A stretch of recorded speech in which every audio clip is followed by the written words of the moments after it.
जिंदा दिलाने लाहौर से खुशामदीद। यहाँ पे स्टेडियम में एक अहम मैच जारी है कराची वाइट्स और लाहौर ब्लूज के माबैन, और ये चौथे दिन और आखिरी दिन का खेल आप मुलाहिजा करेंगे लाइव।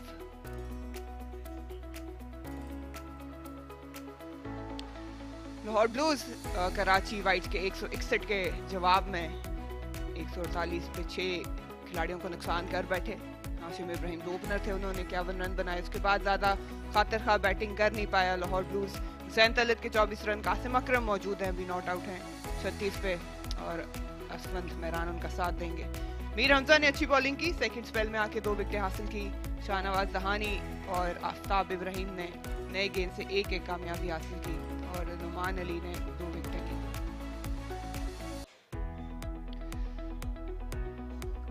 यहाँ पे स्पिनर्स को ज्यादा मदद जरूर मिली, हमें देखने को मिला, और उस्मान कादिर ने 4 विकेटें हासिल की थी।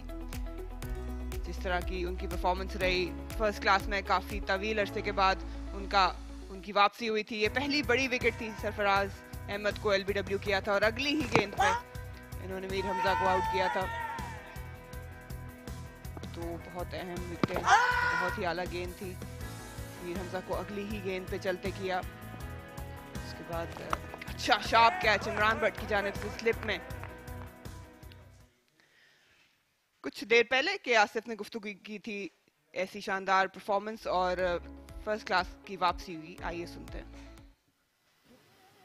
उस्मान, सबसे पहले आपको मुबारक हो, आपने बहुत अच्छी बॉलिंग की।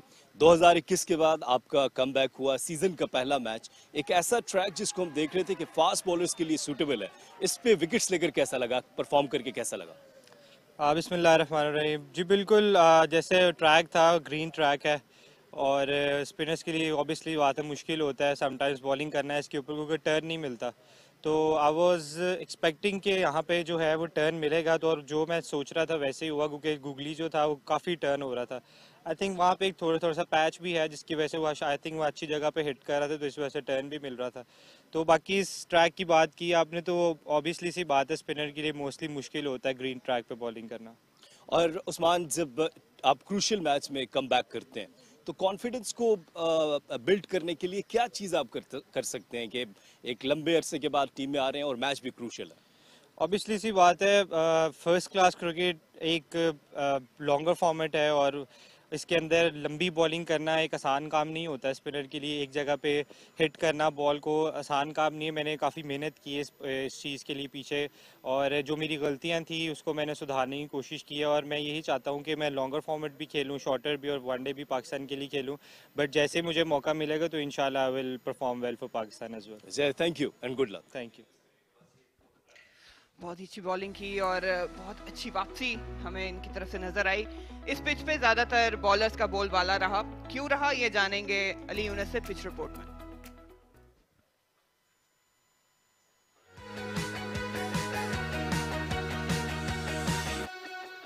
I never thought that I'll be able to say this about a pitch here at Gaddafi Stadium, but this pitch has been an absolute delight for the bowlers, not just for fast bowlers, but for the spinners too. We saw some spin for Usman Qadir yesterday, but the only worrying sign for me are these big cracks right in front of them. And we saw Dhani and Mir Hamza used it quite beautifully. That one delivery that happened to Qasim Akram, I think that was a peach of a delivery. That did hit that crack at spot. After this, you have a look at this delivery. This one kicked on really, and this was the trouble for the batters. I'm gonna have a look at these cracks. There are 2 big cracks right in the front line, eye line of the batters. Here's this one, the first one. It's quite a big one. I can almost put my finger inside this crack. And the other one is on this side. Similar sort of crack. So this is the worrying sign for the batters, other than the seam, swing, and spin.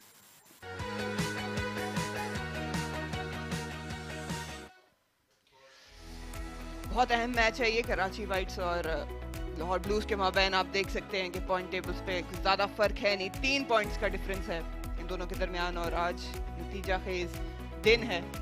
देखना ये होगा कि किस mindset से ये दोनों टीमें एक बार फिर आखिरी दिन मैदान में उतरती। फैसलाबाद लीड कर रहा है, अभी टेबल टॉपर्स हैं। आसिफ, आपके ख्याल में क्या लगता है कि क्या हिकमत अमली होनी चाहिए और किस तरह ये दो टीमें जो हैं वो एक नताइज की तरफ जा सकते हैं आज? बहुत शुक्रिया मरीना, सुबह बखैर नाजरीन। जिस तरह से हमने ये पॉइंट्स टेबल देखा, इसमें लाहौर ब्लूज को एक एज हासिल है कि अगर वो यहाँ पर 300 रन करते हैं मरीना, तो वो फिर कराची से ऊपर जा सकते हैं। और जिस तरह आप ये कह रही थी कि ये एक ऐसा मैच है जो कि सेमीफाइनल की सूरत हाल इख्तियार कर चुका है। यहाँ पे अब जब लाहौर ब्लूज के 6 खिलाड़ी आउट हो चुके हैं, तो इस नौजवान कासिम अकरम के ऊपर बहुत ज़्यादा जिम्मेदारी आयद होती है और ये इनिंग्स उनके करियर पर गहरे असरात मरतब कर सकती है। बिल्कुल, लाहौर ब्लूज काफी रिलाय करता है इन पे। नौजवान है, अच्छी इंटेंशन से हमने इन्हें खेलते हुए देखा है इस पूरे सीजन में। 36 पे भी नॉट आउट मौजूद हैं। दूसरी तरफ कराची वाइट्स की कोशिश होगी कि अर्ली सेशन में जितनी जल्दी हो सकता है बकाया विकेटें हासिल करें और ज़्यादा लीड बन ना पाए लाहौर की तरफ से। यहाँ पे थोड़ी सपोर्ट हमें सरफेस से भी नजर आई। असफन मेहरान मौजूद हैं, दोनों नौजवान हैं और ये एक प्रेशर सिचुएशन है। जैसे आपने कहा कि अगर यहाँ पे परफॉर्म कर जाते हैं, इस सेशन को गुजार देते हैं और अच्छे रन रेट के साथ गुजारते हैं, तो फिर ये दोनों के लिए बहुत अहम इनिंग्स होगी। कॉन्फिडेंस बिल्ड होता है। शाहनवाज दहानी अच्छे रिदम में नजर आए कल। 2-3 बल्कि 2-3 से ज्यादा ही गेंदें ऐसी की थी जिन्होंने थोड़ा सा बैटर को हिलाया जरूर था। और जिस तरह के एनिमेटेड हैं, इनको लगता है कि हर गेंद पे ये विकेट हासिल कर लेते हैं। इस सेशन, इस दिन का पहला गेंद, अच्छा आगाज, अच्छा कॉरिडोर, अच्छी लाइन और लेंथ, यही दरकार है कराची वाइट से।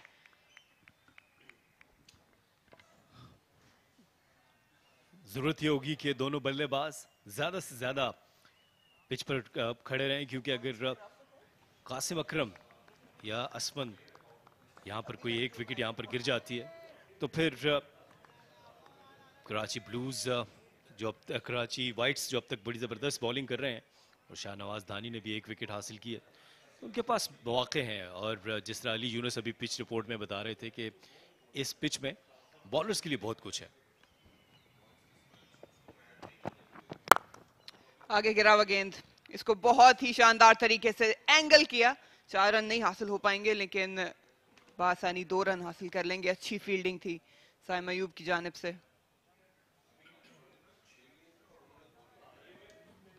पूरे एतमाद आगाज, एक ओवर पिच डिलीवरी और इसको खेला कवस की जानिब, 2 रन हासिल किए। साइम अयूब ने एक लंबी दौड़ लगाई। साइम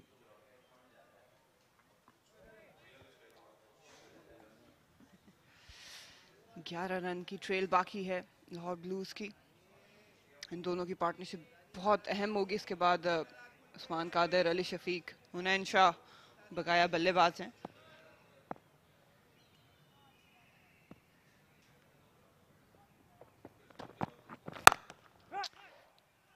अच्छी शॉट, बीट किया फील्डर को। लाजवाब टाइमिंग इस मर्तबा। थोड़ा सा रूम दिया था, खिंची हुई गेंद थी जिसका फायदा उठाया असफंद मेहरान ने।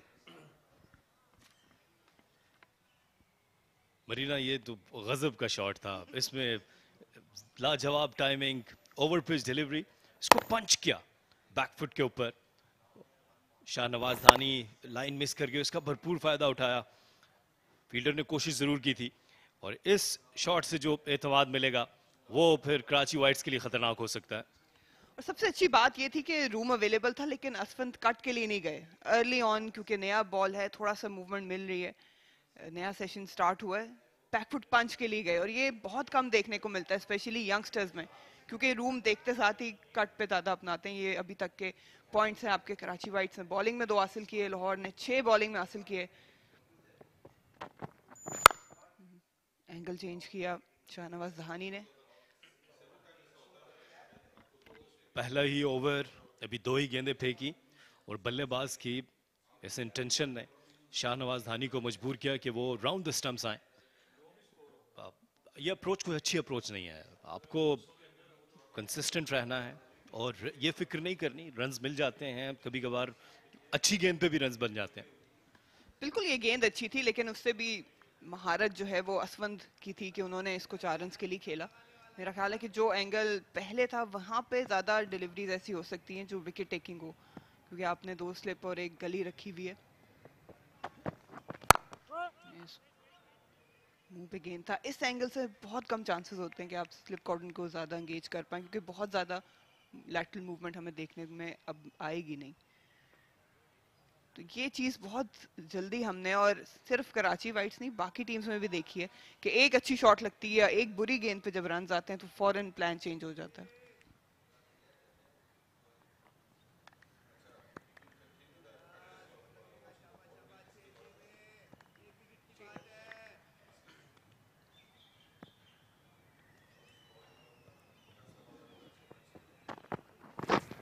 अच्छा गेंद, अच्छी लेंथ थी, थोड़ी सी अवे मूवमेंट थी। अच्छा आगाज लाहौर के लिए। 154 for 6। नजर डालते हैं पिंडी क्रिकेट स्टेडियम में मैच जारी है। लाहौर वाइट्स ने 245 का टारगेट दिया। फैसलाबाद रीजन ट्रेल कर रहा है अभी 7 रन से। बॉलर्स की बात करें तो फहीम अशरफ, अरशद इकबाल 3-3 विकेटें हासिल की इन्होंने। आमिर जमाल ने 3 विकेटें हासिल की। मुनीब आसिफ ने 1। मोहम्मद हुरैरा, इनसे बहुत ज़्यादा उम्मीदें थी भी और हैं भी। इन्होंने सेंचुरी से थोड़ी दूरी पे अपनी विकेट गंवाई है। इरफान खान न्याजी 42 पे हैं।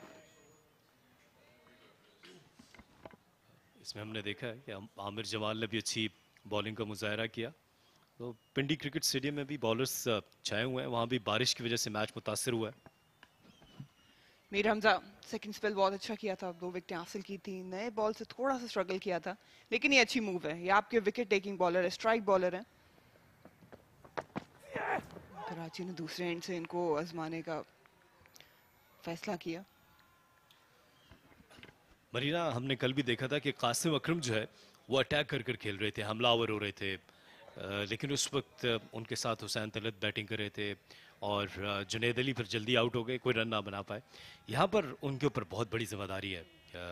कोई ऐसी शॉट नहीं खेलनी जिससे वो अपनी विकेट खो दें। लाहौर में आज मतला जो है वो बिल्कुल साफ है। दर्जा हरारत 22, क्रिकेट के लिए फेवरेट मौसम है आज।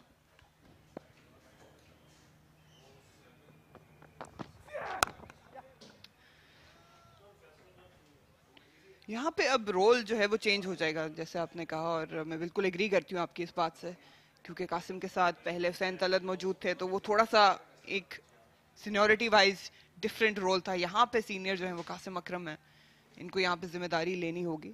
और जिम्मेदारी सिर्फ ये नहीं कि डिफेंसिव खेलें, रन की ताक में ज़रूर हैं, लेकिन जो कल एक्सपेरिमेंट वो कर रहे थे, जिस तरह अटैक कर रहे थे, उससे थोड़ा सा गुरेज करना पड़ेगा।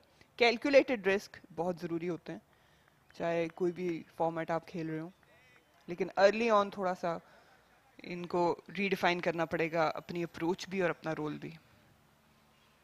तो स्लिप और एक गली मौजूद है। ऑफ साइड पैक असफन के लिए। अच्छा गेंद है, जुआर लाजवाब कैच। यही रिक्वायर्ड था मीर हमजा से। शानदार बॉलिंग और एक शानदार आगाज कराची वाइट्स की जानिब से। और असफन मेहरान अभी इस वक्त दोनों अंपायर्स ये फैसला करेंगे कि आया ये कैच प्रॉपरली कैरी हुआ है। यहाँ से तो नेकेड आई से तो यही महसूस होता है। अलीम डार और इमरान, अब यहाँ पर देखना ये है कि अलीम डार की तरफ से क्या फैसला आता है। टिप कर रहा था गेंद, बहुत बड़ा डिसीजन होगा और ये आउट डिक्लेयर। पहली कामयाबी मीर हमजा की, लाजवाब बॉलिंग, अच्छी लाइन, अच्छी लेंथ, लेकिन उससे भी अच्छा कैच था। और चलता किया असफन मेहरान को पहला नुकसान उठाना पड़ा लाहौर ब्लूज को इस सुबह का। ये गेंद गिरने के बाद हल्का सा बाहर निकली थी और बैकफुट पर इसको जाकर खेले और ये एक शानदार कैच, कोई गलती नहीं की। असद शफीक ने यह शानदार कैच थाम लिया और ये इस तरह आज के दिन की पहली कामयाबी मीर हमजा और कराची वाइट्स के। 12 रन बना के वापस जाएंगे। अच्छी डिलीवरी और अच्छे कैच का नतीजा था। Lahore blues 155 for 7।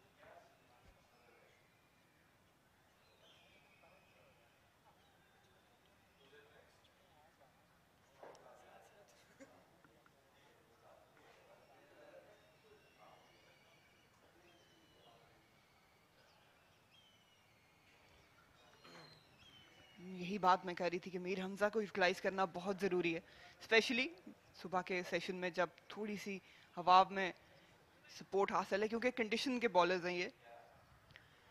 इन्होंने बॉलिंग में बहुत इम्पैक्ट क्रिएट किया। अब जिम्मेदारी उस्मान कादर पे बल्ले के साथ है, वो कैसे सरवाइव करेंगे, कैसे काउंटर अटैक करेंगे लाहौर ब्लूज के लिए, ये देखना पड़ेगा। कासिम अकरम मौजूद हैं, थोड़ा सा मोहतात ज़रूर खेलना पड़ेगा इन्हें। 7 विकेटें गंवा चुके हैं, एक सेंचुरी इनके नाम के आगे ज़रूर मौजूद है। एक 50, मैं बेग योर पार्डन, सेंचुरी की ख्वाहिश कर सकते हैं, स्पेशली इस कंडीशन में शायद नहीं, लेकिन इस तरह के ट्रैक जहां मिलते रहे गजाफी स्टेडियम में।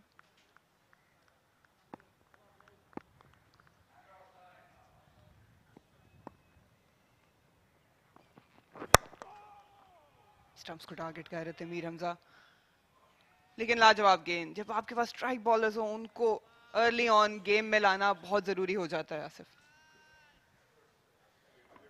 जी बिल्कुल बरीना, आप दुरुस्त कह रही हैं। ये गेंद गिरने के बाद हल्की सी बाहर निकली और बैकफुट पर चले गए, लेकिन गलती कोई नहीं की। स्लिप में एक शानदार कैच थाम लिया और असद शफीक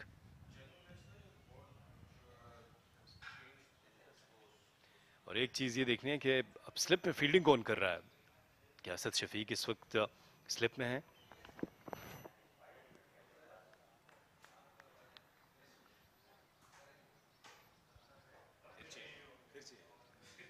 चेंजेस, प्रेशर जो है वो लाहौर ब्लूज पे होना चाहिए, लेकिन इतनी फील्ड चेंजेस हो रही है कि प्रेशर लग रहा है कि शायद कराची वाइट्स के ऊपर है। वापस असद शफीक को स्लिप कॉर्डन में लाया गया, हालांकि इस चेंज की मुझे ज़रूरत समझ नहीं आई। इतना शानदार कैच किया और आप कह सकते हैं आगे बिली ये कराची वाइट्स के बेस्ट फील्डर हैं।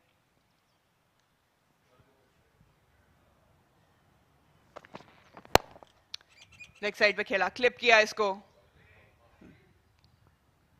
3 रन की ताक में जरूर है, और लेकिन 2 पे ही मुत्तफिक किए। उस्मान कादर 2 रन के साथ ऑफ द मार्क हुए।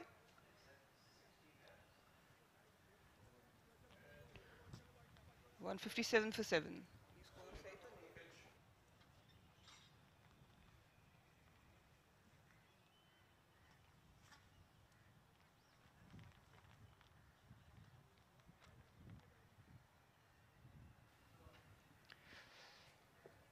एक अच्छा आगाज। अब शाहनवाज धानी के लिए मोटिवेशन है कि दूसरे एंड से वो भी विकेट लेने की कोशिश करें और प्रेशर जो है वो लाहौर ब्लूज के ऊपर डालें। 4 रन की ट्रेल अभी बाकी है और यही कोशिश होनी चाहिए कि ज़्यादा लीड हासिल ना कर पाएं और फाइनली हम यहाँ पे एक नतीजा हमें देखने को नसीब हो। फिर उसके लिए किसी मुआवजे का इंतजार कीजिए मरीना।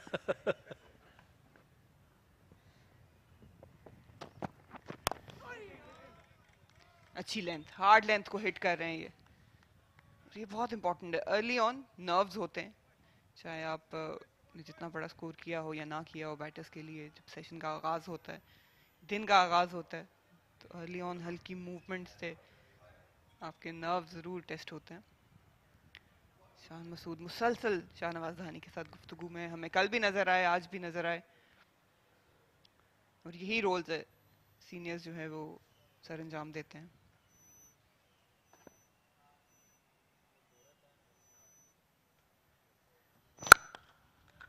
अच्छा ड्राइव, लाइन अच्छी है, सिंगल चुरा लेंगे।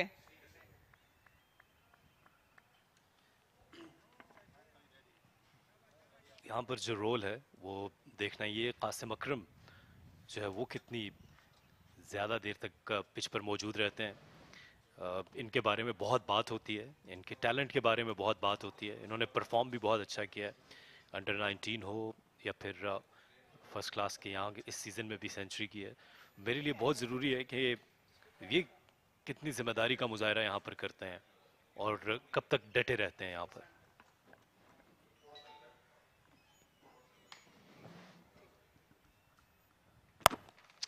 बैकफुट पे खेला लेकिन सीधा फील्डर के हाथ में। यहाँ पे लेंथ बहुत मैटर करती है। अच्छे गेंद करते हुए नजर आए हैं शाहनवाज, लेकिन थोड़ा सा आगे गिराना जरूरी है। इनवाइट करें बल्लेबाज को कि ड्राइव के लिए जाए, क्योंकि अभी भी मूवमेंट मौजूद है, थोड़ी सी सरफेस से भी सपोर्ट मिल रही है। अच्छी पेस से बॉलिंग करते नजर आए शाहनवाज धानी। पिछले सीजन में थोड़ा स्ट्रगल किया था, लेकिन इस बार रिदम अच्छा लग रहा है, टेम्परामेंट अच्छा लग रहा है, और जितनी सपोर्ट है उनके आसपास उसका फायदा और इफेक्ट नजर आ रहा है। आगे गिरा हुआ गेंद, लेकिन कैप नहीं हासिल कर पाएंगे।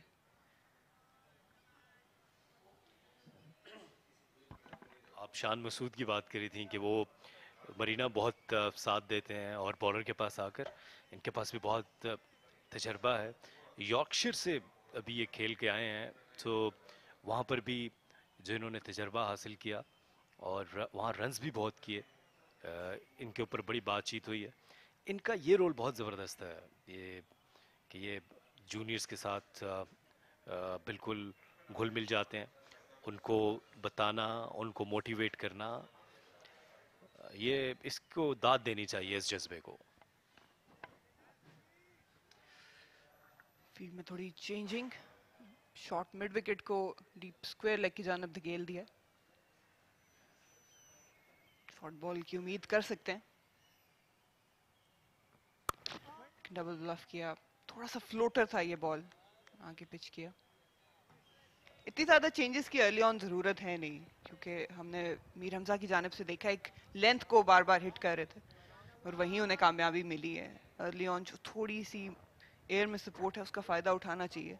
एक ही लेंथ को मुसलसल हिट करें अगर इस सेशन में, तो फिर ज्यादा चांसेस हैं कि विकेट हासिल करेंगे। उस्मान कादिर क्योंकि अभी बैटिंग करने के लिए आए हैं, तो शायद उनके खिलाफ चांस लें, उनको कोई शॉर्ट पिच डिलीवरी करें और वो गलती कर जाए। आप ठीक कह रहे हैं, लेकिन उस्मान कादिर के खिलाफ प्लान ये होगा। हार्ड लेंथ को हिट किया,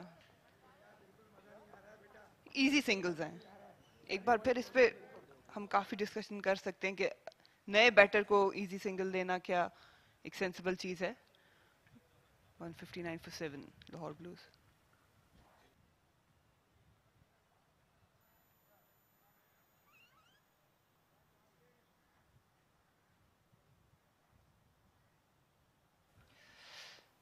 दर्जा हरारत लाहौर में आहिस्ता आहिस्ता नीचे की तरफ आ रहे हैं, जिस तरह हम नवंबर को अप्रोच कर रहे हैं। और यहाँ पे ज़्यादातर फास्ट बॉलर्स को इस तरह के मौसम में ज़्यादा सपोर्ट मिलती है, और हमने देखा भी है, चाहे वो मॉर्निंग सेशन हो या इवनिंग, थोड़ी सी मूवमेंट मिली है फास्ट बॉलर्स को। और ये सरफेस भी ऐसी है जहाँ पे सपोर्ट मौजूद है, गो के बारिश का भी इसमें काफ़ी हाथ है। अच्छी लेंथ, अच्छा लीव उस्मान कादर की जानिब से, तजर्बा रखते हैं ये, और इन्हें मालूम है कि यहाँ पे चेस करने नहीं जाना, क्योंकि मीर हमजा की बॉलिंग अच्छी हो रही है। उसके बाद स्लिप कॉटन काफी तगड़ा है। शफीक ने बहुत ही शानदार कैच पकड़ा था, लेकिन थोड़ा लेट हो गए अपनी ऑफ स्टंप कवर करने में। ये चीज स्पेशली जब आप लीव कर रहे हो, ये देखें गेंद गुजर गया, उसके बाद उन्होंने अपनी ऑफ स्टंप कवर की है। ये थोड़ा सा इस चीज पे बेहतर काम कर सकते हैं। अच्छी लेंथ। ये जो आप बात करी थी कि उनका जो उन्होंने बॉल को छोड़ा, वो थोड़ा देर कर दी। इसमें तो हमने देखा है कि जो बड़े बड़े बल्लेबाज हैं वो इसमें परेशान हो जाते हैं, बॉल लेफ्ट करते हुए बोल्ड हो जाते हैं, उनके स्टंप पैड से बॉल टकरा जाती है, एलबीडब्ल्यू होते हैं। उस्मान कादिर क्योंकि एक मिडिल ऑर्डर बल्लेबाज हैं, बल्कि डाउन ऑर्डर पे बारी करने के लिए आए हैं, एक 50 ज़रूर बनाया है, और यही चीज़ें यहाँ पर सीखेंगे मरीना।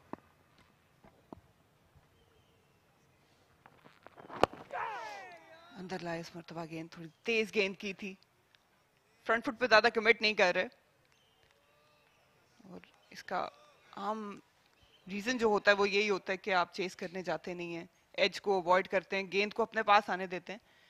लेकिन इसमें आपको मोहतात भी रहना पड़ता है, क्योंकि स्पेशली फास्ट बॉलर के जो गेंद अंदर आए तो आपको अवॉइड करना होता है कि आपके लेग गार्ड से उसका कांटेक्ट ना हो।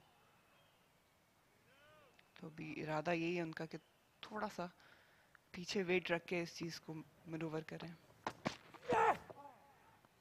एक बार फिर जाने दिया।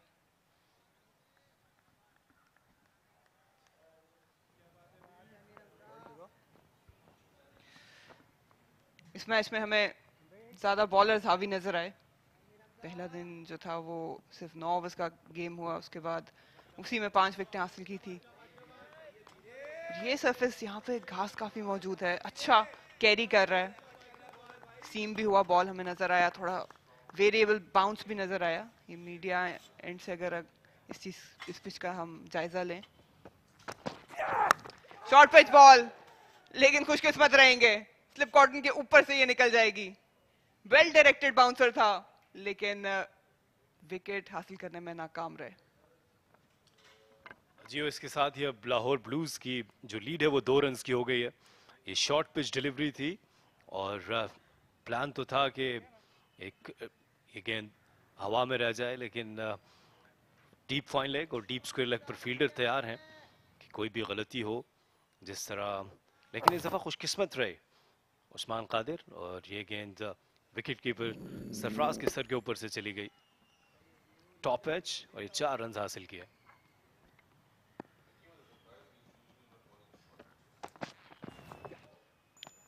अच्छी लेंथ, ये एक अच्छा हरबा था।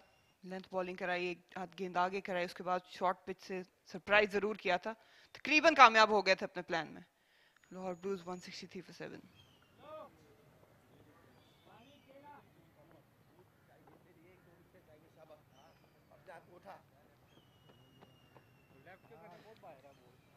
हाशिम इब्राहिम वो वाहिद अभी तक बल्लेबाज हैं जिन्होंने अपने 50 रन मुकम्मल किए।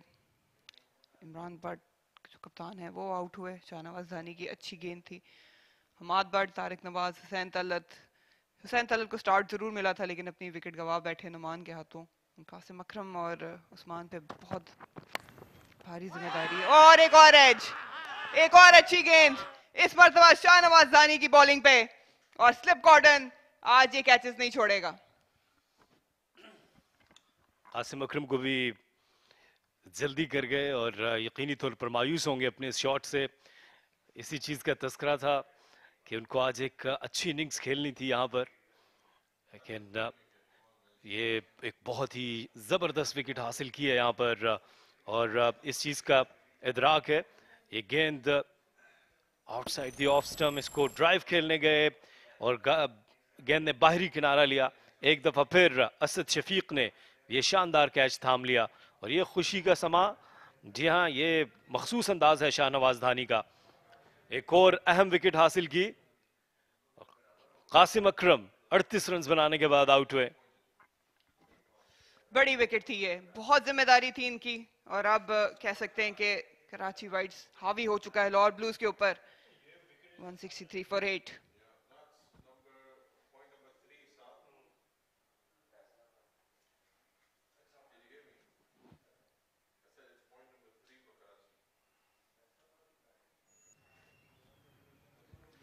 इस विकेट के साथ कराची ने अपना तीसरा बॉलिंग पॉइंट भी हासिल किया और अब पॉइंट्स जो हैं वो बराबर हो चुके हैं। दोनों टीम्स के पास 93 पॉइंट्स है टोटल इस सीजन में अभी तक, और ये मुकाबला दिलचस्प होता जा रहा है। कि आसिफ, मुझे थोड़ी सी मायूसी हुई है कासिम अकरम से। उनकी जो टैलेंट की बात की जाती है, उनके पास उनकी तकनीकी लिहाज से भी बहुत अच्छे हैं, लेकिन ये जो शॉट उन्होंने खेला, इससे एक चीज़ तो जाहिर है कि वो भी मैच्योर नहीं हुए और कासिम अकरम की विकेट गिरते ही लाहौर ब्लूज भी फाइनल से दूर हो गए हैं। अली शफीक नए आने वाले बल्लेबाज।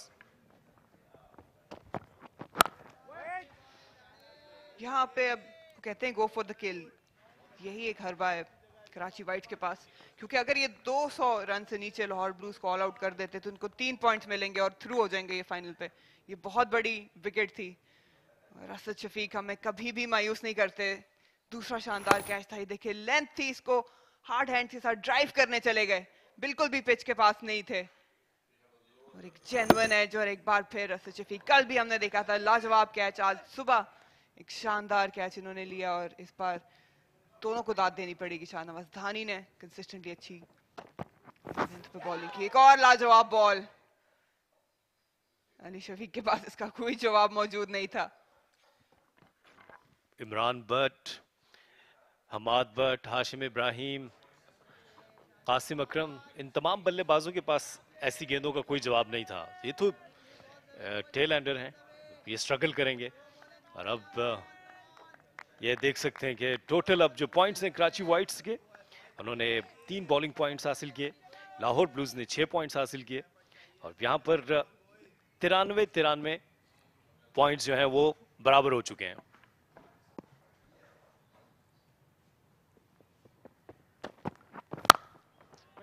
यॉर्कर अटेम्प्ट किया था, अच्छी बॉलिंग हो रही है।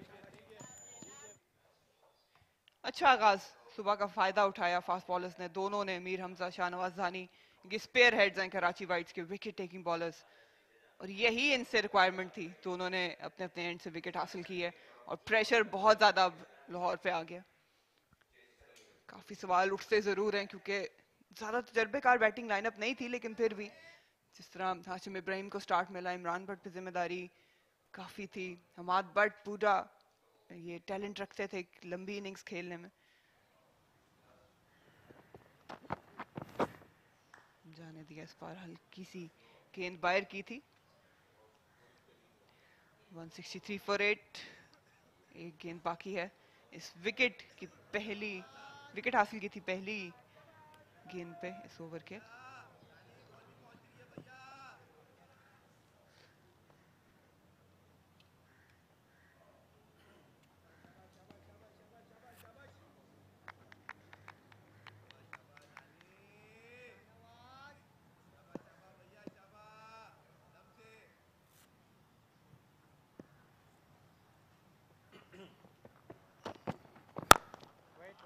नो फुल टॉस, यॉर्कर कराने की कोशिश थी लेकिन मिस किया, ज्यादा नुकसान हुआ नहीं। Lahore blues 163 for 8।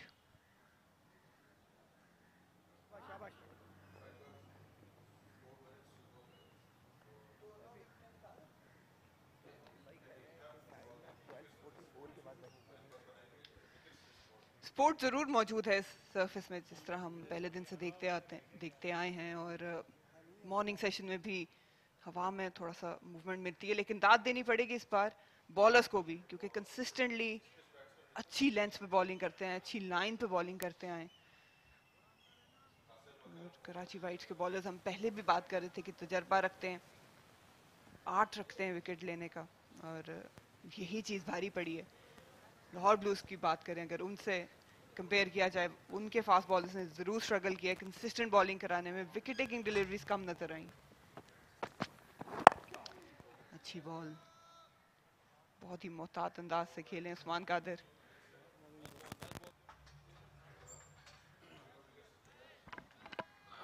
देखना ये कि अब उस्मान कादिर कब तक मज़ाहमत जारी रखते हैं, क्योंकि कासिम अकरम की आउट होने से बहुत मायूसी हुई।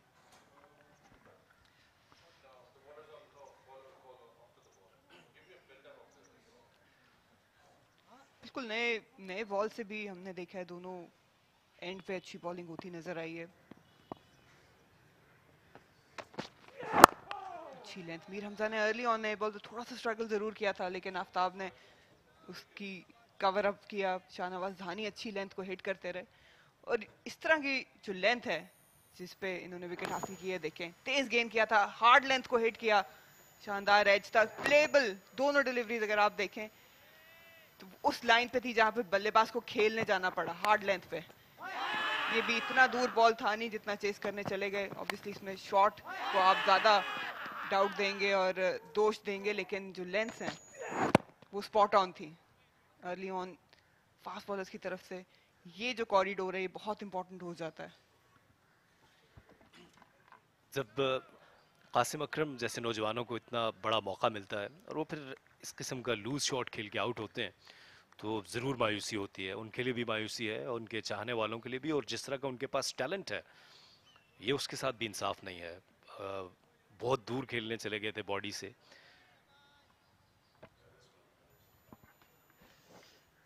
मेरे ख्याल में उनका ये शायद ख्याल था कि ऑन दी अप ड्राइव मार लेंगे शाहनवाज धानी को, लेकिन स्किड करता है उनका बॉल। थोड़ा सा वेट भी अगर आप उनका देखें पीछे रहा, पूरा गेंद पे गए नहीं। एंगल चेंज किया इस बार, अंदर ला रहे हैं गेंद। इसी चीज़ का तज़किरा सुबह किया था मरीना कि आज उनकी जो इनिंग्स होगी उसके ऊपर एनएसआर होगा लाहौर ब्लूज का, और आज उनको बड़ा किरदार दिखाना है, लेकिन वो यहाँ पर टेम्परामेंट लूज कर गए और एक ऐसी शॉट खेलने चले गए जिसकी कतई ज़रूरत नहीं थी, अपनी विकेट गंवा बैठे और अब उनकी टीम मज़ीद मुश्किलात में है।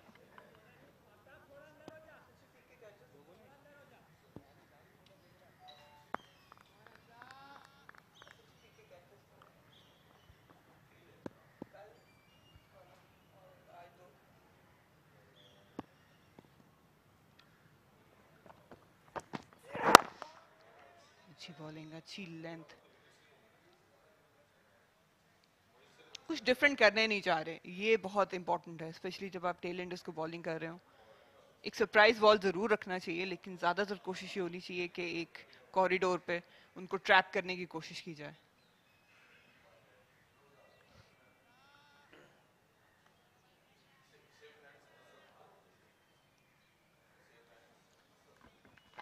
दो स्लिप्स और एक गली में फील्डर कैचिंग पोजीशन पर हैं और अब ये आखिरी गेंद है। मीर हमजा ने अब तक 3 विकेट्स हासिल किए, राउंड द स्टंप्स आ रहे हैं अली शफीक। अच्छी गेंद, अच्छा फिनिश, एक्सपीरियंस झलक रहा है मीर हमजा की बॉलिंग में। लाहौर ब्लूज 164 पे 8।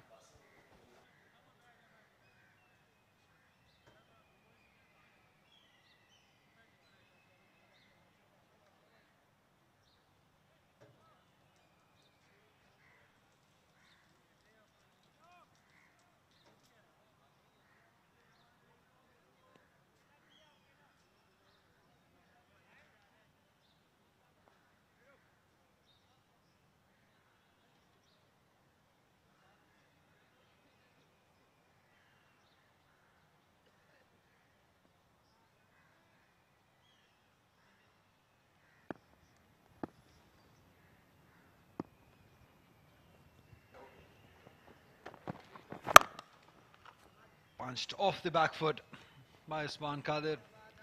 A lot relies on this partnership. Usman Qadir can bat. He has that potential. We've seen that happen. But this is a different story. This is a different condition, different opponent.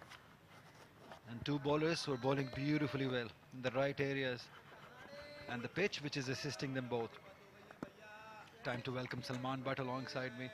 A good morning to you and to Karachi also. Thank you, Ali. Good morning, everyone. Shahnawaz Dhani has picked up the important wicket today.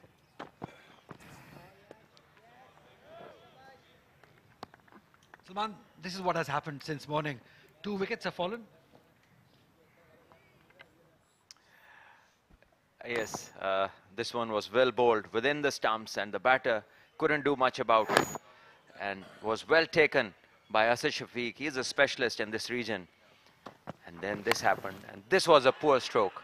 Now you're well set, you're playing well, and he just slashed at the one that he saw full. When you're entrusted with the responsibility and you know yet your team's chances depend on your innings, you need to opt for better shots.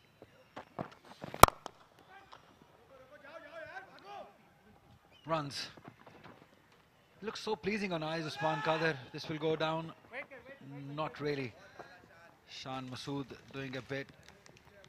Just a couple of runs to Usman Qadir. Yeah, if you talk about the bowling of Karachi since morning, I think they've come up with a purpose. They've come up with a plan and they've executed it also. That's the most important part. Executing the plan. The pitch report, I had seen those big cracks, Salman. So I believe Mir Hamza has really utilized those and executed that plan well. Yes, you made those wonderful points. They were right in the playing zone where the batter can see them clearly on a length.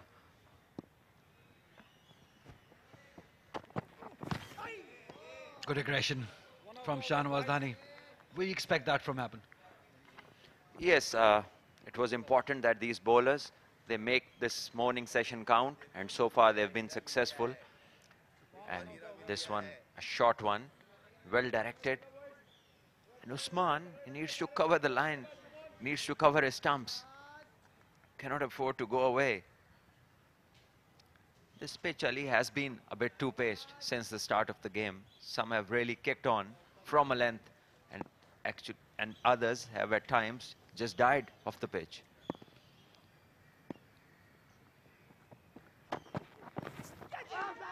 Beaten again. Outside the off stump. Beautifully bowled. Yes, a shorter one followed by a length ball, and he really foxed the batsman there, who just could not get in any position. See, no feet at all. So it's just the bat and the hands going, and the feet as if they were tied somewhere else. Usman, well, he'll be tested on this pitch. It's not easy. It hasn't been easy for the batters, and leave alone bowlers who can bat.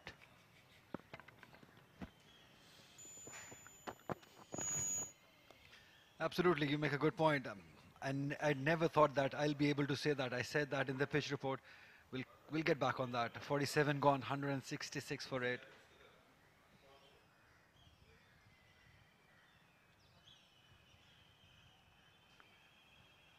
The Lahore camp, they'll be worried because the points are level at the moment. Karachi needs 2 wickets to get 3 extra points. Lahore will have to do lots of batting. They'll have to get to 300 to get extra batting bonus points. So they might challenge, but that's very unlikely to happen because the pitch condition or the bowling these two bowlers are doing, I think it's been fantastic since morning. We saw 2 wickets fell. Qasim Akram and Asfan Mehran both losing their wickets in slip cordon. That shows the plan that Karachi has come up with. Talking about the pitch, Salman, I never thought that I'll be able to say that this Lahore pitch is a bowler's delight. I wanted to say it, but never could say it in the previous 5 games. But this one is. Well, we have seen both extremes this season. The ones that have been good for batters have been just one-sided affairs, absolutely there for the batters. And this one is absolutely there for the bowlers. So what we are yet to see, a balance created between bat and ball, where there's a game which actually tactically can be approached by both the teams in a way where they can inject fast bowlers, they can have spinners coming into action later on, and the batters can score runs if they really play well. So this kind of a pitch where yes, definitely the result is coming, it's on cards if the match was to be played on all its days, maybe a day earlier. But then we see the unevenness, and the batters at times, they're not comfortable because they just cannot trust the bounce. Especially when it happens off a length, something kicks, like we saw the one to Khurram Manzoor and the one that beat Qasim Akram earlier from Mir Hamza when he bowled around the wicket. That can be dangerous at times. Again beaten. Is there a neck? Yes, it is. Another one for Mir Hamza. Ali Shafiq this time with that extra bounce. Again helping Mir Hamza get another extra wicket for himself and the team. 9 down. Lahore Blues on 166. It's all done, we believe. Yes, again a short one, but better direction this time, and Ali Shafiq could not take his hands out of the line of the ball. The ball went to a very, very comfortable catch for Sarfaraz. Ali Shafiq did not disturb the scorers. 166 for 9 Lahore.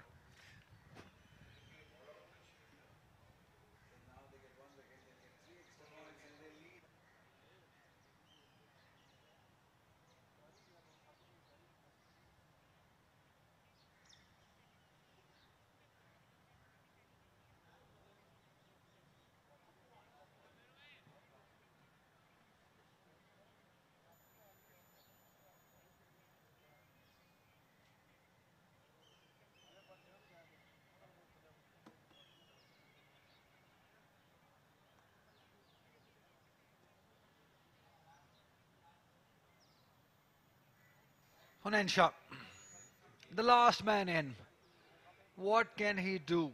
How long can he survive? That's the question. because Karachi Whites just need one more wicket to get 3 more bonus points, and that will see them for the finals. That will take them to the finals.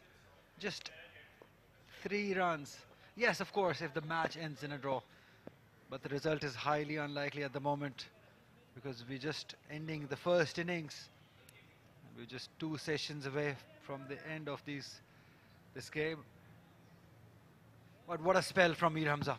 4 wickets for 45 runs. This was expected from a seasoned campaigner like him. He's steaming in. Beautiful bowling. Superb. Yes, by his standard, he's, he didn't get the new ball going like he would have liked, but as the game has progressed, he's been catching up and he's done a wonderful job for his team. He's taken 4 crucial wickets and he's looked good. And he's someone with loads of first-class experience. He also plays county cricket. There we see this short one, taking the glove and an easy catch to Sarfraz. And the key thing is the line that he bowled this short ball on.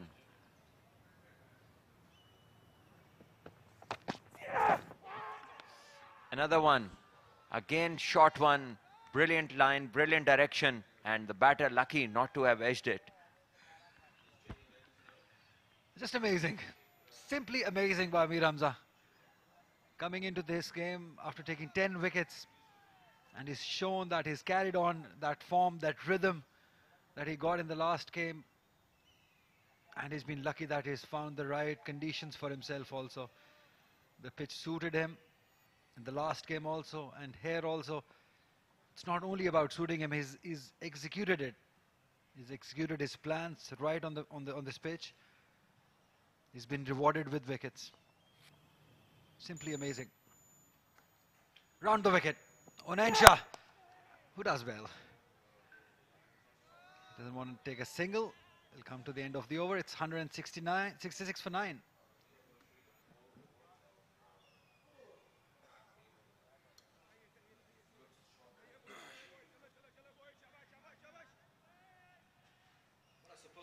That was, we've been talking about that extra bounce that bowlers are getting from this media center end. And Mir Hamza was spot on with his line and length. The whole over, have a look at that for an over. Right areas, always asking questions. This one probably a bit leg side-ish, but again, making a comeback. This extra bounce in the right area, right in front of the batter, beaten outside the off stump. Again, consistency we've been talking about. The last delivery also, although it was played well. Sharp bouncer.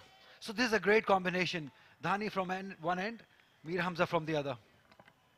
Yes, both of them complement each other really well. One has got the pace, the other one has good directions, and he's moving the ball off the seam and also in the air. There we see Mir Hamza taking a well-deserved water break. Both of them have played a part.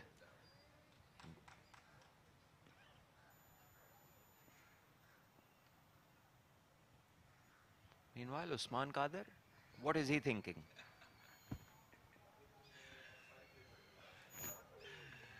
Low bounce. There it is. Again, a big variation in the bounce that we spoke about.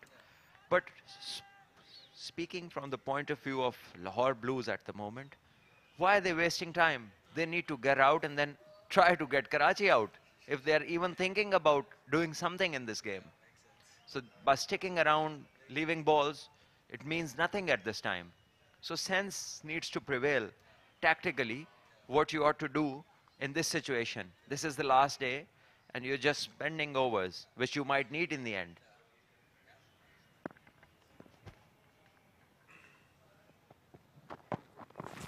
Oh, again, low bounce. Oh my God. What do you do?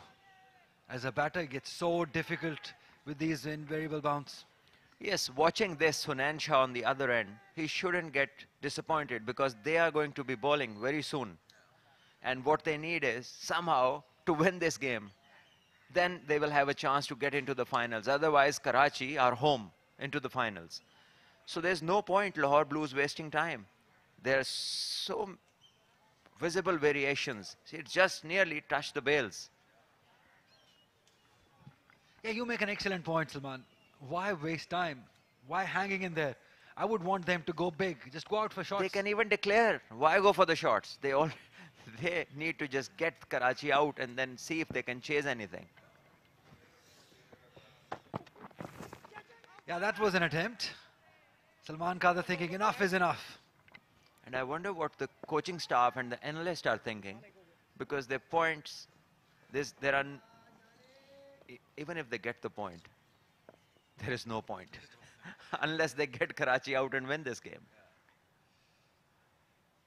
It's a long thing to do, if to think even about what you're saying. I know where you coming from. That totally makes sense. But do they believe in themselves? That's the question. Do they believe that they can get them out? Well, they have to if they want to go further. If they don't, if they're decided. And there we see this time, he plays a pull shot. The ball set up to be hit. Didn't climb or stay down like the previous ones. And a good pull shot executed there. Usman gets a boundary and Lahore lead by 9. Yeah, that was comfortable length for somebody as tall as Usman Qadar is. It was right in his zone where he was comfortable, and he's put it where there was no fielder. He was so comfortable pulling this time that it seems as if, is it the same player who played the last 3 deliveries? He can bat better than he thinks he can. We all believe in his batting. We've seen him grow old. We've seen him play from a very young age, Usman Qadar, especially Salman Butt. And we all are of this opinion that he can bat. Again, he wanted to go after this. Yeah, well left in the end. But I do not get the purpose of continuing to bat. 49 gone, 170 for 9.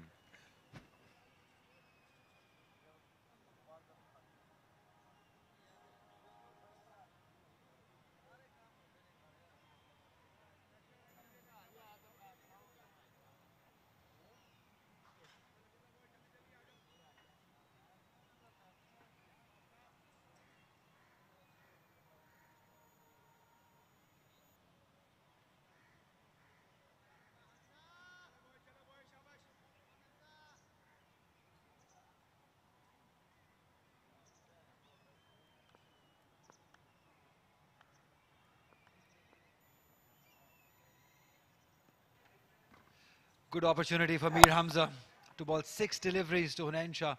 We know that Usman Qadar, on the other hand, is more stable, is more skillful than Hunain Shah. So can he wrap it up, Salman? Well, for Lahore's sake, please wrap it up.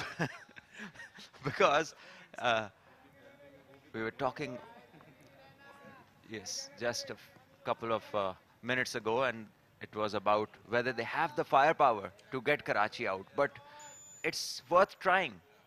Otherwise, this will be anyway, 1 game to go in the season. What are you saving your energy for? And when you look at this pitch also, you don't really need a firepower. You need bowlers who can bowl in that channel, in that area. That's it. And Hunain Shah has proven that in the first inning, that he has that ability to bowl in that right areas. Ali Shafiq, on the other hand, he can do it. Ali, if nothing comes off, at least you sleep in the night saying you tried. There is no point just hanging around, going through the motions purposelessly. Absolutely. 100%. I agree with you, Salman. The lead is 9 runs. Let me remind you again. Well, this in the old system would have been 3 points to Lahore Blues, taking the lead. That hit him. That That hit him on his helmet. These are not good scenes. He's brave, he's up. But that did hit him hard. Look at everyone is around him, that concern. But he's a brave boy. He's on his feet. Oh, that was... Wow. Did hit him hard. The sound that it made was just amazing. Yes, it's hit him full-blooded on the helmet, and the doctor is out there now checking him for concussion. And hopefully everything is fine. Hopefully he recognizes his teammates around him. There we see. Oh no, I think it hit him on the grill. Now I'll get a clear picture. And oh, shoulder and grill. So that, especially when the ball is, it's not consistently bouncing, then you have to watch the ball more carefully. And the worst part was that he just closed his eyes and just hoped that the ball went somewhere else. You can't do that. As a batter, Salman, we've always been talking that it's easy to negotiate with swing and seam, but this awkward bounce, the when ball is not comfortable, it's not bouncing as per your expectations. One is keeping low, one is kicking on. I think that is the worst thing for a batter to negotiate with, the awkward bounce. Absolutely, it sends a very wrong message to your brain, and your feet movement starts to suffer because you're never sure whether it's going to stay down or come up or climb to a height where you do not expect it or which is not comfortable. He's a warrior. He's up on his feet. Yes, good to see that, and good to see that all the players from even the Karachi team, they were concerned.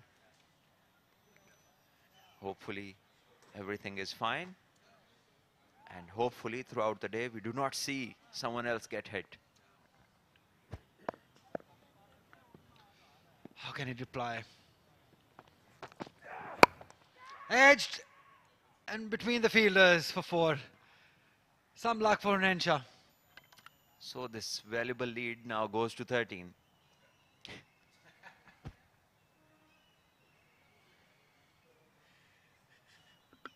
Oh, he's a brave boy.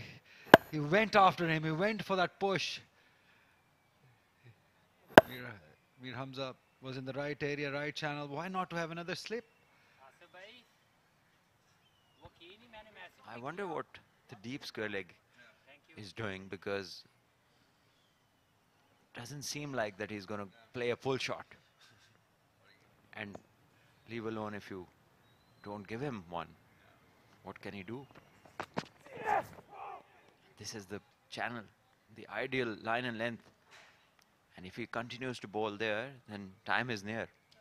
And they can have a fielder in the slips, an extra one in the slip cordon.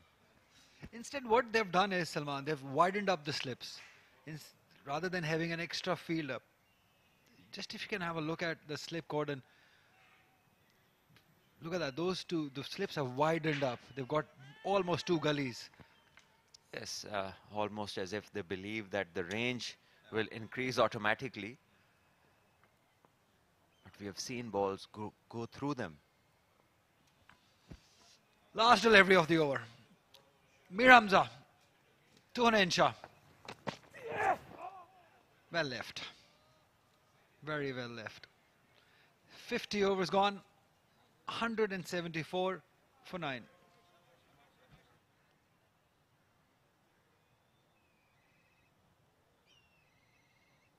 Lahore Blues and their story so far, their batting card, Hashim, the only one to get to 50. And then Imran Butt, the captain, only got 12. Hamad Butt, no disturbance caused to the scorers. Tariq Nawaz, first game this season, got 9 only. Hussain Talat looked good before he chipped one to short mid-wicket, which was brilliant take. Then Qasim got 38 and played a poor shot in the morning. Junaid Ali didn't do anything. Asfan Mehran 12 and Usman batting still there on 13 with Hunain, who is on 4. So 174 for 9 Lahore.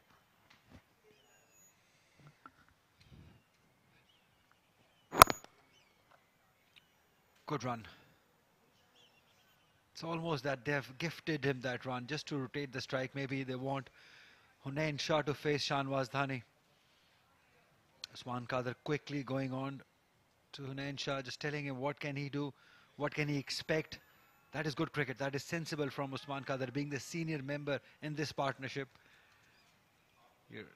Because once you're hit on your head, you're not quite there. You need somebody continuously talking to you, and somebody like Usman Qadar, a senior member, it's a great help.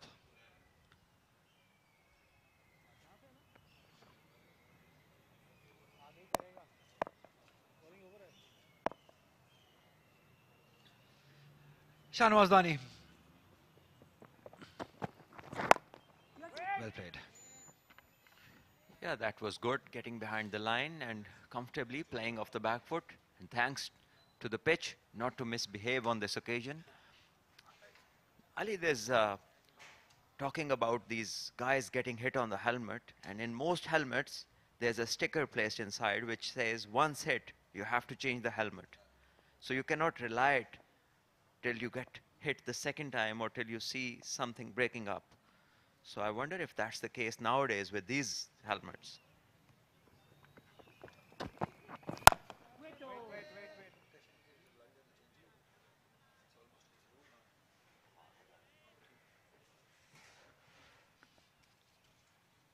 Yeah, you make a great point, Salman. Just to be used one, you don't want anyone being hurt in a cricket field. We've seen one incident happen, in fact, a couple of them that I remember. I really never want to talk about those two incidents that I know about. It's such an unfortunate losing your life in a cricket field. Phil Hughes.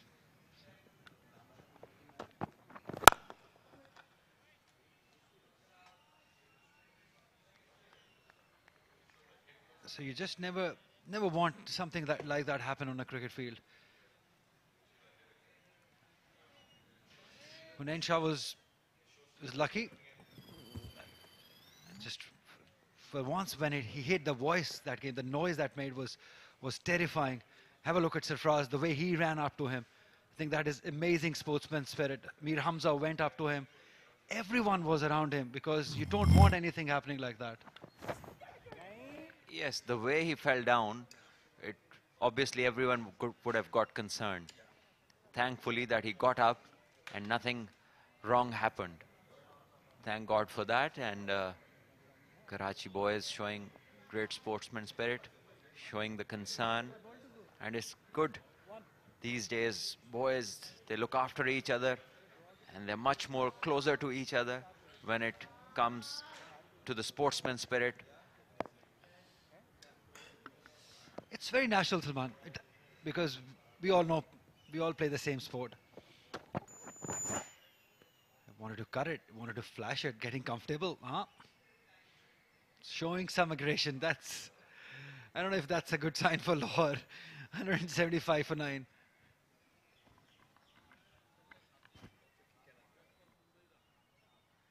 Well, it may be a good idea for Karachi to just keep them inside and not to bat on such a track where the confidence of the batters can be shaken. And then it's cricket, a game of great possibilities, and you never know, somebody bowls a wonderful spell and then they have a chance. So as much time as they can spend in the field will take them a step closer to the final. Absolutely, spot on. Only I wish Lahore Blues can think like this, but they're not. They're continuing wasting the time. Maybe the belief system, there's a flaw, but they do not believe that they can bowl out Karachi in 1 session and a half, which is right because they have players like Shan Masood, they played like Umair bin Yusuf, Sarfraz Ahmed, Khurram Manzoor, Sahim Ayub, all quality batters. But as you just said, funny things have happened. You just never know. Look at that. Look at this squadron. 3 superstars. Sarfraz, Khurram Manzoor, Asif Shafiq, and 1 superstar to be Umair bin Yusuf in Gully. It's not going to be easy. But you don't get bigger things easier in life. You got to grind, you got to work, you got to believe that you can do it. Mir Hamza having a go at Usman Qadir with the ball and with a few words, but it's all smiles in the end. And good to see that contest. I'm sure Karachi don't want to bat. The kind of response from the pitch, it's not comfortable.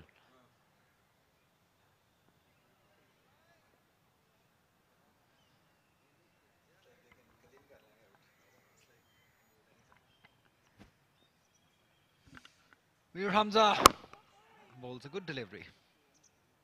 Length bowling. Maybe they know it also.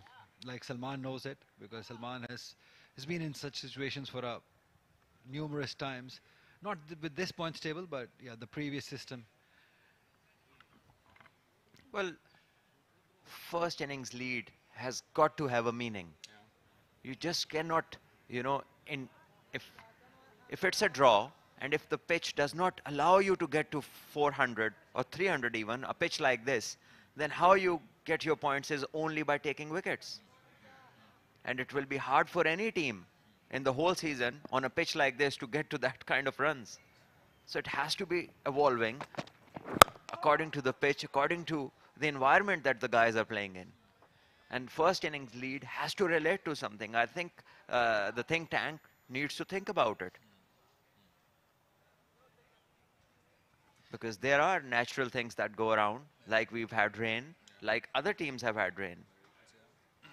So, but even if you get a day and a half to play, then at least if there's the first inning lead, then it should mean something in the context of the game and the progress of the teams. And then we see that there's a rule which says that if they declare, in any case, they lose points.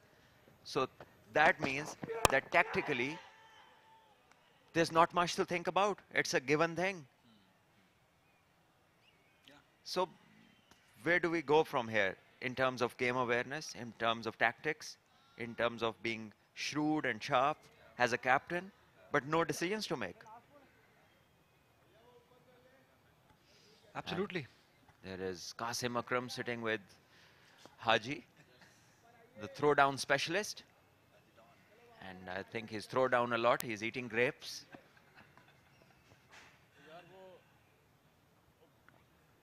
Few changes being made. Alimdar not happy.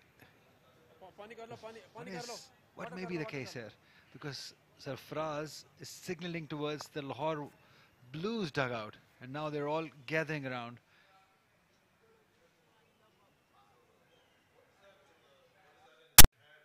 We're not sure what actually has happened because they haven't declared. So Usman's gear is all there in the ground. Maybe they decided to take drinks.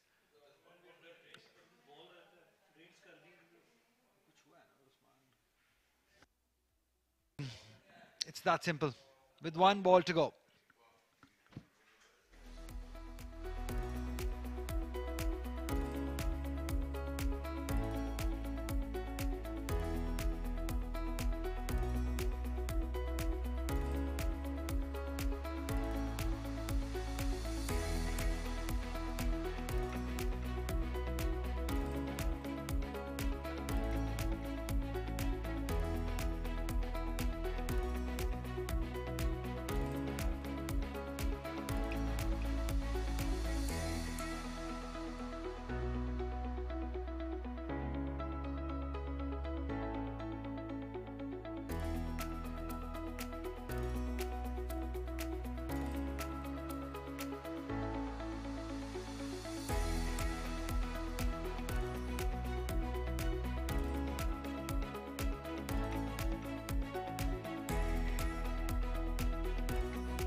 wanted a single, turned down by Hunain Shah.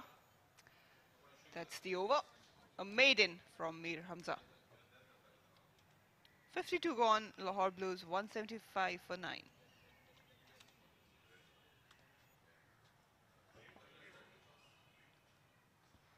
There's been a lot happening in this season.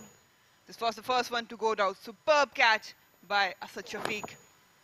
Tipping, and he had to react very quickly. Mir Hamza consistently hitting those lines, and then Shahnawaz Dhani strikes. Another great catch from the super fit Asad Shafiq. It was travelling fast. Qasim Akram, big wicket. And then this one, the extra bounce undoing Ali Shafiq. Mir Hamza has been consistent and persistent with his line and length. Well, he'll have to think a lot. A lot was depending on him when it came for Lahore Blues. They've got the lead of 14. Not much to talk about apart from Hashim Ibrahim getting his 51. Good start for Qasim and Hussain Talat, but couldn't really convert them. Usman and Hunain out in the middle, fighting and surviving for the last wicket.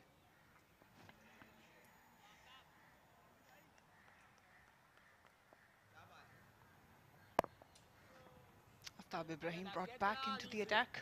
Ooh, quick sharp cut, bringing the ball back into Hunain Shah.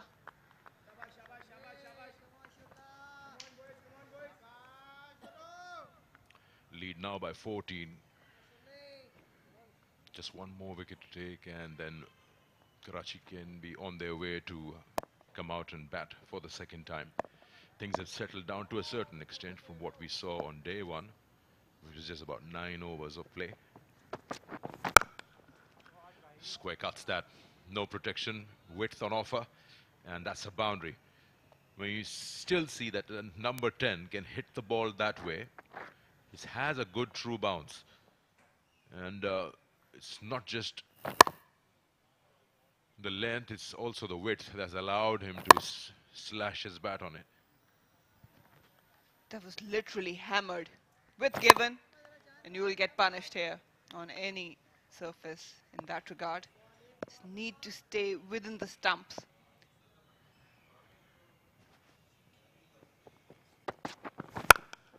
And again, this time is field protection. It is such a known fact, Marina, that you talk about the batters who are tail-enders mostly. They're more than happy to use the horizontal bat. They're not very comfortable with offering a straight bat and coming on the front foot. So you're going to ball that, they'll be more than happy playing as if it's tennis. Skipper having a word with Aftab. He's been decent though, but not on these two previous deliveries. One was plummeted for a 4, and then again with given. These are the runs that Karachi White doesn't want. You need to be very disciplined within the stumps. That's the only way you can get this last wicket as a bowler. This is what I like about Sarfaraz as a captain.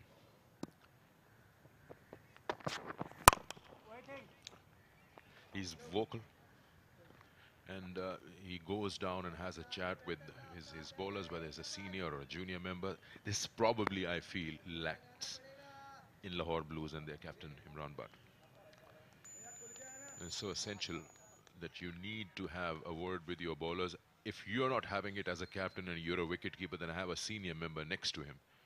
In this case, Mir Hamza around at mid-on or mid-off.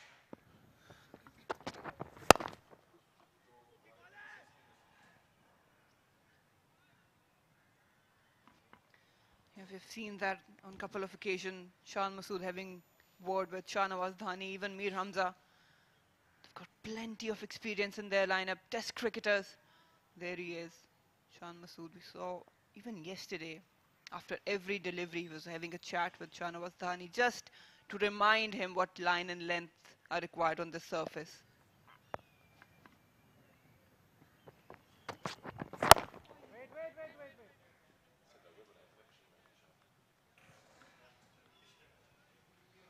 .181 for 9.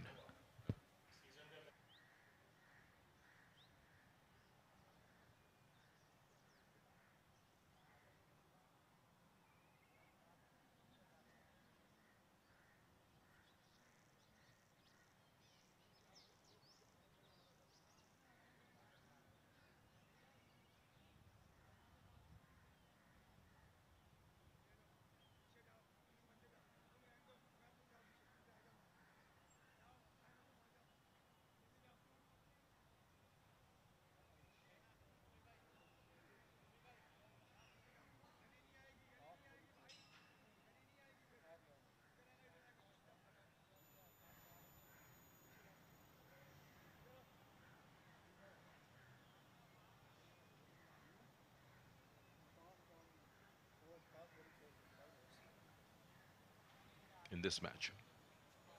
4 for 49. Excellent economy.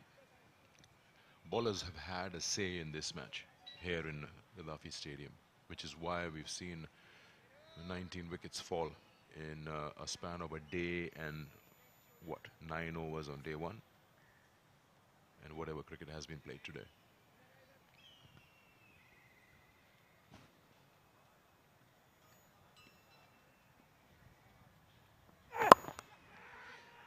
Nicely done. He's moved across to make some room, but he's deliberately looking to take on those 3 fielders in the deep. A deep fine leg, a deep square leg, and a deep mid-wicket. I'm not sure about this shot. Obviously, they've got 3 fielders patrolling the leg side for Usman Qadir, and he actually literally fell for the trap. Short pitch delivery. It didn't carry though, but not ideal or a wise shot to attempt with this field position. I think he's just practicing pre-season PSL if he ever gets to bat.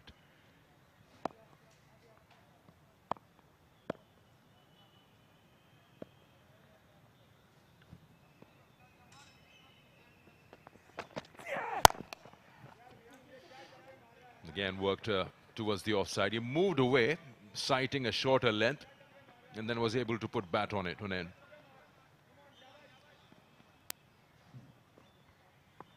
Mir Hamza turning out to be a tad predictable. Hunain and Usman Qadir probably realizing that he's opting for a slightly shorter length. That's why you can see how deep he's standing in the crease.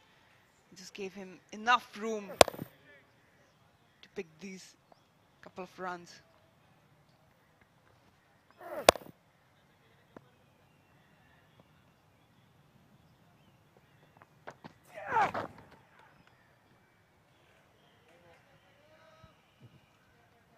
He's been given a wide and one for the over. He's such a taskmaster, Sarfaraz. Immediately when he collected that ball in the gloves, inquired from Mir Hamza what was that. Which is why, I mean, he just doesn't feel that there should be any sort of unnecessary deliveries. Why run to the top of your mark and ball something as ordinary as that?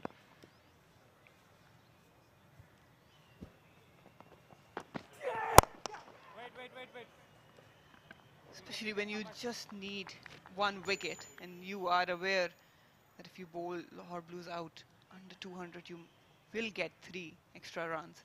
I'm not sure about this ploy. Yes, it's good, but you need to mix it up.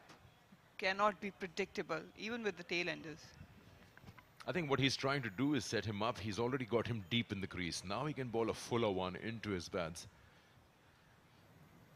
And that's maybe what he's trying to do. Again, a shorter one. He's just pushing him further back into the crease. So now round the wicket with that angle, he could actually afford to bowl something fuller, targeted within the stumps. I mean, you're talking about the last wicket. So really, he will not have a lot of plans against a quick, fuller one into the pads. Now, Usman Qadir having a word, maybe he realizes what's going on and what kind of setup Hamza is having.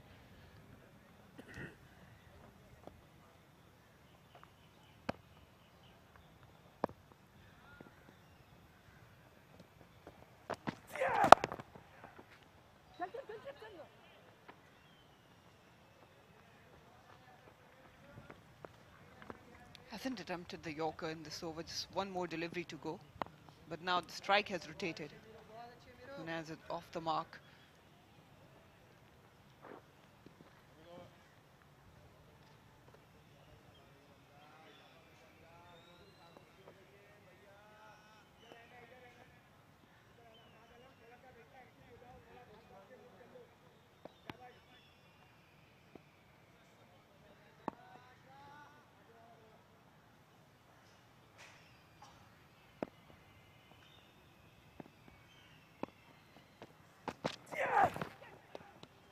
There's a good shorter one to end the over.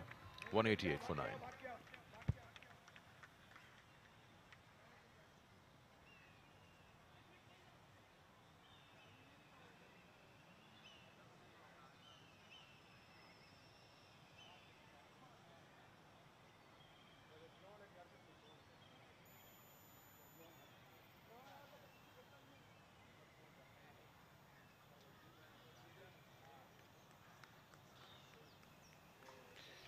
got lead of 27 runs.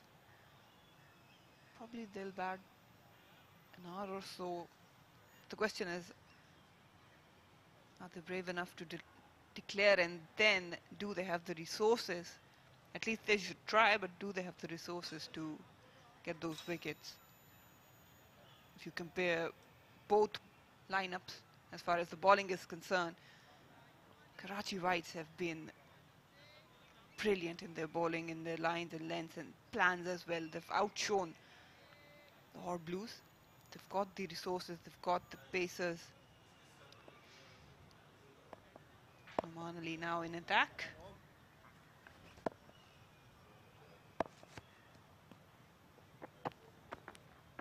Oh!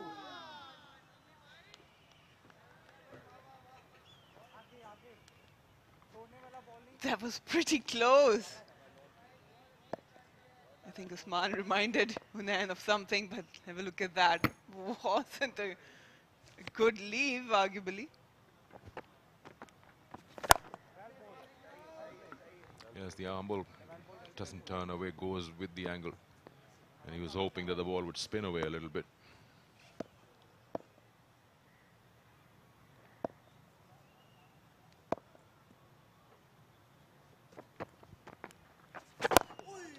Or you could say it's a very good leave that he exactly knows where the off stump is. See, either way.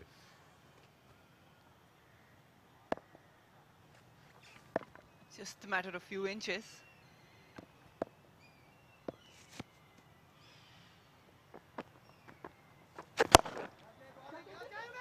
Well, it's a hesitant single.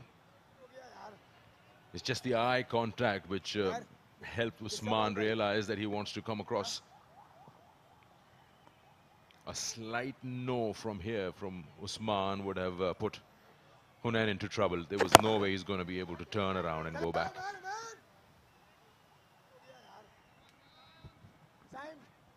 That's important. They need to keep rotating the strike. Don't allow Oman Ali to settle in, because if he creeps up on your nerves, he'll get you out.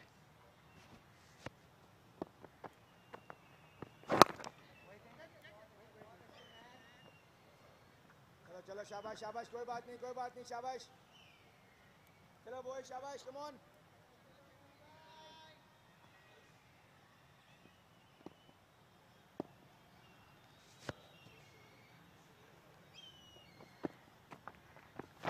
पकड़ो 189 for 9.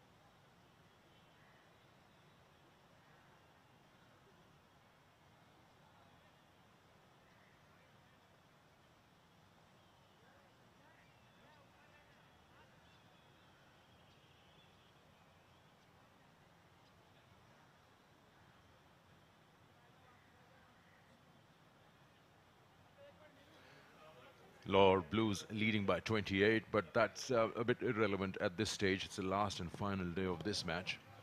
The round games. Karachi seems to be in slightly a better position with 1 point ahead of Lahore Blues. End of the day, of course, will confirm which two teams will play the finals. I've mentioned to you 5 are in contention, very close to each other in terms of points. And Karachi and Lahore Blues both would like to grab whatever is available in terms of those extra bonus bits.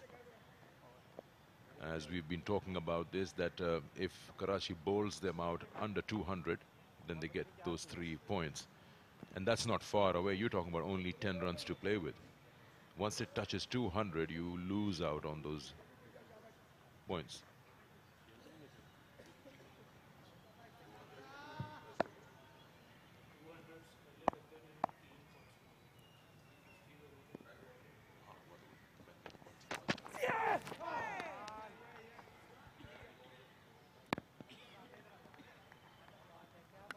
Very interested to see where Mir Hamza is going with this. So 2 short deliveries. The usual process would be the same as we mentioned in the previous over of Hamza, that you would want to push that tail ender back as deep, as far back into the crease as possible, like this. And then ball a fast, quick Yorker so that he has no room to move further back. You see, almost already both his feet are inside the box.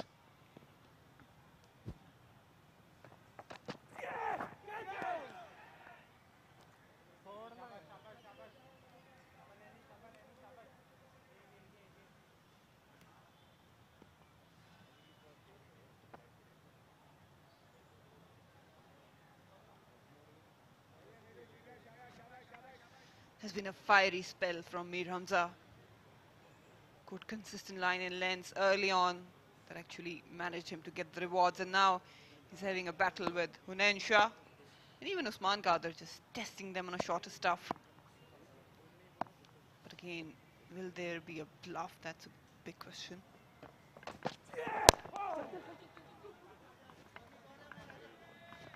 There it is. Fuller length in the slot. It's nicely dealt by Hunain Shah though, but these are the mix-ups you need. You cannot be predictable, especially when you're looking for a wicket to end things. Don't know why Mir Hamza has come back over the wicket to the right hander. I mean, the previous over he's coming round the wicket and bowling those shorter ones. And that angle, you're allowing even lesser space for Hunain to avoid that short delivery because the angle brings it into the body. But once again, he's come back over the wicket to the right hander. At the moment, Usman on strike.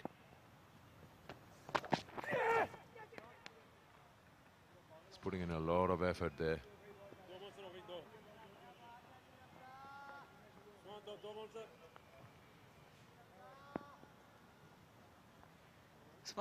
Usman Qadir has been very preemptive on this occasion, showing him all of his stumps and then right at the last moment just moving in front of them. He's trying to do something different. We'd love to see one in the rib cage. Because again, you got to keep in mind what number is batting at the moment.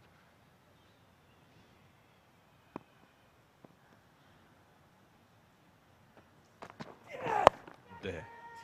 That's gone in the air because you're forcing him to play, and that's gone through. Absolutely unbelievable. The trap was set. Had to be in the rib cage so that he has to play a shot at it. And it's just gone through. Shahnawaz Dhani lets down his fast bowling partner. That would have been the fifer for Mir Hamza. Sheer disappointment, and rightly so. It was all set up. Everything was perfect about it. The line, the length, the shot Usman executed. All he needed to do was just set up and collect that cleanly. And it went for 6 runs. 196 for 9.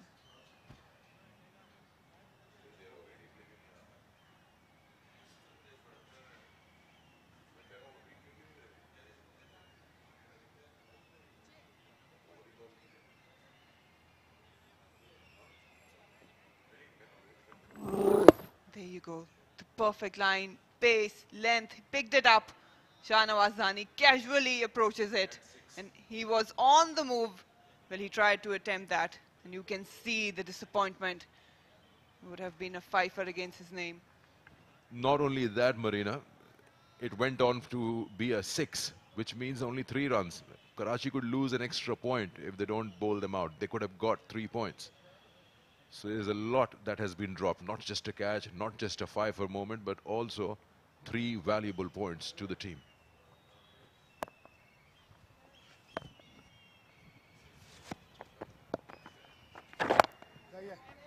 One, you dropped a catch, and 2, you helped it on its way for a 6.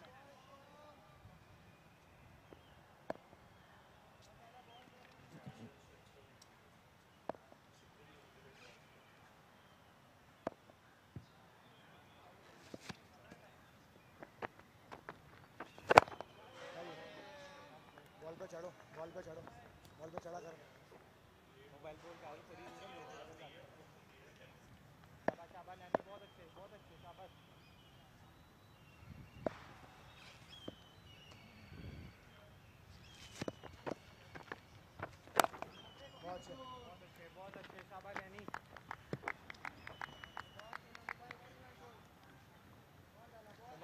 As a tail ender's mind, you know, you'll block a couple of balls nicely and suddenly there'll be a rush of blood.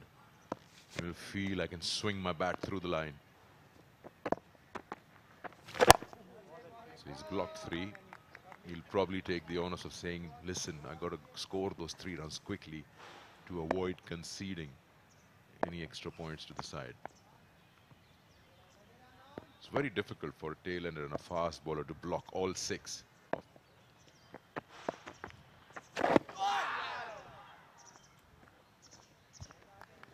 So far he's done well to resist that urge, but for how long? It's one more delivery to go. We've seen batters attacking Numan Ali. There's one more to go in this over. But he survives. Maiden to come by. 196 for 9 after 57 Lahore Blues.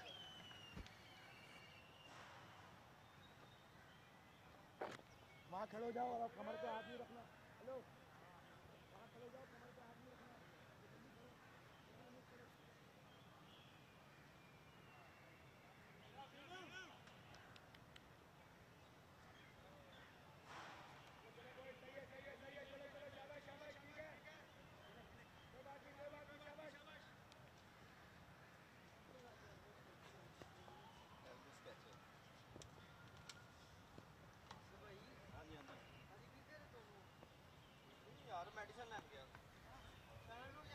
The plan almost worked by Mir Hamza against Usman Qadir. Now the fielders have been switched. Shahnawaz Dhani called up in short mid-wicket area. Got 3 patrolling the leg side. All set for the short delivery. Got fine leg deep, square leg deep, mid-wicket. Is well within the boundary. With that top edge probably carrying.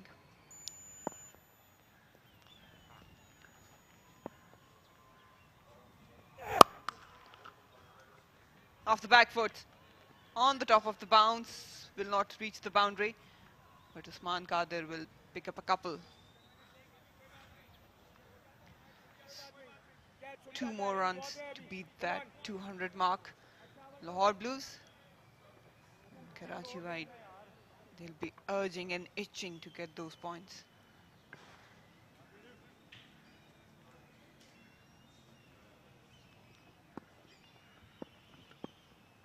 A lot of information there. Just go through it.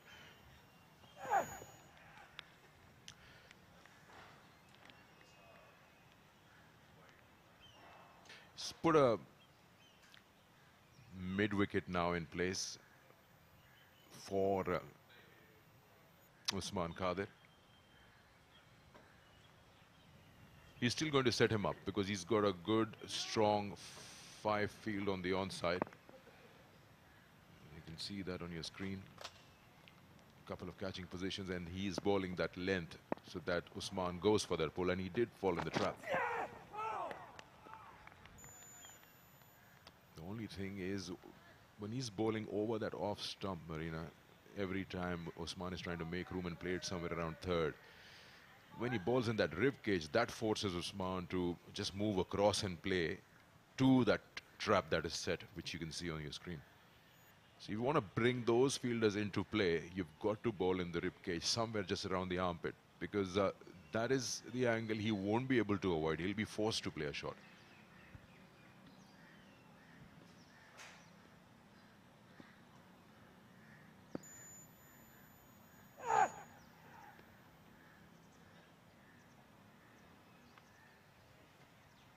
It was almost that line, but Usman has done well to let it go. Again, he's well aware of the plan. Now, will Mir Hamza try a Yorker? That's the question. He'll go for it, definitely.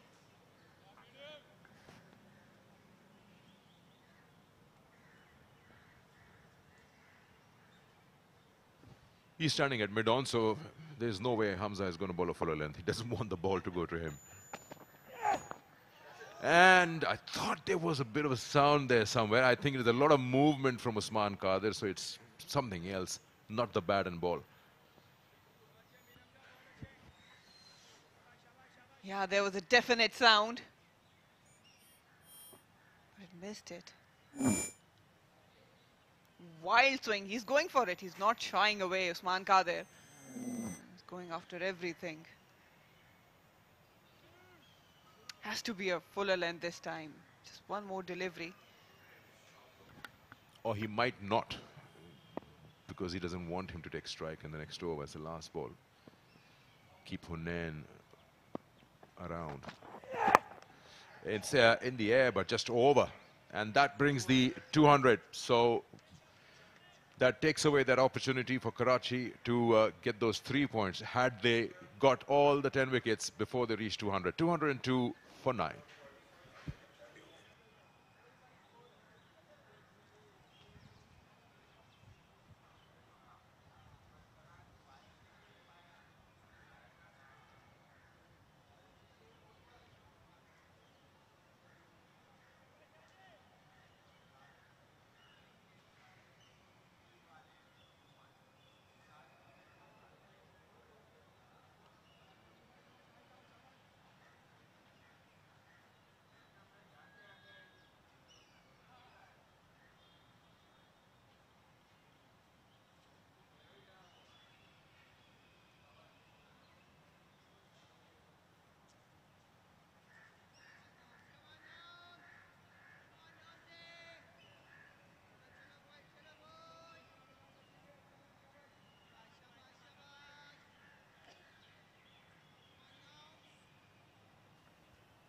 छत्तीस run की partnership दर्द sir बन गई है Karachi Whites के लिए, क्योंकि wicket की तलाश थी।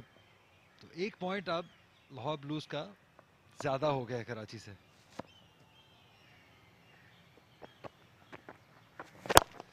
लेकिन अच्छी पार्टनरशिप लगी है, अच्छा रन है ये, कमिटमेंट दिखाई है। आसान नहीं होता है जब आपके सर पे बॉल लगता है, उसके बाद इतने फोकस से बैटिंग कर पाना। हुनैन शाह ने अच्छा रोल निभाया है इस पार्टनरशिप में। उस्मान कादिर एक डोमिनेंट पार्टनर है इस पार्टनरशिप में, 28 रन पर हैं, लेकिन दाद देनी होगी इस पार्टनरशिप को। कुनमल आसिफ कमेंट्री बॉक्स में मेरे साथ हैं, आपको खुशामदीद कहते हैं। अच्छा सेशन रहा है, मॉर्निंग सेशन, अच्छी क्रिकेट देखने को मिली है। बहुत शुक्रिया अली, आपने बिल्कुल दुरुस्त कहा। दोनों बल्लेबाजों ने अब तक बहुत अच्छी मज़ाहमत की है।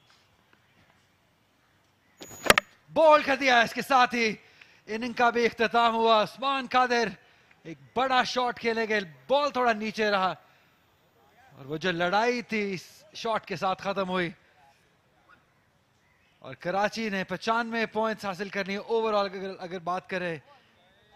और ऐसा लगता है कि फाइनल के लिए जो क्वालिफिकेशन है वो काफी हद तक आसान हो गई है इस विकेट के गिरने के बाद। काफी मज़ाहमत दिखाई इस पार्टनरशिप ने, लेकिन फाइनली वो जो पेशेंस था वो शॉट हुआ और उस्मान कादिर एक बड़ी शॉट के लिए गए और अपनी विकेट गंवा दी। कमेंटेटर्स का यहाँ से हम इस पार्टनरशिप की तारीफ कर रहे थे और एक बड़ा शॉट खेलने के लिए मिड विकेट से ऊपर खेलने के लिए चले गए थे और अपनी विकेट गंवा बैठे। ये सरफराज को देखिए, शाहनवाज धानी के साथ बातचीत जारी है। आप सरफराज को काफी अरसे से देख रहे हैं, क्या कह रहे होंगे शाहनवाज को?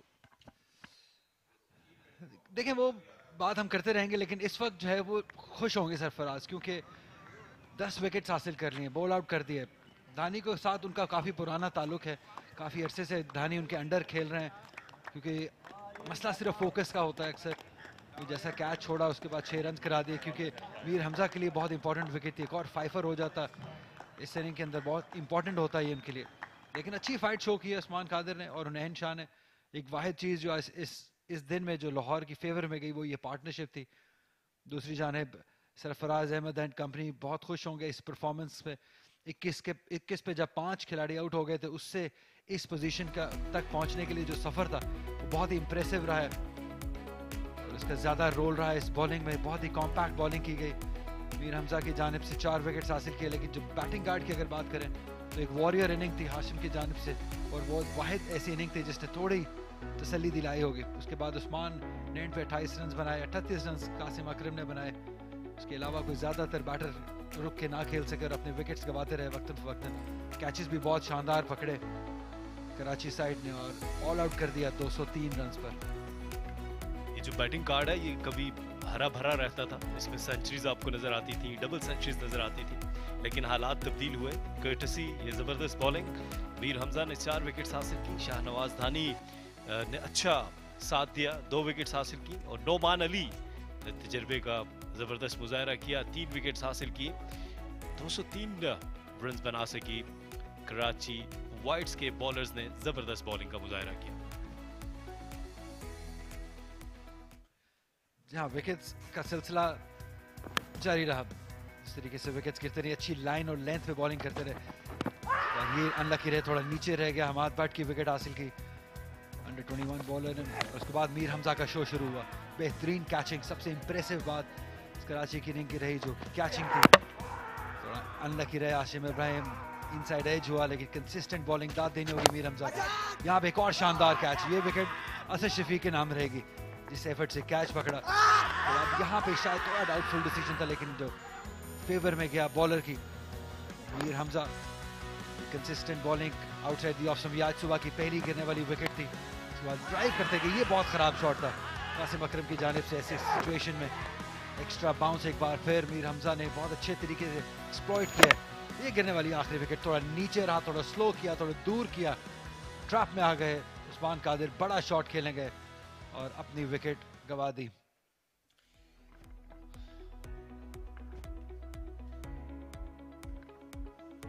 एक 161 रन कराची वाइट से बनाए थे पहली इनिंग में, जिसमें सरफराज अहमद के 51 रन, उस्मान कादिर की 4 विकेट्स, अली शफीक और हुनैन शाह की 3-3 विकेट्स। और जवाब में लीड जरूर हासिल की 42 रन की, लेकिन बोनस पॉइंट्स बहुत दे दिए। 203 रन पर ढेर हो गई लाहौर ब्लूज। हाशिम इब्राहिम की बहुत फाइटिंग इनिंग, 51 रन की। कासिम अकरम ने अच्छी इनिंग खेली जब तक उन्होंने खराब शॉट नहीं खेला, 38 रन बनाए। मीर हमजा ने शानदार बॉलिंग की, कंसिस्टेंट बॉलिंग की एक लाइन और लेंथ पे, और रिवॉर्ड मिला, उन्होंने 4 विकेट्स हासिल की। नोमान अली जो कि हमेशा ही विकेट्स लेते हैं, 3 विकेट्स हासिल की। शाहनवाज धानी ने भी कल के दिन में बहुत कमाल बॉलिंग की थी, 2 विकेट्स हासिल की। लाहौर ब्लूज ने लीड हासिल कर लिया पहली इनिंग के बाद 42 रन की। गद्दाफी स्टेडियम में इस वक्त एक ब्रेक का वक्त है, दूसरी इनिंग जब भी स्टार्ट होती है उसके साथ दोबारा हाजिर होंगे।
कद्दाफी स्टेडियम लाहौर एक बार फिर खुशामदीद कहते हैं, जहाँ पे खबर यह है कि लाहौर ब्लूज 203 रन्स बनाकर ऑल आउट हो गई 58.2 ओवर्स में, जिसका मतलब ये हुआ कि कराची को लीड मिल गई है बोनस पॉइंट्स की, जो कि पीछे थे। कुनुमल आसिफ अभी तक मेरे साथ कमेंट्री में मौजूद हैं। जी अली, अगर कोई गुफ्तगू का महवर रहेंगे मेरे लिए तो वो कासिम अकरम रहेंगे। कासिम अकरम ने बहुत मायूस किया और आज सुबह का मज़ा किरकिरा कर दिया। जिस तरह से वो उनसे उम्मीदें थी, उनकी बात की जाती थी, बहुत अच्छी एफर्ट्स नज़र आई बॉलर्स की जानिब से। मीर हमज़ा ने उनका पास मौका था कि वो 5 विकेट्स लेते, लेकिन अनलकी रहे। शाहनवाज धानी ने कैच गिराया, लेकिन एक अच्छी कोशिश कराची वाइट्स के बॉलर्स की जानिब से। 3 विकेट्स नुमान अली के नाम आई। शाहनवाज धानी भी अच्छी बॉलिंग करते हुए नजर आए। अब यहाँ से आगे क्या हो सकता है? क्या कुछ अनइमेजिनेबल, अनथिंकेबल हो सकता है? क्या लाहौर का कोई बॉलर यहाँ से कोई मौजज़ा कर सकता है, कुछ एक्स्ट्रा कर सकता है? क्या एक स्पेल रन थ्रू कर सकते हैं? आसान नहीं होगा, क्योंकि उनका मुकाबला खुर्रम मंजूर जैसे एक्सपीरियंस और स्किलफुल बैटर के साथ है, जिनका रिकॉर्ड बोलता है 12,485 रन्स, 38 की एवरेज, 57-50, 3400 इस लेवल पे कर चुके हैं। आसान नहीं होगा, लेकिन हम ये भी नहीं कह सकते हैं कि नामुमकिन है, क्योंकि पिच को हमने देखा है, वेयर एंड टेयर है। अमाद आलम एक और उभरते हुए बहुत ही टैलेंटेड यंग बैटर जो उनके साथ ओपन करने आए हैं। इससे पहले हमने देखा था पहली इनिंग में साइम अयूब आए थे ओपन करने, इन्होंने भी अच्छी बॉलिंग की थी पहली इनिंग में। 81 विकेट्स अपने करियर में हासिल कर चुके हैं, 5 बार 4 विकेट्स और 5 ही बार 5 विकेट्स हासिल कर चुके हैं। पहला बॉल करेंगे अली शफीक, ख्वाब की तलाश में, 3 स्लिप्स के साथ। अच्छा ड्राइव है, अच्छा पॉजिटिव स्टार्ट है ये, 2 रन यकीनी हासिल करेंगे। तो अब यहाँ से लाहौर के बॉलर्स को ये ध्यान रखना है कि कंडीशंस उस तरह की नहीं है, ओवरकास्ट कंडीशंस नहीं है। आपको हवा से या बादलों से मदद नहीं मिलेगी, आपको पिच से मदद मिलेगी। तो आपको पिच पे जो एक्यूरेसी है वो दिखानी होगी, वो जो अपना प्लान है।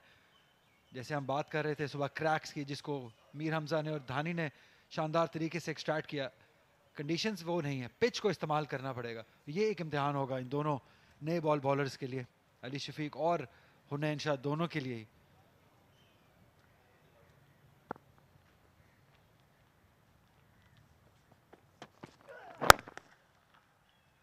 शानदार शॉट, बैकफुट पंच, 4 रन के लिए खुर्रम मंजूर की जानिब से। तो पॉजिटिव स्टार्ट। अब भूलना होगा पहली इनिंग को अली शफीक को, इस इनिंग में इन कंडीशंस के मुताबिक बॉलिंग करनी होगी। जी अच्छा पुरएतमाद आगाज खुर्रम मंजूर की जानिब से, जहां उनको थोड़ी सी विड्थ मिली और ये बाउंड्री हासिल कर ली आउटसाइड द ऑफ स्टंप।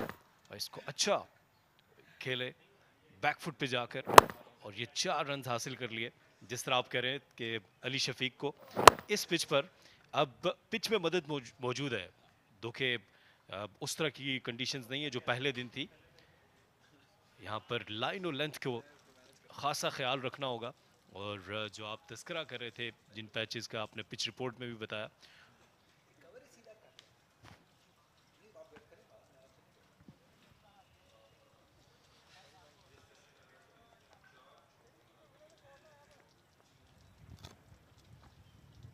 जब पहली इनिंग में बॉलिंग की थी तो बारिश का समय था, बादल थे, हवा चल रही थी, मॉइस्चर था इन द एयर, तो आप काफी मदद मिली थी हवा में। अच्छी बॉलिंग है, अच्छा स्टार्ट है, लेकिन उतना ही पॉजिटिव स्टार्ट खुर्रम की जानिब से भी। ये एक्सपीरियंस बैटिंग लाइन पे इतना आसान नहीं होगा। जी जिस तरह पहली इनिंग्स में हमने देखा कि साइम अयूब की विकेट जल्दी हासिल की, फिर खुर्रम मंजूर को जल्दी आउट किया और प्रेशर ले आए, 21 पर 5 आउट कर दिए थे। अब इस वक्त हालात थोड़े से बदले हैं, 2 दिन से हमने देखा है कि लाहौर का मौसम कदरे बेहतर ज़रूर हुआ है। आज भी टेम्परेचर इस वक्त 24 है, और लेकिन क्रिकेट के लिए बहुत ही साजगार मौसम। और कराची के लिए भी 484 रन इस लेवल पे अमाद आलम के, हाईएस्ट 157 है। अच्छा आगाज है इनके करियर का।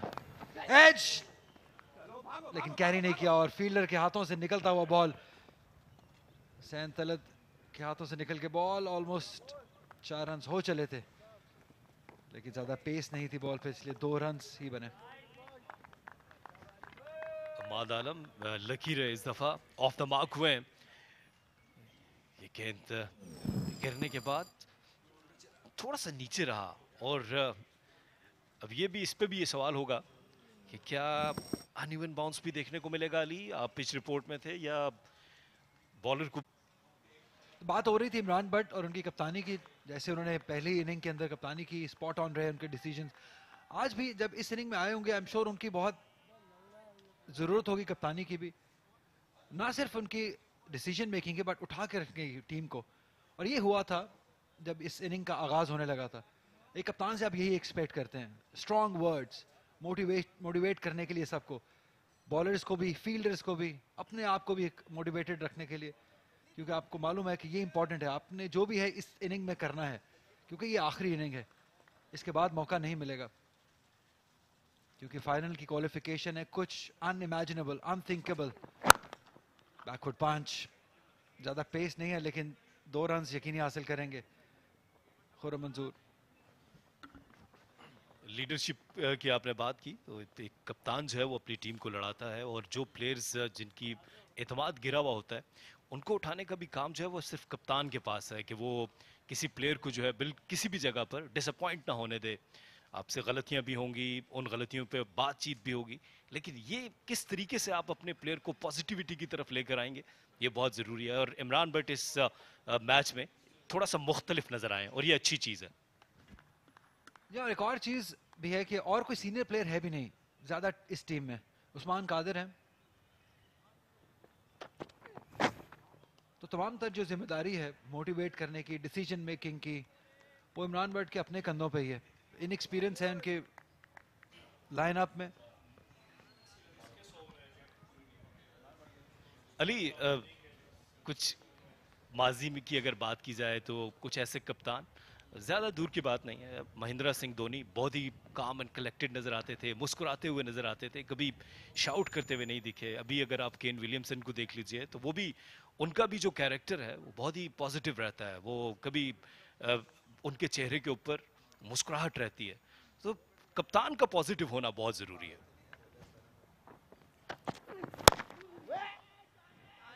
डेफिनेटली मैं टोटली एग्री करूंगा, बट आप जिन कप्तानों की बात कर रहे हैं वो ग्रेट्स ऑफ द गेम हैं। उन तक पहुंचने के लिए बहुत कुछ करना पड़ता है, बहुत मेहनत रिक्वायर्ड होती है, बहुत डिफरेंट मराहल से गुजर के आप महेंद्र सिंह धोनी या केन विलियमसन के लेवल तक पहुंच पाते हैं। और कुछ इंसान की अपनी नेचर भी होती है कि आप किस तरीके से चीज़ें हैंडल करते हैं।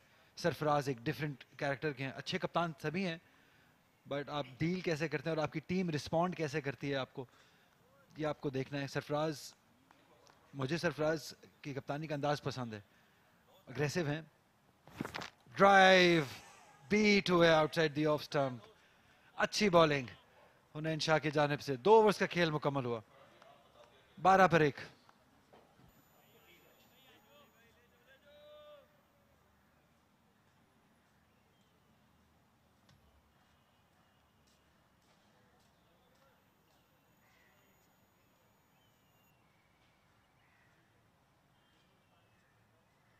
आपने कहा कि केन विलियमसन और महेंद्र सिंह धोनी, तो एक अली आर्टिकल में पढ़ रहा था कि न्यूजीलैंड क्रिकेट बोर्ड के एक अहदेदार ने बताया कि जब केन विलियमसन स्कूल टीम में कैप्टनसी करते थे, तो वहाँ से हमने इनको ये ठान ली थी कि इनको ग्रूम करना है, और इनको फिर अपने मुख्तलिफ मराहल से गुजार कर, पाथवे से अंडर 19, फिर फर्स्ट क्लास, और फिर उनको इंटरनेशनल लेवल पे। तो ये भी बहुत ज़रूरी होता है कि आप किसी प्लेयर को ग्रूम कैसे कर रहे हैं।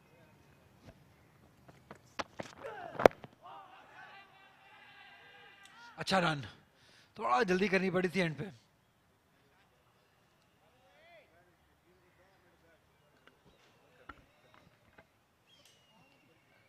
रिकी पॉन्टिंग को हमने देखा था, वो भी अपने प्लेयर्स को बहुत बकअप करते हुए नजर आते थे। ग्रेम स्मिथ जो है वो भी एक ज़बरदस्त कप्तान थे। सो इसलिए मेरे नज़दीक मैं ये समझता हूँ कि कप्तान का काम एंड कलेक्टेड होना बहुत ज़रूरी है अपनी टीम से रिजल्ट्स लेने के लिए।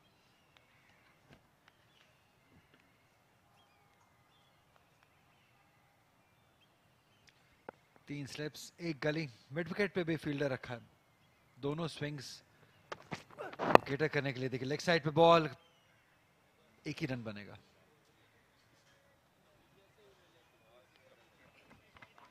थोड़ा सा विवर्ड हुए हैं अली, और 3 फील्डर स्लिप में। असद शफीक ने जबरदस्त फील्डिंग का मुजाहरा किया, कैचेस बहुत ही शानदार था में, और किसी भी जगह पर ऐसा नहीं लगा कि ये एक्टिव नहीं है। या बहुत ही कमाल फील्डिंग की है इन्होंने। पिछले मैच में भी जब कदाफी स्टेडियम में कराची के मैच हुआ था तो ये इतने एक्टिव नजर आए थे, इतने फिट नजर आए थे। ऑल्दो 39 साल के हैं, 39 के हैं, लेकिन ये दिखा रहे हैं कि 39 इज द न्यू 19। 4 रन होने चाहिए थे।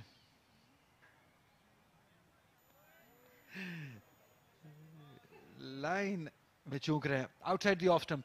3rd और 4th स्टंप को आइडिया लेके बॉलिंग करनी होगी और आइलैंड में बॉलिंग करनी होगी, क्योंकि बैट जो यहाँ से जिस एंड से अली शफीक बॉलिंग कर रहे हैं और राइट हैंडर बैटर अगर बैटिंग कर रहा है तो उसके सामने हैं वो 2 बड़े क्रैक्स, और जब एक बैटर के जहन में ये 2 बड़े क्रैक्स नजर आते हैं तो कंफ्यूजन होती है। आप 100% श्योर नहीं होते हैं कि बॉल कहाँ जाएगा, कितनी हाइट पे आएगा।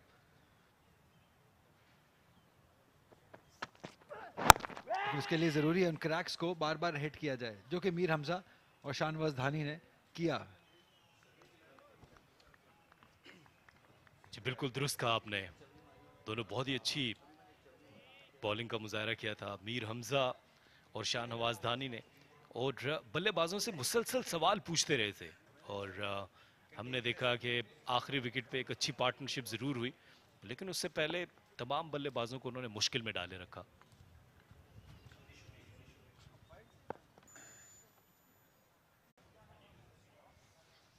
आखिरी बॉल होगा ये खाने के वक्फे से पहले।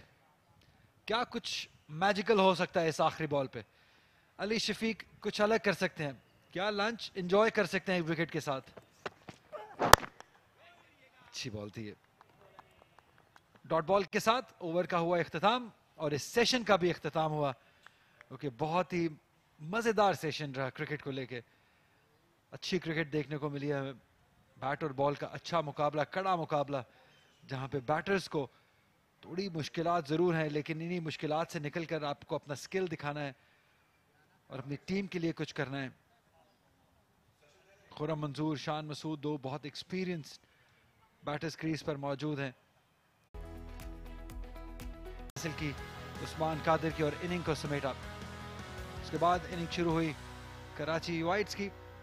अर्ली विकेट्स रिक्वायर्ड थी और वो दिलाई अली शफीक ने, लेकिन उनके सामना पहले खुरम के साथ और फिर ये वो एजेस निकलते रहे, और ये वो लम्हा जहां पे विकेट हासिल किया अमाद आलम की। अली शफीक कंसिस्टेंट लाइन और लेंथ पे बॉलिंग करते हुए नजर आए और 1 विकेट हासिल की 15 रन पर कराची रीजन की। 27 रन की ट्रेल है कराची रीजन की। खाने के वक्फे के बाद दोबारा हाजिर होते हैं।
Welcome back once again after lunch on the final day of this last round, Karachi versus Lahore.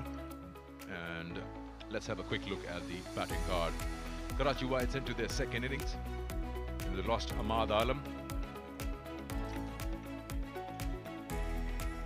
And the reason why Ahmad was there because Saim had not taken the field for a long time due to an upset stomach, so he has to wait. This is where they stand at the moment, 15 for 1. A very short bowling card for Lahore Blues, just the 3 overs bowled so far, 2 by Ali Shafiq and obviously the other one from Hunain. And Ali Shafiq just a bit expensive, but he has that 1 wicket that's fallen. And 15 for 1 story so far.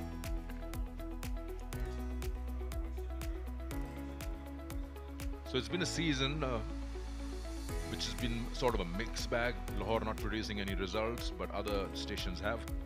Karachi, after the performance here, and they've managed to dismiss the Lahore side inside 250 runs, they've gained 2 more points, which means that they will, or they are, already ahead. If I give you the updated points, Karachi Whites right now is 95 points, Lahore Blues is 94. The only way Lahore can kick Karachi out of the final is by winning this match, and that seems like a pretty far-fetched hope. They'll have to bowl Karachi out and then score the runs that are there in the lead. The lead, at the moment, the trail is 27. Second finalist still not confirmed, probably Faisalabad. Depends on what the result is going to be there. They are at 101 points currently.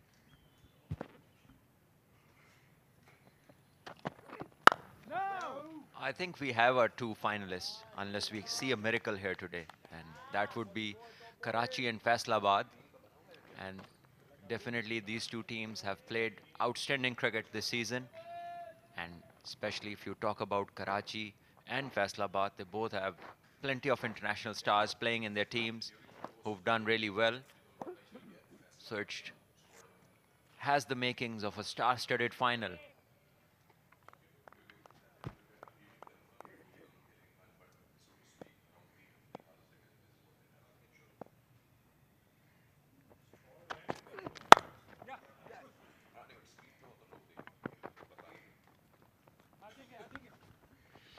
Shot and a boundary. That reduces the trail now by 4 more runs. So it's been an outing which probably is half cooked, because the first day only 9 overs were possible, and then rain took away the second day completely. That's the shot that was played by Shan Masood. Good hands, great wrists. Yes, he's tall, and that height enables this shot making for him very easily, and Shan has very good wrists as well, so he just timed that, got 4 runs.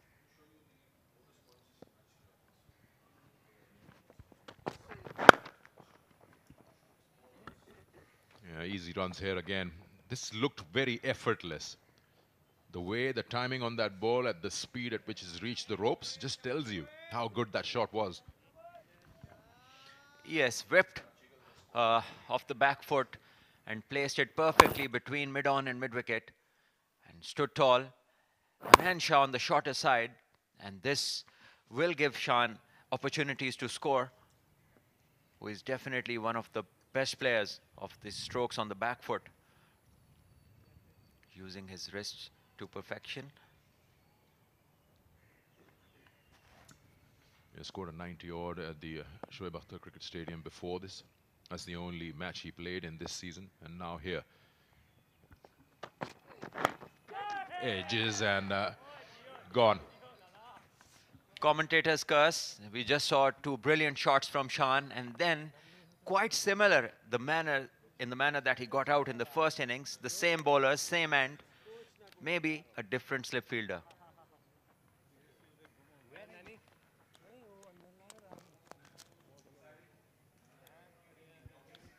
You never rule any possibility out. 2 already down for just 23. He just played a great shot of a similar length through the point region. And this was also a similar length and ball which got his wicket in the first innings. Yes, this one just bouncing a bit more. We have seen throughout this game the pitch do things that are, batters not expecting. And this one in the gully, straight to Usman Kadir. A regulation catch, which he accepts. And Shan made an elegant 9. Was out in the same manner, 23 for 2 Karachi.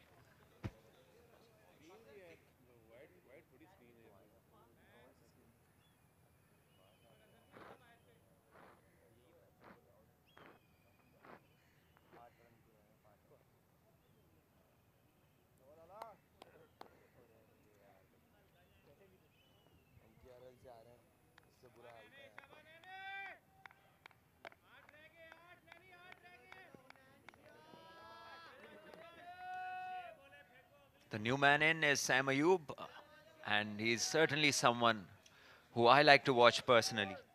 He's so good, so pleasing on the eye. He has a short range which is so effortless, and he can, for his size, he can really hit the ball big. 13 games so far, 722 runs, 142 highest. I believe that was the previous game, and an average of 38.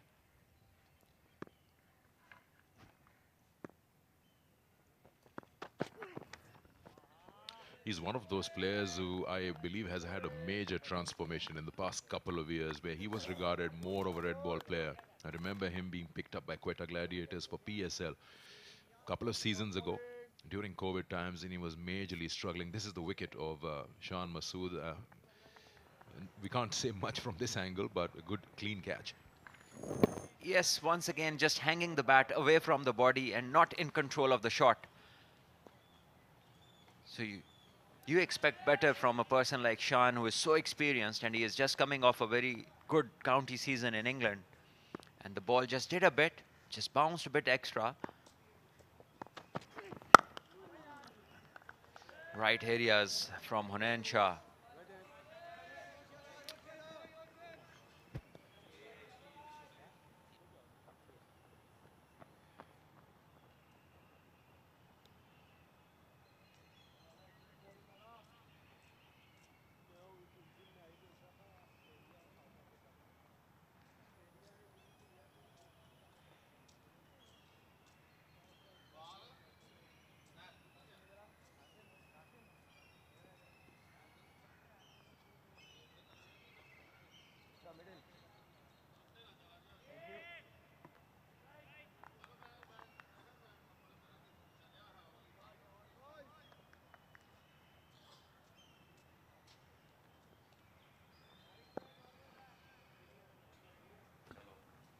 Ali Shafiq will now take the ball from the media end.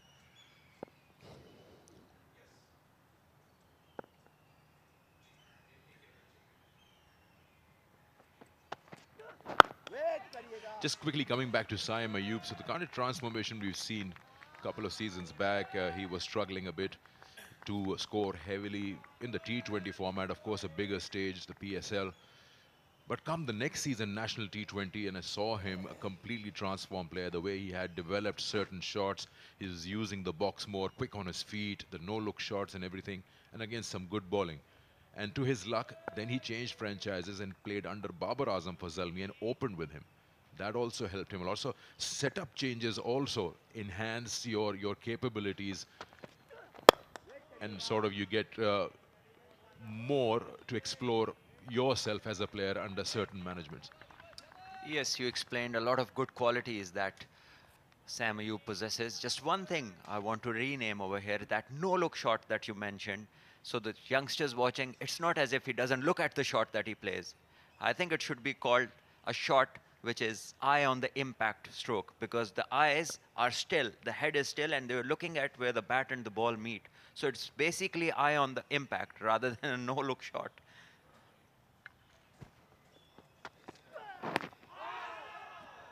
The only good thing, or you say the arrogance about that shot is that once it connects, you are sure as a batter that I'm clearing.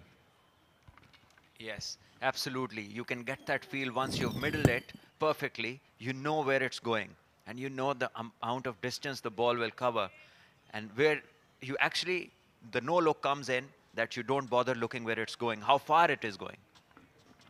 It will be an embarrassing one if you get caught. You're not looking. And the bowler tells you, listen, hello. That way. But I guess the field, the batter is playing it in that region, knowing that there's no one around there. So he knows even if it doesn't go all the way, it's a 4. And he said in one of the interviews that it is not a premeditated shot. It's just that when I find myself in that good position, you know, Andre Fletcher plays that shot a lot, the Spice Man, that you cover the line of the ball in his case and he plays it behind the square on the onside. The first time I ever saw that shot played was played off the legend Waka Yunus, and it was played by another legend, Matthew Hayden. And he did that in Kenya. He hit him for a straight 6 over his head, and he didn't bother looking at. He just started scratching the crease again. And that's how it first came on the scene. And in coaching classes, when coaches work with youngsters, they particularly work on these things where the eyes have to be on the impact while executing a big stroke. And a no ball, the 5th ball, Ali Shafiq. Karachi at 25 for 2. And they need to make sure that there is no dramatic scenes towards the end of this game. Big no ball, this one.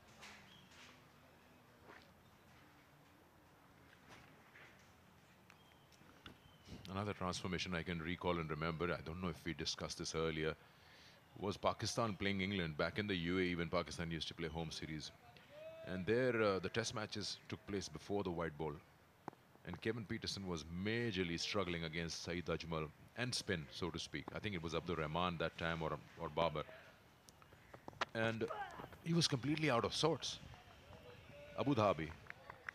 And in comes your limited overs, 1 day or something, and that man smashed the living daylights out of the same bowlers. Haven't seen a transformation in form over a period of what, 3-4 days? That is where the pitch came in big time. I remember that game that you're talking about when the test match was being played. It was Abu Dhabi, and perhaps the 4th and the 5th day, when usually spinners become unplayable in that part of the world. But when they were playing one-day cricket and they were in Sharjah, a smaller ground, a flatter pitch with not much turn, then obviously Peterson becomes a different human at the time. Yeah, but I totally agree with you. It's just the fact that, you know, your confidence levels are low and you're just struggling against a particular ball and you feel. You back yourself, and that's, I guess, is the key. 25 for 2.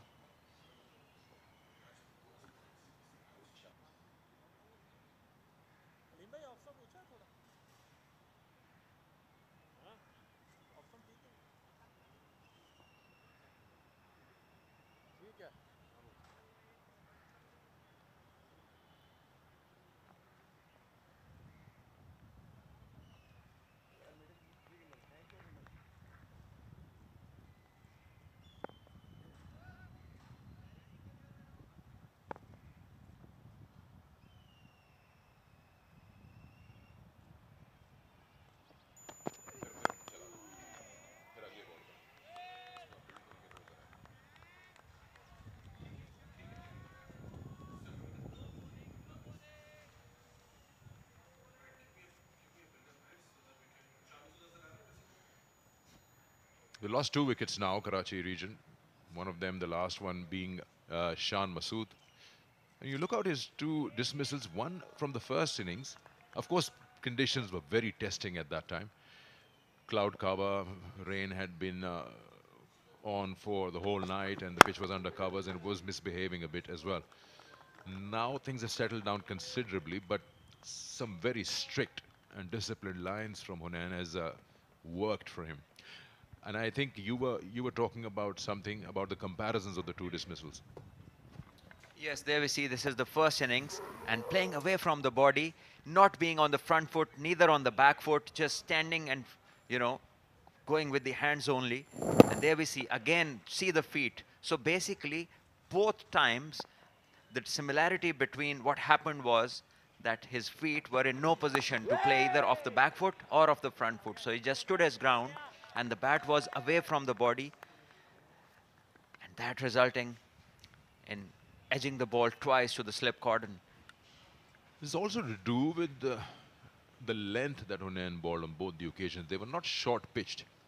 It was around the good length area, but that sharp rise. The ball is climbing when it's coming to Shan Masood. It just puts that awkward position where your hands get locked.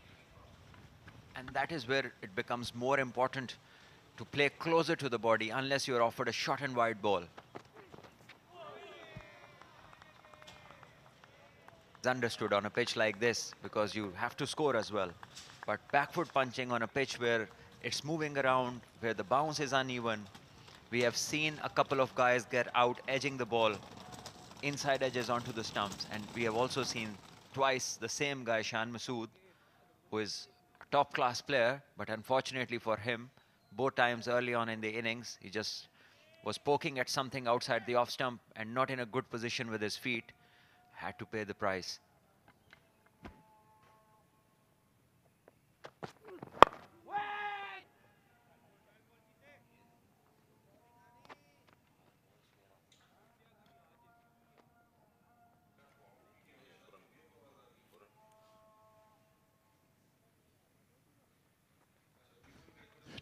Talk about transformation, Salman.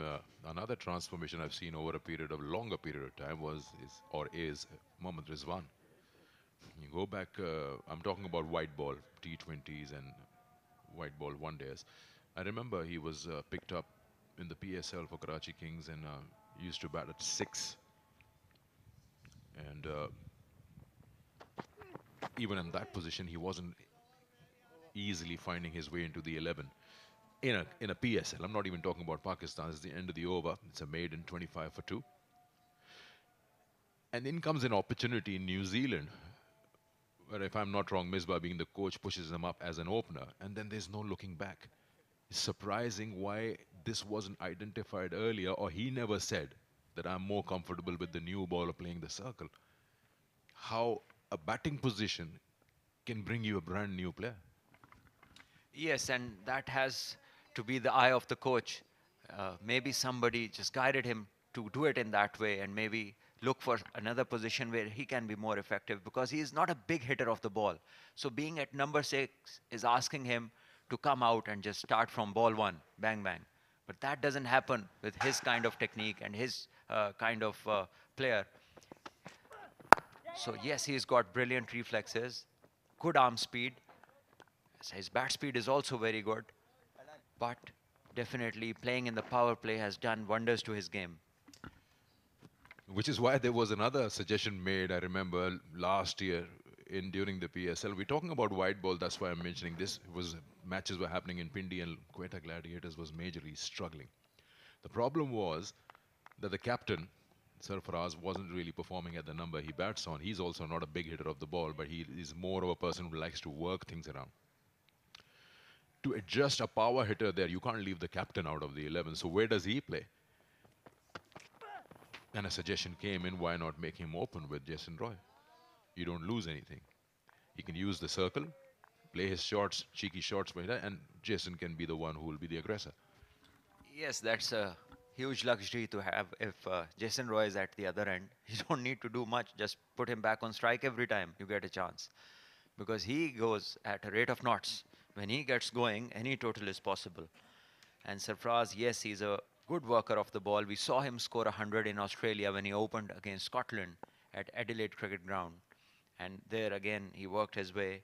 He was fluent. He runs well between the wickets. So he's a good judge of running between the wickets, takes the sharp singles, and so does Rizwan. But both of them are no big hitters. They're not the ones that you look for towards the end of the innings. So the better position for them in the shorter format, or especially in a one-day game, would be more of for Rizwan would be at the top of the batting order in the power play, especially for the T20 cricket I'm talking about.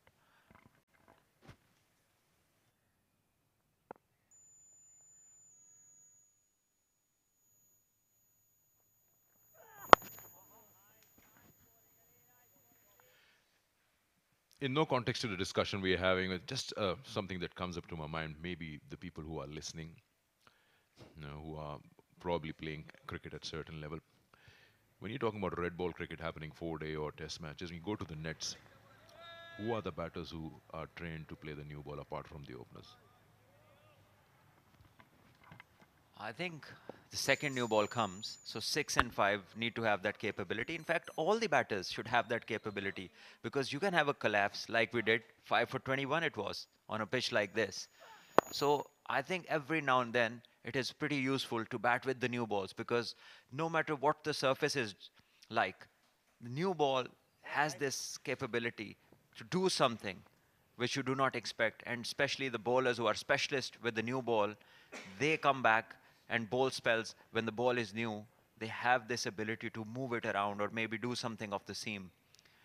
So I think batters every now and then they should bat with the new ball. And if you're trained with the new ball, the other part of batting becomes much easier, batting with a semi or an older ball. And then the other thing that everyone should do is bat with the ball that is reverse swing. So you should know how to see the shine in the hand.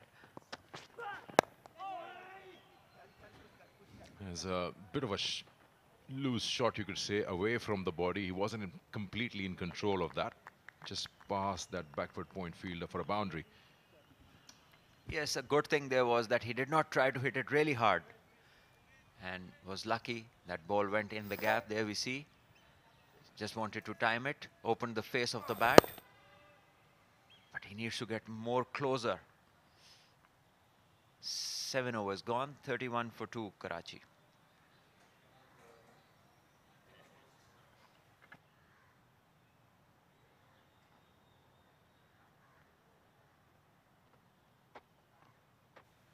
This match, and the bonus points for you.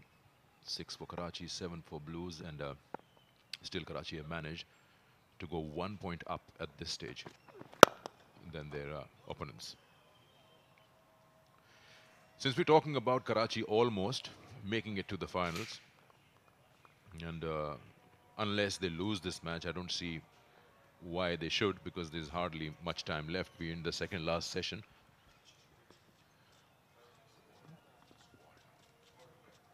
You watched them play over here. Not much. We've had a day and a half and whatever cricket has been played today. For the final 5-day, you see anyone you would like in this side? I'll try to get the squad for you. You'd like to see in the 11. And also various other things that they can fine-tune and polish before they get into that final, because over here, of course, will be played in the center pitch. But then we also need to know which Gaddafi Stadium pitch will turn up for the finals. And if it's the center and if it has the balance, so I think then the Karachi squad playing this game particularly has everything in it. If you look at the fast bowling, Dhani has pace. Mir Hamza is good seam bowler. Then you have the left arm spinner, Numan Ali, who's been playing international cricket.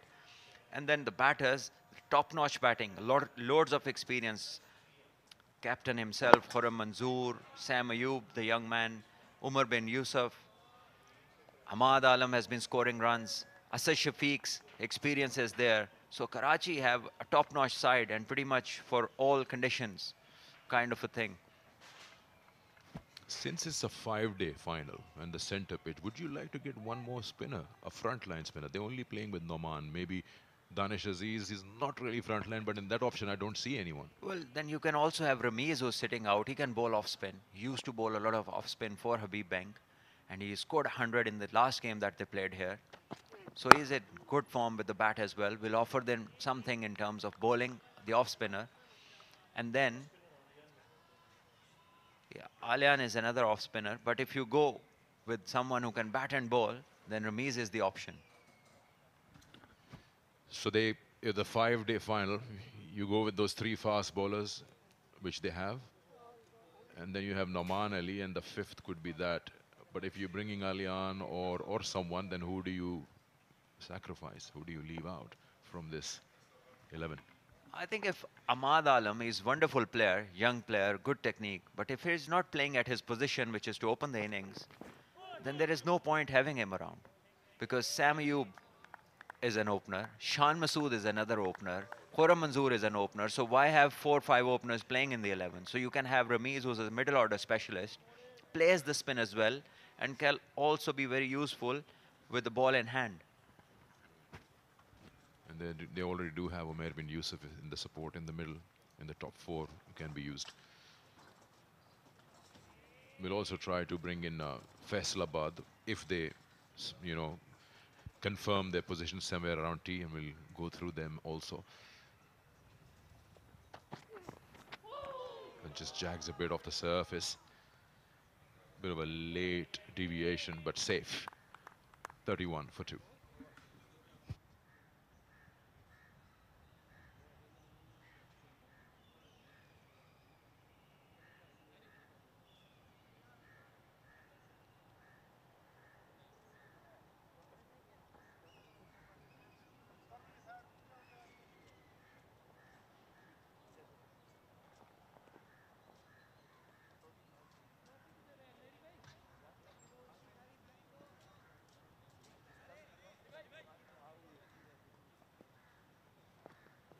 This is the Faisalabad squad. And they haven't played any game at the Gaddafi Stadium, so we haven't seen any one of them live.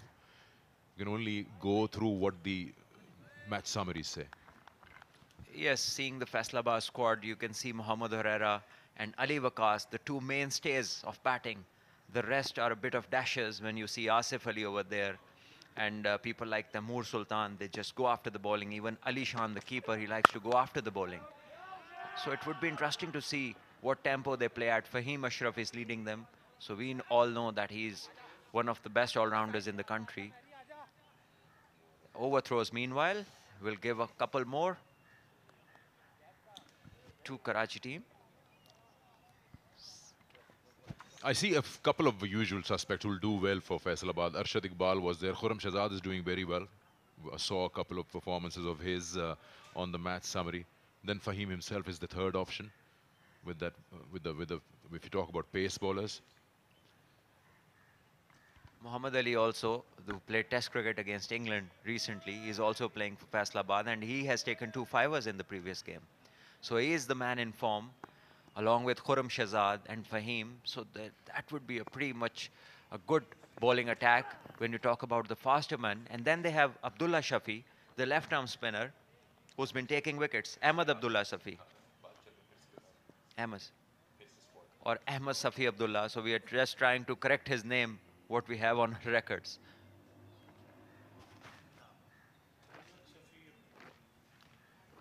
Yeah, you see those options available there.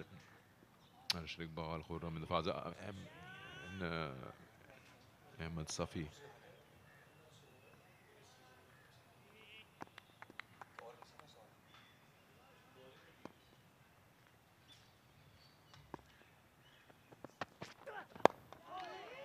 Again, opening the face of the bat, again running it down to that zone behind point, and it's gone for 4.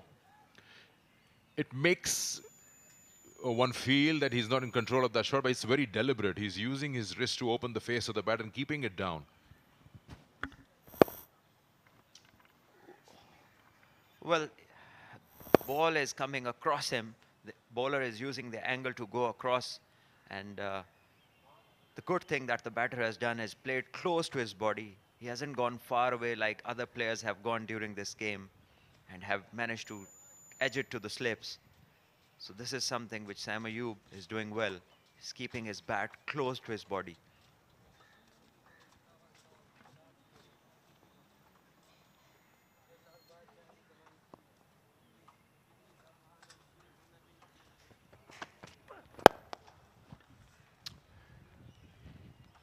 We were looking at the Faisalabad squad. You mentioned Muhammad Ali and his lone test match. I think you'd like to erase that from his memory.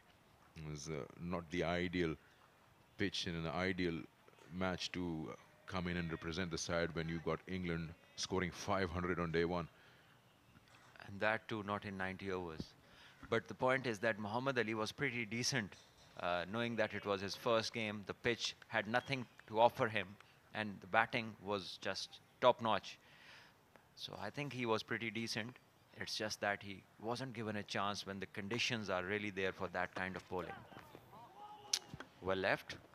Yeah, what surprised me so much, which stood out for me, was Ben Duckett. The way he was sweeping and reverse sweeping, even the quicks and the spinners, scored so many runs square of the wicket, and he wasn't even in the squad for the World Cup. I think after that, or what format was there? Ashes, I think he wasn't in the Ashes squad. Well, obviously, you can't sweep like that in the Ashes because they don't allow you to do that. The point was that the pitches that we prepared for that series were neither for the bowling nor for the spinners, neither for the fast bowlers. So it was something that had, you know, bowlers had nothing in it for them. And the batters, they just kept scoring runs according to their own will. And when you talk about England, they just play with so much freedom. They have so much depth in their batting line. I think Pakistan would have been better off to keep some support for all the bowlers. 9 bowled, 38 for 2 Karachi.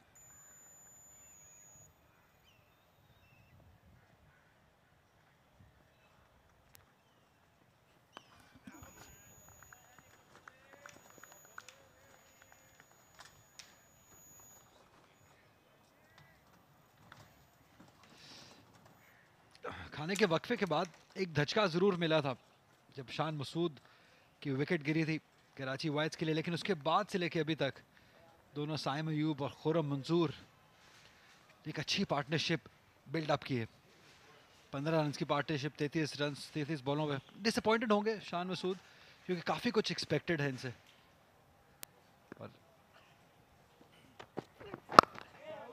और ऐसी conditions में जहाँ पे bowlers को pitch favour कर रही हो, आप एक्सपेक्ट करते हैं कि आपके सबसे जो सीजन बैटर हैं, जो सबसे एक्सपीरियंस बैटर्स हैं, वो स्टैंड आउट करेंगे, जैसे कि खुरम मंजूर कर रहे हैं। 35 बॉलें खेली हैं 12 रन के लिए। तो जिस तरीके से उन्होंने अपना गेम को चेंज किया, ये ग्रेट गेम अवेयरनेस है जो कि एक्सपीरियंस के साथ आती है। किस पिच पे किन कंडीशंस में आप किस तरीके से बैटिंग करेंगे, और वो जो 12,000 रन बनाने का एक्सपीरियंस है वो यहाँ पे काम आते हुए इन कंडीशंस, ऑल्दो रन्स नहीं कर रहे हैं बट एक एंड को बहुत अच्छे से संभाला हुआ है। कुनुमान आसिफ कमेंट्री में मेरे साथ हैं, उनसे मज़ीद बात करेंगे।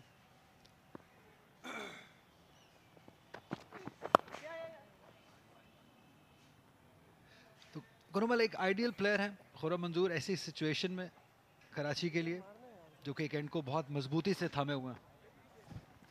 बिल्कुल आप दुरुस्त कह रहे हैं अली। जिस तरह से खुरम मंजूर ने कराची के लिए परफॉर्म किया है फर्स्ट क्लास में, एक भरपूर रिकॉर्ड है इनका और भरपूर सलाहियतों के मालिक भी हैं। यहाँ पर जो आपने सीनियर और सीजन प्लेयर की बात की, ये उनकी जिम्मेदारी बनती है कि जो पहली इनिंग्स में अपनी विकेट जल्दी गंवा दी थी, अब उसका अजाला कर दें, एक अच्छी इनिंग्स खेल जाएं। सो खुरम मंजूर यकीनी तौर पर उनके पास तमाम तर सलाहियतें मौजूद हैं, तजर्बा मौजूद है, या टेम्परामेंट मौजूद है। इस इनिंग में आप गेम है सब सारी टेम्परामेंट की, कि आप कितना टेम्परामेंट दिखाते हैं, कितना आप अवॉइड करते हैं ड्राइव मारना। जैसे हमने आज पहली सेशन में देखा था, जिस तरीके से कासिम अकरम ने अपनी विकेट गंवाई थी, वो लैक ऑफ टेम्परामेंट था कि आपको थोड़ा सा बॉल नजर आया मुंह में, आपने ड्राइव मार दी और आप विकेट गंवा दी। तो ऑल्दो सिर्फ 4 रन ही मिलने थे उस ड्राइव से, लेकिन जो नुकसान हुआ वो बहुत बड़ा नुकसान था। वो गेम में वापस ले आया कराची को, क्योंकि वो पार्टनरशिप बिल्ड हो रही थी। जब तक कासिम अकरम रहते क्रीज में तब तक उम्मीद रहती थी, लेकिन उनकी जाने के बाद बिखर सा गया सब कुछ। इस टेम्परामेंट, इस टेक्निक की बात कर रहा हूँ मैं, खुरम मंजूर जिस तरीके से बैटिंग कर रहे हैं। जी बिल्कुल आप दुरुस्त कह रहे हैं कि जो तजर्बा इनके पास है, अब उसको ब्रुए कार लेकर आना है, यहाँ पर परफॉर्म करके दिखाना है। और खुरम मंजूर जो कि पहली इनिंग्स में जल्दी आउट हो गए थे, वो ख़ुद भी अपने इस परफॉर्मेंस से खुश नहीं थे। उनसे हल्की फुल्की बातचीत हुई, वो यकीनी तौर पर वो इन अज़ाइम का जिक्र किया था उन्होंने कि जिस तरह से कराची उनसे बहुत सी तवक्कुआत रखती है, उस पर पूरा उतरना है, और ये उनके लिए भी बहुत ज़रूरी है एक अच्छी इनिंग्स। 10 ओवर्स के बाद 39 पर 2।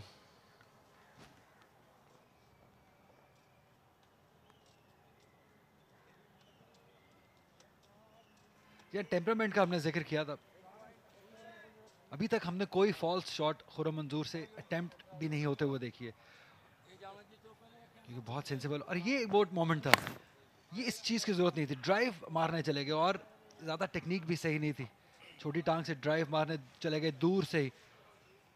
टेक्निक एक अलग बात थी, जो कंडीशन थी, जो मैच की सिचुएशन थी उस वक्त, इस शॉट को अटेम्प्ट ही नहीं करना चाहिए था कासिम अकरम को, डिफेंड करना चाहिए था।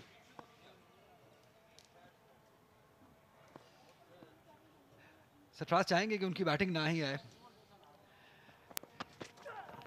और एक अच्छा लीव है ये, क्योंकि जो कंडीशंस इस वक्त बैटिंग की हैं, अगर वहां तक बात आ गई तो मुश्किलात भी हो सकती हैं, क्योंकि अभी इस सेशन के बाद एक और सेशन है और सरफराज तक अगर बात आती है तो मतलब 4 से 5 विकेट्स गवा चुके होंगे तब तक। Cricket is a funny game, किसी तरफ भी जा सकता है अभी, इसलिए इसको आसान नहीं लेना इस गेम को। सरफराज अच्छे टच में नजर आए बैटिंग में, यहाँ पे ही डबल सेंचुरी स्कोर की, फिर पिछली इनिंग्स में बहुत अच्छी इनिंग्स खेली और जिस तरह से तमाम बल्लेबाज स्ट्रगल कर रहे थे, उन्होंने संभाला दिया अपनी टीम को। और अभी रावलपिंडी के अगेंस्ट भी एक अच्छी विक्ट्री लेकर आए अच्छे टच में।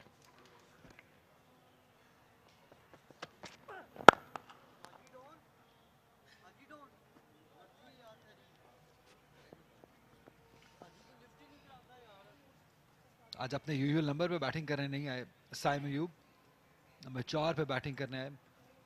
और कभी कभी एज एन ओपनर जब आप अपने नंबर से नीचे बैटिंग करते हैं तो आपकी अप्रोच भी थोड़ा बदलती है।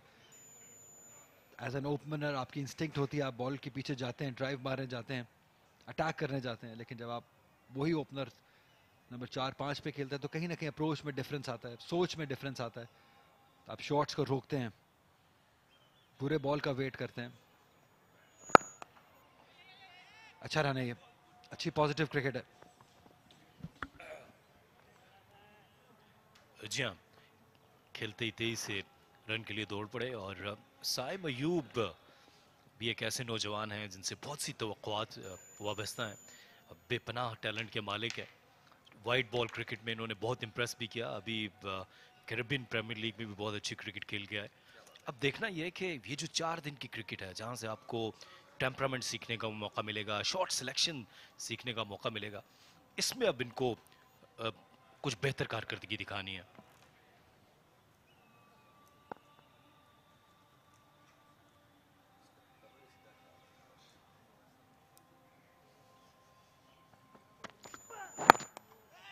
Solid. The greatest wall of Karachi, Khurram मंजूर इस वक्त। अच्छा टेम्परामेंट, और हम पहले भी बात कर चुके हैं, आइडियल मैन टू हैव इस सिचुएशन के लिए। ये भी डिसअपॉइंटेड होंगे अमाद आलम, मौका मिला था दोबारा ओपन करने का इनिंग को, लेकिन ज्यादा कुछ कर नहीं सके।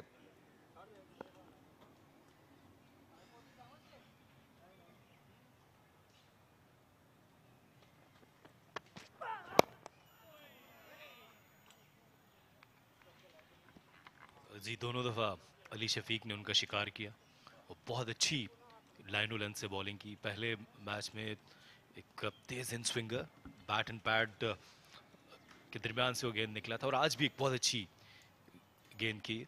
सो अली शफीक ने इन कंडीशंस का भरपूर फ़ायदा उठाया है। बाकी जिस तरह फास्ट बॉलर्स हमने देखा, मीर हमजा लाजवाब बॉलिंग करते रहे, लाइनो लेंथ को मेंटेन किए रखा, और यही बुनियाद है, यही की है यहाँ पर कामयाबी के लिए।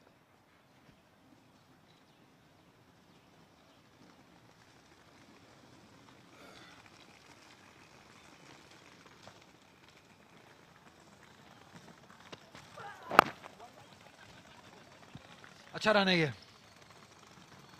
हम वक्तन फवक्तन देखते रहे कि शॉर्ट सिंगल्स चुरा रहे हैं दोनों बैटर्स। 11 ओवर्स के बाद 41 पर 2।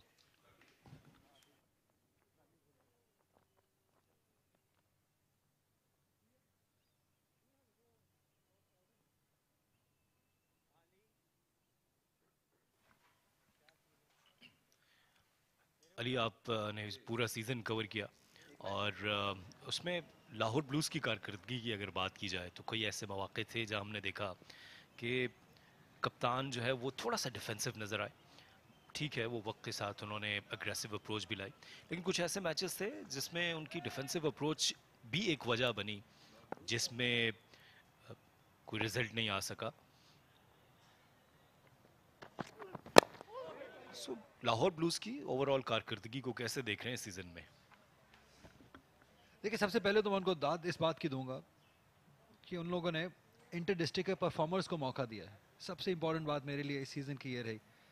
हमाद बट को हमने देखा, हाशिम इब्राहिम को मौका मिला, आखिरी मैच में तारिक नवाज, असफन मेहरान, जो हमने बाकी टीम्स में नहीं देखा। इनफैक्ट कराची में तो हमने किसी भी इंटर डिस्ट्रिक्ट के परफॉर्मर को नहीं देखा है, नॉट इवन वन। लेकिन सबसे जो जीत मैं लाहौर ब्लूज़ की बात करूंगा कि उन्होंने जो इंटर डिस्ट्रिक्ट के परफॉर्मर्स को मौका दिया है, जो बाकी टीम्स में चीज़ मिसिंग नज़र आई। हमने देखा पेशावर ने भी मौका दिया, अच्छा कलाइयों का इस्तेमाल किया है मिड विकेट की जानिब। 2 रन आसानी से खुरम मंजूर हासिल करेंगे और इस 2 रन के साथ जो लीड है अब कराची की 1 रन की हो गई है। तो एटलीस्ट एक माइलस्टोन से उन्होंने अबूर किया है, थोड़ी तसल्ली होगी। बात आप लाहौर ब्लूज़ की कर रहे थे, तो ये एक क्रेडिट तो उनके सर जाता है कि उन्होंने अपने इंटर डिस्ट्रिक्ट के परफॉर्मर्स को मौका दिया है। भले एक मैच दिया हो, 2 मैचेस दिए हो, मौका दिया है जो बाकी टीमों ने नहीं दिया है। तो सबसे अच्छी तो ये। दूसरा जो पॉजिटिव नजर आया वो हुनैन शाह की बॉलिंग नजर आई मुझे इस टीम में। ऑल्दो इस मैच में कंडीशंस थोड़ी आसान थी, लेकिन इससे पहले भी हमने देखा है जब फ्लैट पिच था लास्ट मैच में, उसमें भी पूरी जान से बॉल करते हुए नजर आए, पूरे अग्रेशन से बॉल करते हुए नजर आए।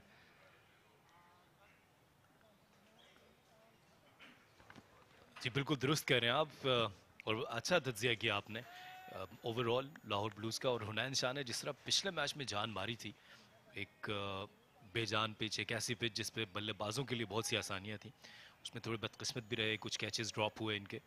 तो ओवरऑल इनकी कारकर्दगी में बेहतरी आई है। देखिए, अनलकी रहे कि उनको आखिरी 2 मैचेस यहाँ पे खेलने पड़े, वो भी जो लास्ट मैच जिस मुल्तान के अगेंस्ट में आया था वो बहुत ही फ्लैट पिच था। तो बड़े गलत टाइम पे उनको कदाफी स्टेडियम में मैचेस मिले जहाँ पे रिजल्ट्स नहीं आ रहे थे। शॉट वाइड, 4 रन के लिए।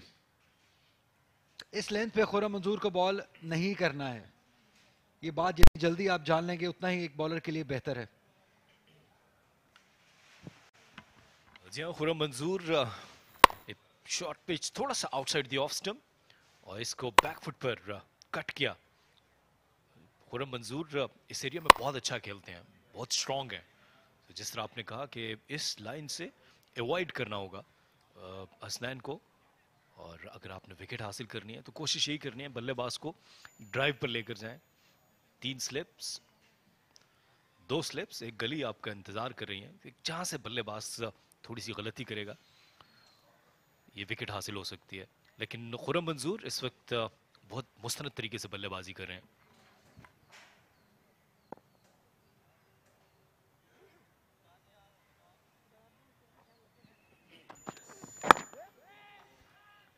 सॉलिड है और यही अप्रोच की ज़रूरत है। ये गेम अवेयरनेस है कि क्या सिचुएशन, मैच की सिचुएशन क्या डिमांड करती है आपसे। और 12,000 रन का एक्सपीरियंस खुरम मंजूर का, इनको मालूम होगा कि इन कंडीशंस में, ऐसी सिचुएशंस में कैसे बैटिंग करनी है, और वो नजर आ रहा है उनकी अप्रोच में। क्योंकि मुश्किल पीरियड था जब बैटिंग करने आए थे ऐसी पिच के ऊपर जिसमें बॉलर्स के लिए काफ़ी कुछ मौजूद है, अनइवन बाउंस भी मौजूद है जो कि सबसे ख़तरनाक होता है एक बैटर के लिए। उसको निगोशिएट करना आसान नहीं था।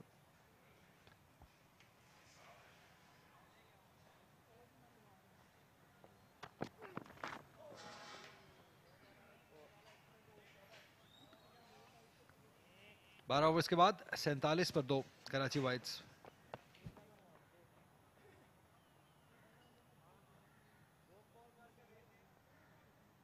फिर उसको क्लब के लिए भी अच्छा खेलना है, क्योंकि आप क्लब के लिए अच्छा खेलेंगे तो आप इंटर डिस्ट्रिक्ट खेलेंगे, इंटर डिस्ट्रिक्ट में अच्छा खेलेंगे तो आप रीजन के लिए खेलेंगे।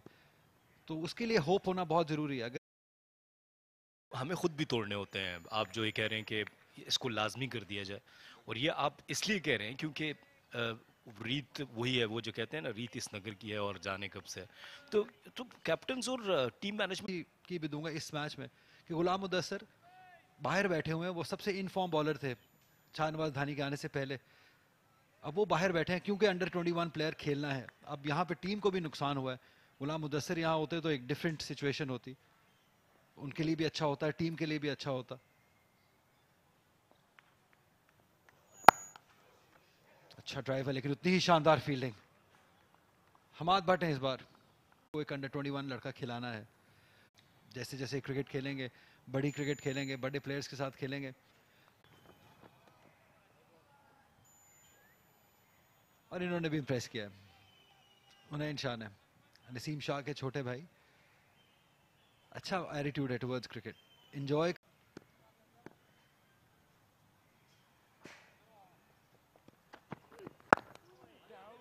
सॉलिड है।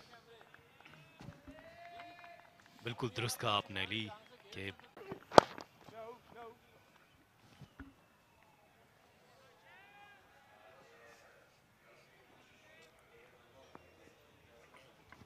एक लंबा सफ़र तय करना है साइम अयूब को भी। जब इनका आगाज़ हुआ था अंडर 19 में, इन्होंने बहुत अच्छा परफॉर्म किया। फिर जब ये लास्ट ईयर कायद-ए-आज़म ट्रॉफी में आए तो इनकी बातचीत शुरू हो गई। जो इनकी शॉट सिलेक्शंस थी, कुछ फ्लिक शॉट्स इन्होंने लाजवाब खेले, सईद अनवर की झलक उसमें नज़र आई। तो एक लंबा सफ़र है जिसमें सबसे ज़्यादा आपका सब्र जो है उसका इम्तिहान होगा, या आपने मुस्तकिल मिजाजी से परफॉर्म करते रहना है।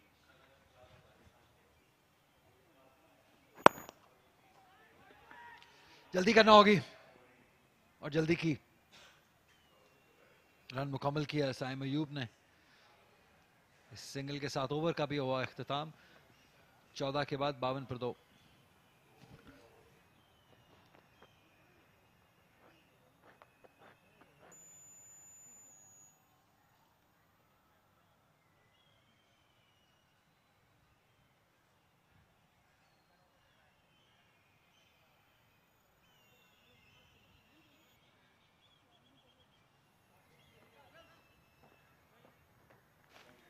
एक और अनफॉर्चुनेट प्लेयर जिनको मिस आउट करना पड़ा क्योंकि सीनियर प्लेयर्स आ गए। रमीज अजीज अच्छी इनिंग खेली थी लास्ट टाइम जब Lahore Whites against Karachi Whites का मैच हुआ था कदाफी स्टेडियम में। अच्छी पॉजिटिव इनिंग खेली थी। और जब आप कम बैक करते हैं तो आसान नहीं होता, लेकिन ऐसा लगा नहीं इनकी बैटिंग को देख के कि 3 साल इस क्रिकेट से बाहर रहे और अनफेमिलियर हैं इस क्रिकेट से। आते ही बहुत पॉजिटिव नजर आए थे, ऑल्दो कंडीशंस आसान थी बट स्टिल अच्छी बैटिंग की थी। हुसैन तलत आ गए।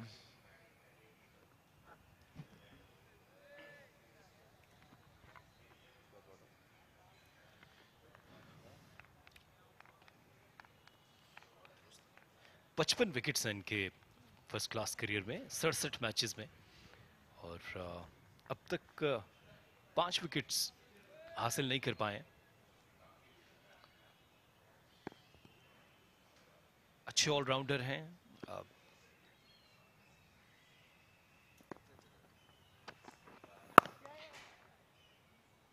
पहली इनिंग्स में भी हमने देखा था कि जिस तरह से हुनैन, अली शफीक और फिर तीसरा फास्ट बॉलर जो सेलेक्ट किया था वो हुसैन तलत को, बैटिंग भी कर लेते हैं और हैंडी ऑलराउंडर हैं। लेकिन अब तक बॉलिंग में मैं इनके वो गुण नहीं देख सका जो कि एक अच्छे ऑलराउंडर के अंदर हमें नज़र आते हैं माजी में। और पाकिस्तान तो को एक अच्छे ऑलराउंडर की ज़रूरत भी रहती है, जिस तरह अब्दुल रज़ाक थे, अजहर महमूद थे।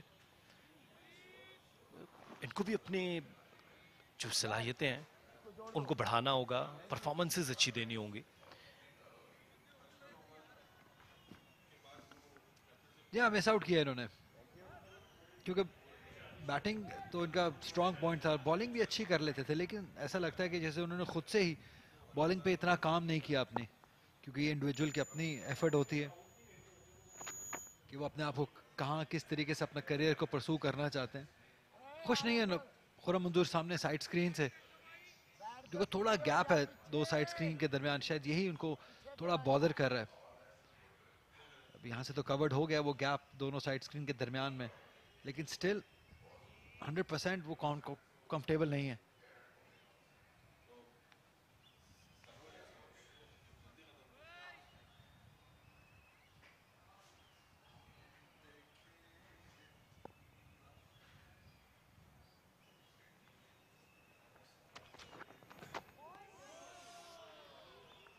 अच्छा छोड़ा इस बॉल को, ये टेम्परामेंट है, ये एक्सपीरियंस है पूरा मंजूर का। ये दोनों बैटर्स फास्ट बॉलर्स को अच्छा खेल रहे हैं। यहाँ पर एक टैक्टिस और भी हो सकती थी, और वो ये कि अगर एक एंड से उस्मान कादिर को ले आए तो दोनों बल्लेबाज क्योंकि फास्ट बॉलर्स के अगेंस्ट सेट हो चुके हैं, मुश्किल थोड़ी सी इनको नहीं पेश आ रही, तो स्पिनर्स का चांस लिया जा सकता है। जी अच्छा पॉइंट रेस किया आपने, क्योंकि जब आप डेस्परेट होते हैं, ज्यादा टाइमिंग मौजूद नहीं है लेकिन प्लेसमेंट अच्छी है, और 4 रन के लिए बॉल चला जाएगा।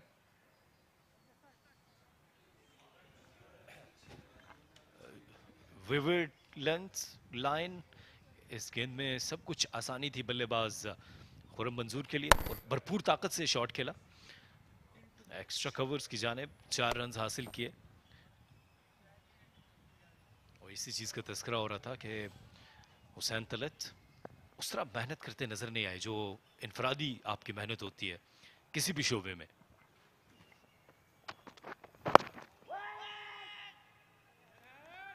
यहाँ एक अच्छे ऑलराउंडर डेवलप हो सकते थे, इसमें मैं 100% आपसे एग्री करूंगा कि अपनी बॉलिंग पे थोड़ा कम ध्यान दिया उन्होंने। बट दूसरी तरफ जो आपने बात की थी कि उस्मान कादिर को यहाँ पे लाया जा सकता था, थोड़ा जल्दी लाया जा सकता था, क्योंकि सिचुएशन डेस्परेट है, आपको हर सूरत में विकेट्स लेनी है अगर फाइनल के लिए क्वालिफाई करना है। और जब आपके पास ऐसा लेग स्पिनर मौजूद हो उस्मान कादिर जैसा, तो आपको वो वेपन आपको बहुत जल्दी इस्तेमाल करना है। भले बॉल अभी रिलेटिवली नया है, बट स्टिल आपके पास ज़्यादा मौका नहीं है, ज़्यादा वक्त नहीं है, तो आपको बहुत जल्दी अपने वेपन्स को इस्तेमाल करना है, और ये आपका मेन वेपन है, one of the main weapons जिन्होंने करके दिखाया, 4 विकेट्स हासिल की थी। तो हम कह सकते हैं कि यहाँ पे एक ट्रिक मिस किया है।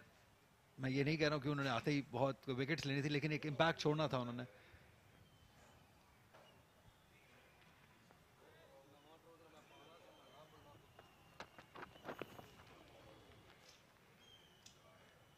खराब लाइन के साथ ओवर का हुआ इख्तिताम, 15 के बाद 57 पर 2।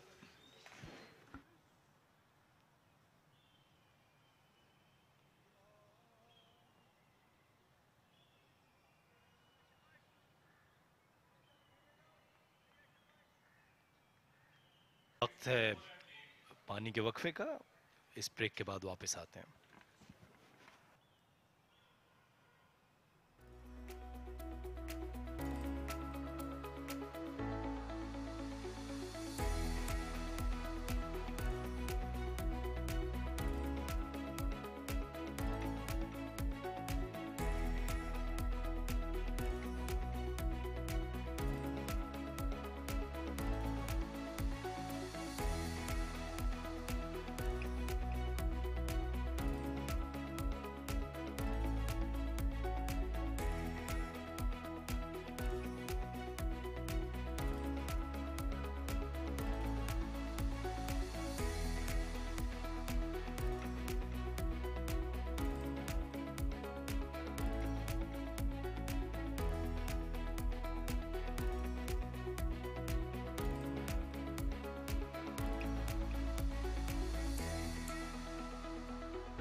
2 down on 57 Karachi Whites. It's been a steady proceedings. Ali Shafiq and Hunain Shah both backing 1 wicket each. Hussain Khalid Usman Qadir is yet to bowl. He's been brilliant. Yesterday managed to get 4 wickets. 2 big ones in 1 over. That was Sarfaraz Ahmed, and right away the next ball dismissing Mir Hamza. Now he's back in the attack. A lot relies on it. Karachi has the lead of 15 runs.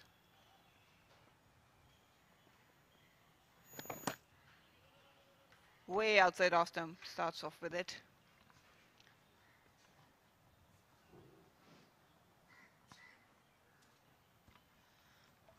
Got 15 wickets in 13 matches.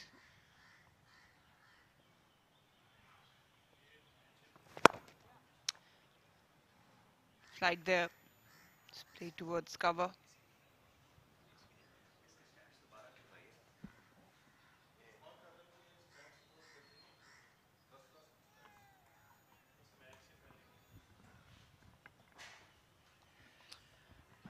Yes, we can see on our screens 13 games for Usman Qadir, and that is very less for a person who has been around the Pakistan team in and out for years now. Only 13 first-class games and 15 wickets to his credit, and then we say that we haven't found a spinner anywhere. So it was interesting to see him sit on the bench, and Kashif Bhatti had been playing, and as soon as he came in on a pitch which is not conducive for spinners, he's taken 4 wickets in the first innings. And he's bowled well. His googlies have not been read by the batters from the hand. Even the leg breaks that he has bowled, most of them, whenever they have landed in the right areas, most of them have, he's created problems for the batters. There we see all those young spinners, aspiring spinners, if they want to do really well and have high skill in their art, then definitely they need more game time, loads of overs they need to bowl, and they can't do that sitting in the dugouts. There we see Khurram Manzoor trying to hit him over mid-on, couldn't get hold of it. Lucky that it didn't carry to the fielder at mid-on. Over bowled, 16 gone, 58 for 2 Karachi.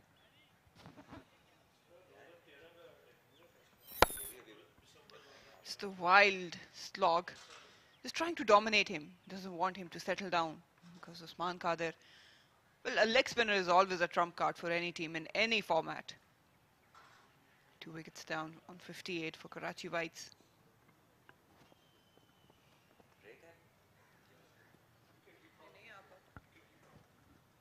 Well, our statistician by our side, he just tells us that he made his debut in 2013, December, and that is like 10 years. And in 10 years, he's played only 13 first-class games. And this is, the ongoing game is his 14th game. So, if we want to develop them, we have to give them game time. The last game he played was back in 2021, and this is the first game since then. It comes down to the player, but most importantly the think tanks, the selectors, where they want to see a certain player, in which format they are relying on him, how they can actually tailor a path for him. And again, we've been emphasizing that first-class cricket is the most important format for any player, whether it's a batter or a bowler.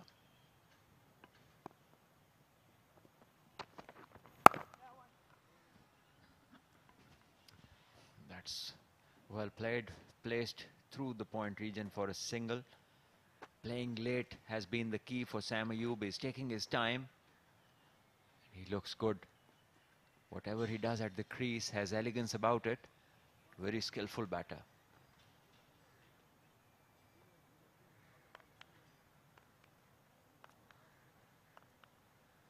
We saw Ramiz bowl for the other Lahore team, Lahore Whites, and he bowled wonderfully well.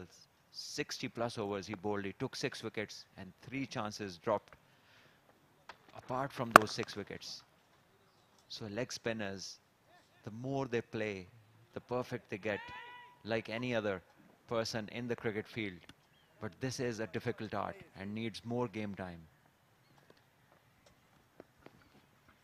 Needs a lot of backing too. As a captain, you need to give some cushion to leg spinners, whether it's a longer or shorter format. And one thing we did see with Ramiz was actually they allowed him a lot of cushion for his first over, just to give him some time to settle down with his length. And once he's done that, they actually settled the field. And there was more attacking field positions. So that is also a good thinking from a captain. Yes, obviously captain plays a big part. When to bowl, how to bring someone on, what cushions will you give him situations where he can thrive. And a lot depends on the captain, if he's tactically good or smart enough, or in other words, if he wants to give you a decent time to get into the game, then that all can be very helpful for the bowler or any young bowlers. Meanwhile, a full toss wasn't put away to the boundary, just took another one.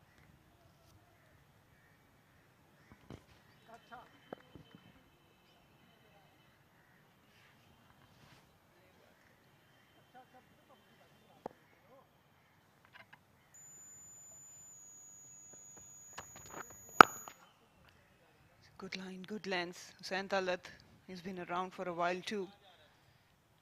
At some time, he was a good established all-rounder. Takes a lot of pride in his cricket, whether it's bowling or batting. He's been a utility player, especially for the franchises. Yes, something that I'd like to see in players like him, especially Hussain Talat, is take that tag of utility off and get more specialized, because he has the potential. And there we see the smiling Dhani.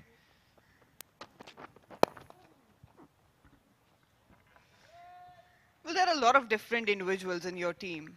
As the captain, you need to deal with them. As management, think tanks will continue to that point. 17 gone, 62 for 2, Karachi Whites.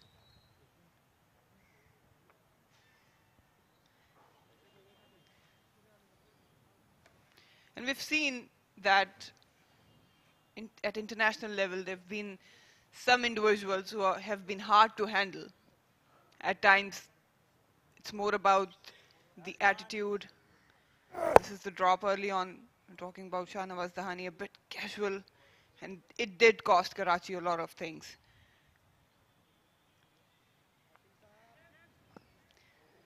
So when we talk about the individuals, well, they both are laughing actually. It was a fiver for Mir Hamza. He's not happy. He's seen the replay and he's listening to you. So he just had that reverse cup again on the screen. He knew that people are watching and he's showing what he should have done.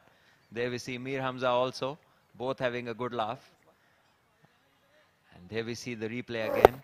Usman Kader trying to pull it and top edging it. And Dhani, basically, he was on the go when he was attempting that catch. He should have taken that position much earlier, just to be more stable underneath the ball.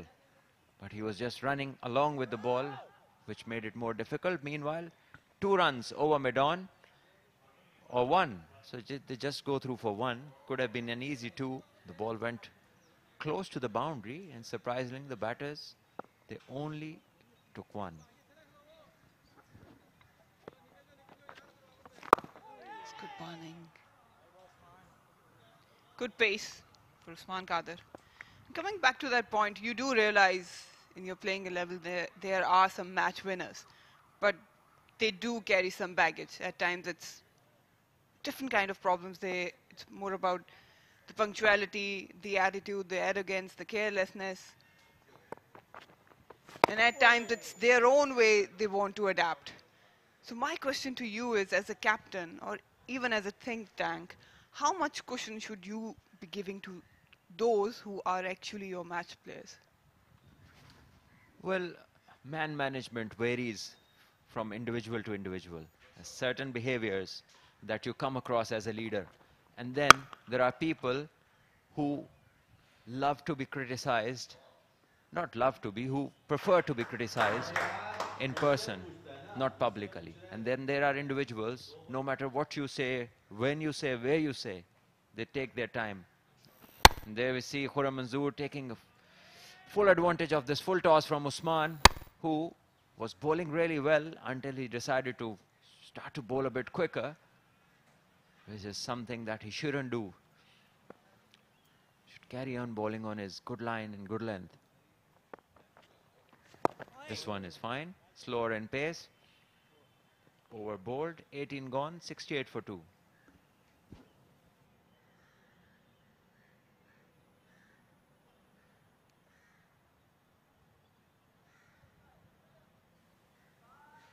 I happened to come across a discussion where Nasser Hussain was having a word with Kevin Peterson, and they were discussing how different captains have managed different players.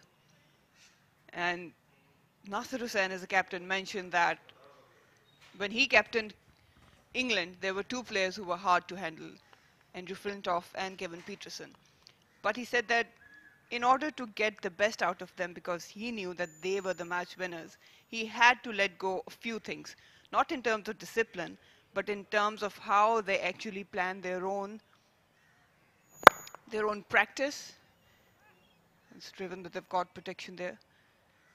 And how they approach their own mindset and game plan. And that's where he, as a captain and the coach, had to let them give their room.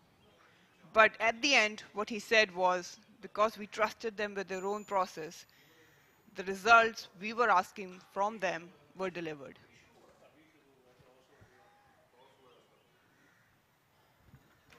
Well, yes, it is what value you bring to the table of the team, what value you can add, how much potential match winner you are, and there are certain things then that are given as a let-off as well. People know that there are certain things which anyone would, as a captain, would like to, carry on differently about his team, about the environment of the dressing room. But still, if there are some individuals who are really extraordinary in their talent, in their skill, and what they bring to the team, then a bit of leniency does come around over there. And it happens. Smart captains, they will manage people in a way where they know how to take the maximum out of the player. And if something that is going on and it's not helping their cause to produce their top performances, then you don't need to be very hard and fast about it. Because at the end of the day, all you want from them is to do the best they can do for the team. It's not about satisfying the individuals or satisfying the management. It is about producing results for the team. So if that is the priority, then definitely you can let go of a few things.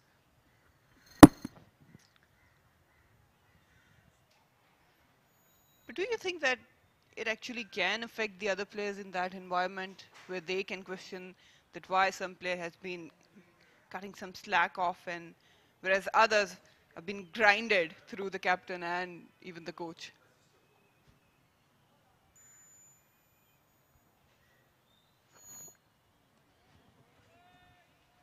Well, again, it is very much what environment that you have inside your dressing room, how you go about things. Some things are uniform for everyone, but at other places, you have to see who brings what to the table.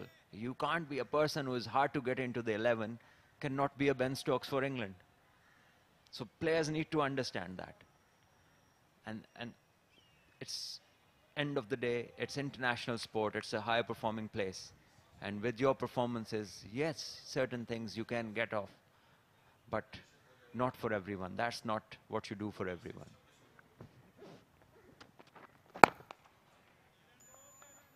Good bowling by Hussain Talat. This one coming off it. It's a performance-based industry, and you need to be performing out in the middle. Comes with few factors that can definitely affect your performances. A lot of discussion going on here. Sarfraz Ahmed has been constantly having a word with the head coach Iqbal Imam. Almost touching the final.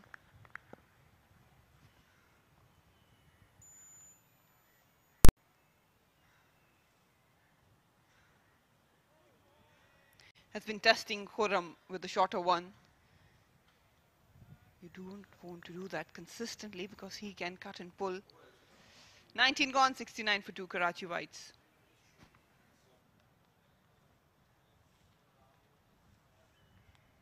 Let's have a look what's happening around the other venues this season. Well, Faisalabad has got lead of 179 runs. Lahore Whites posted 245, courtesy to Ali Zaria 51 and Amir Jamal's 43. Now out 3 each for Arshad and Fahim. In reply, Ali Waqas, he's been in some good form. Scored another century, 122 not out. 99 for Irfan Khan. Oh, that's a beauty. Another googly, and this time no idea Sam Ayub had where this one was going. And this is where Usman Qadir becomes so handy. There you see, wonderful release. Wow. And slip could have been in action. Lucky Sam Ayub. Bit short this time. The longer he bowls, the consistent he will get with lines and lengths, and will gain more control and authority over where he wants to pitch the ball, how much flight and air and what speed he wants to bowl at. Tossed up, and it's been smashed, and there'll be a boundary. No chance for the patroller to cut it down. Sheer power behind that shot by Saim Ayub. Yes, wonderfully driven that all along the carpet, this one. There we see over-pitched and to the pitch of the ball, head on top of it, and a good bat swing. And this is where he gets his power from, the stillness in his body and the arm speed that he produces. An excellent stroke, this. Usman Qadir has all the tricks up his sleeve, but he needs to be consistent with the length. Again, tossed up slightly slower this time through the air. Another googly it was. And this has somewhat been a problem for lately our young batters playing for Pakistan at different levels. They're not picking the bowlers from the hand, and we've seen that even happening to the best who are playing at top level for Pakistan. Another googly, one too many in this over. This is the third one out of the last 4 deliveries. And if you want the batter to be surprised when you bowl this, you can't be that frequent. This is again something which will come with experience. And second boundary of the over. Sam Ayub says, thank you very much for over pitching again. Just slightly creating that room, clearing the front leg. Relies heavily on googly. Becomes predictable. We've seen him get Mir Hamza out. That was a genuine leg spinner. If he can bring the ball back into the left-hander from the same length, that can be lethal. 20 gone, Karachi Whites 78 for 2.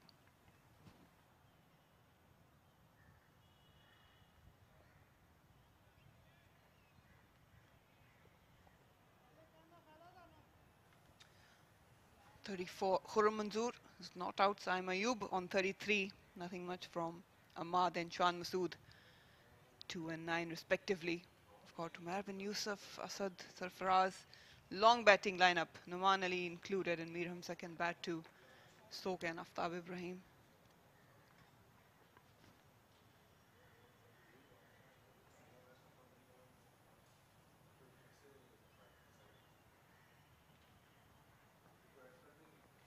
When you talk about picking up different type of delivery from hand, I remember whenever I was practicing with my coach, he used to ask me to call out louder. And that's one thing you can incorporate in your practice, especially when you talk about the young ones, to learn and pick those deliveries out of hand. That's what we used to do in the nets. When we started playing cricket in the nets, somebody will always be calling out for the batters to shout before they play the ball what they have seen from the hand. So it would be like googly, a flipper, a leg spinner. And that is where you start to focus on the hand, because you don't want to call out and then get embarrassed that you've called out something which isn't there. So that is a good practice, and that makes you really focus on the hand. And once you know from the hand, it's easy to play a shot and get runs off that delivery. When you just delay that and you try to pick it in the air or off the pitch, then it's too late to react. And that is where the batters need to learn to dominate the spinners. They need to pick them from the hand.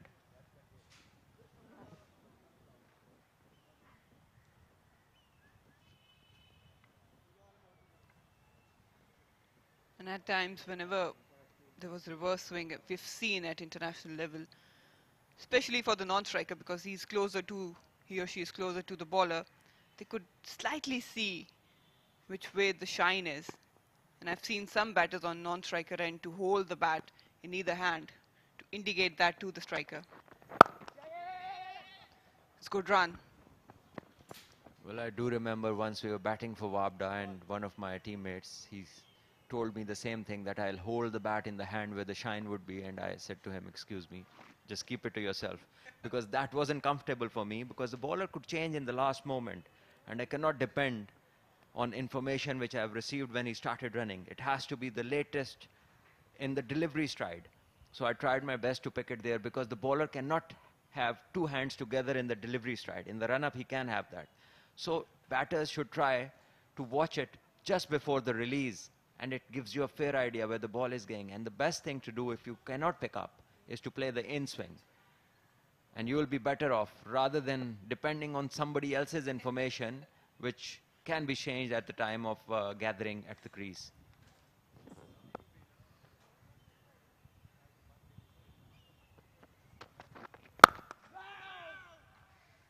He's looking to score big, Khurram Manzoor.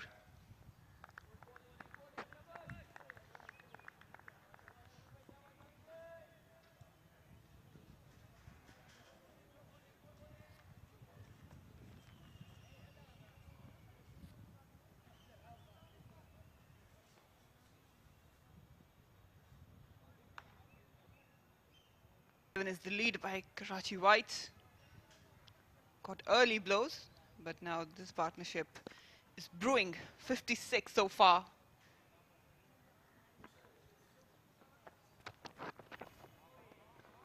Another shorter one.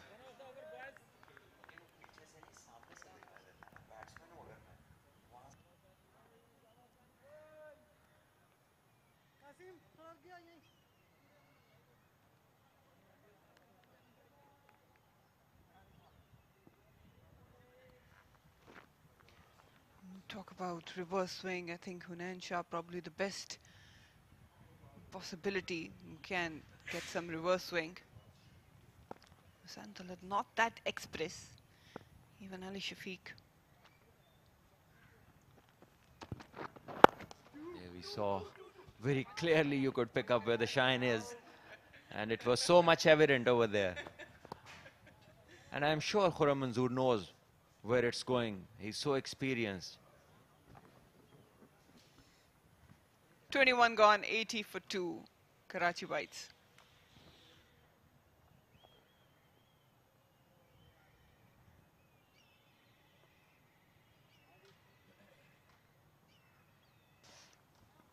Conceded 2 boundaries in the previous over.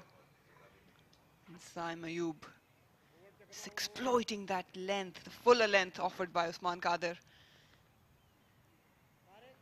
He can create trouble for sure, but has to be consistently hitting the right areas, the right length to be specific.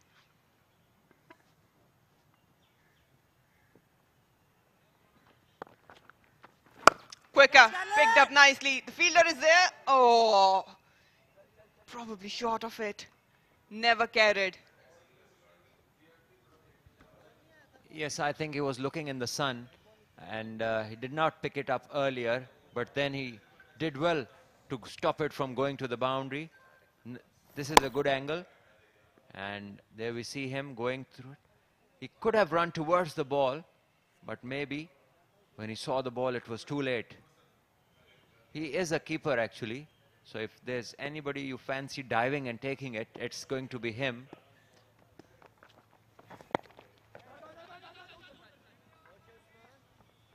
Good run, soft hands by Saim Ayub. You can see there's no bat and pad gap available. It's a good technique against the leg spinner.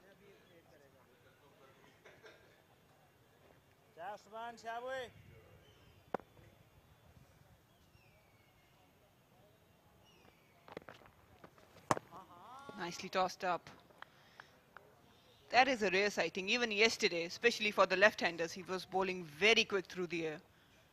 There was some purchase on the surface. Even today we can see that.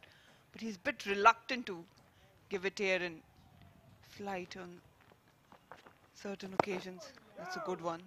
That is wonderfully bowled. He bowled a bit wide of the crease, gave it the angle, a bit of loop, and it did spun a bit. Khurram Manzoor is the very experienced Khurram Manzoor, fully stretched, defending that one.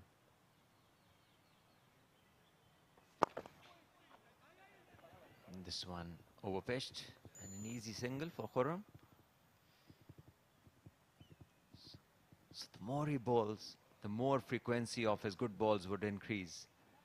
And the confidence that you speak about will come eventually. It's a better over. Just 3 coming off it. One more delivery to go.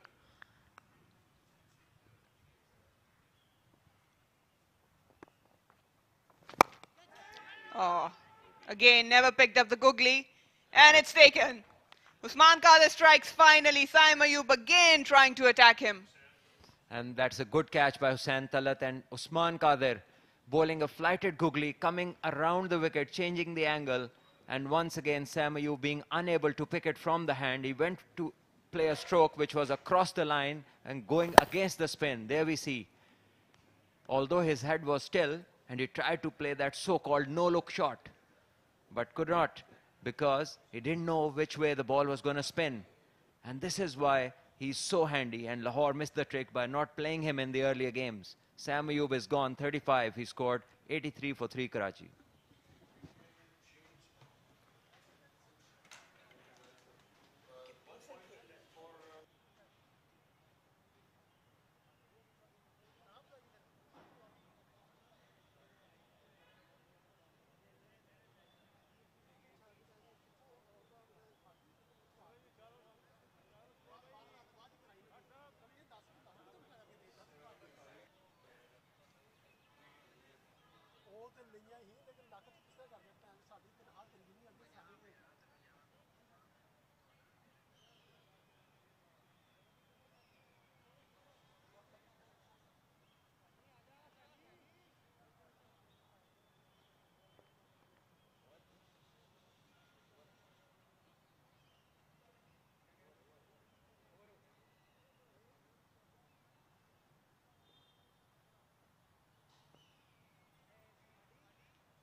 Wicket in the previous over of Usman Qadir.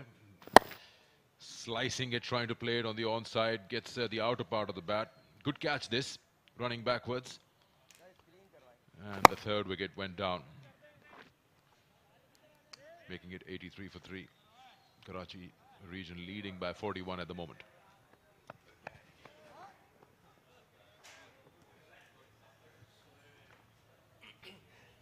तिरासी 3 खिलाड़ी out. Saim usually open करते हैं क्योंकि field से बाहर थे fielding के time पे, और ऑब्वियसली जितना टाइम बाहर गुजारेंगे उतना आपको वेट करना होगा बैटिंग के लिए, इसलिए हमाद ने ओपनिंग की, जल्दी आउट हो गए. उसके बाद शान मसूद आए, फिर इन्होंने चौथे नंबर पे आके बैटिंग की।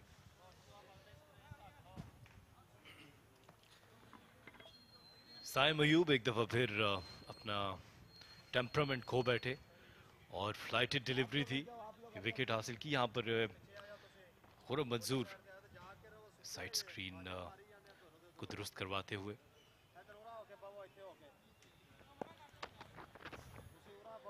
सिकंदर भाई, आपको हमेशा साइम अयूब की तारीफ करते हुए सुना है कि उनकी सलाहियतें बहुत ज़्यादा हैं। आज पिछले स्टेंड में भी ये बात हो रही थी अली यूनुस से कि वाइट बॉल क्रिकेट में शॉट सिलेक्शन बहुत ज़्यादा है, बहुत अच्छा खेलते हैं, टाइमिंग बहुत अच्छी है, तकनीकी लिहाज से भी बहुत अच्छे हैं, लेकिन जब इस बड़ी क्रिकेट में आते हैं तो वो उनके अंदर वो निखार नज़र नहीं आ रहा जो होना चाहिए, और वो ज़्यादा वक्त स्टे नहीं करते।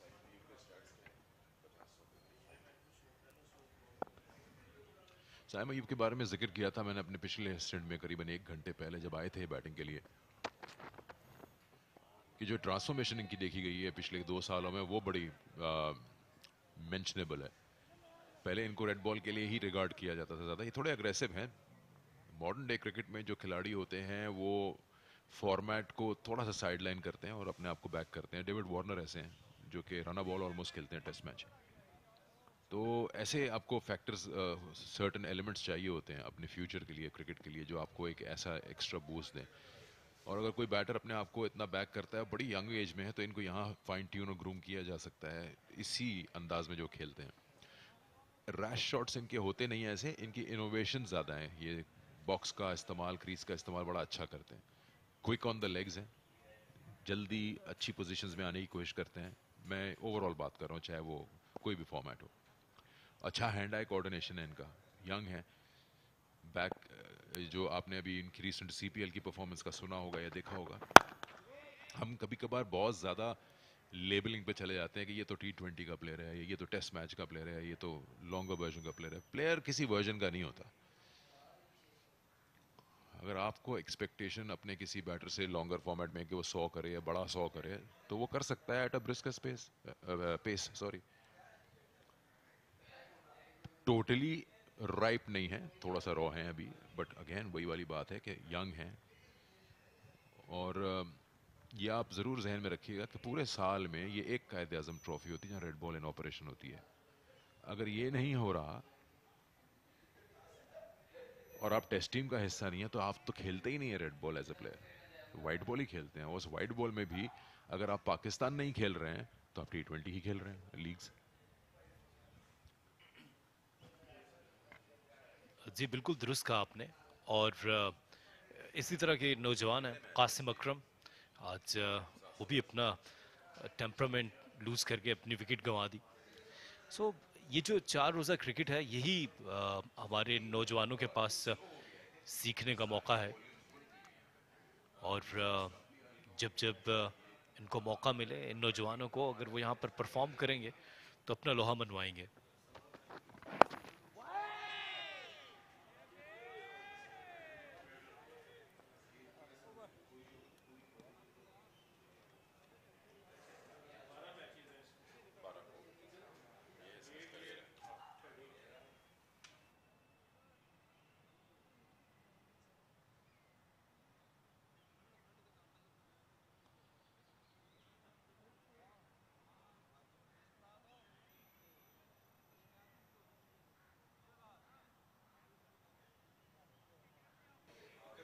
मिनिमम ओवर्स 31 बाकी हैं, जिसके बाद मैंडेटरी शुरू होता है और आपका फैसला हैंडशेक वहां आ सकता है, लेकिन ये तो करा नहीं होंगे।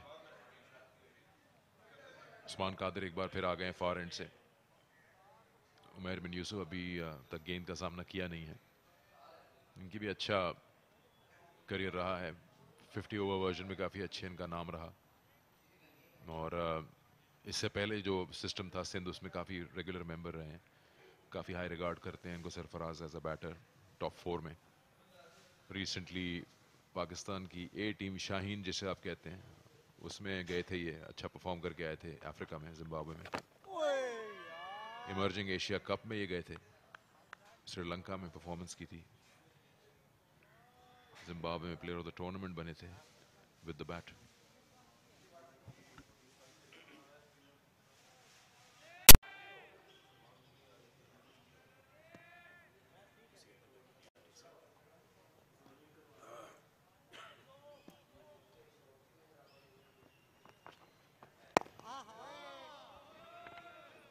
उमर बिन यूसुफ की आप बात कर रहे थे। उमर बिन यूसुफ ने अभी पिछले कुछ अरसे में जिम्बाब्वे में बहुत अच्छी कारकर्दगी दिखाई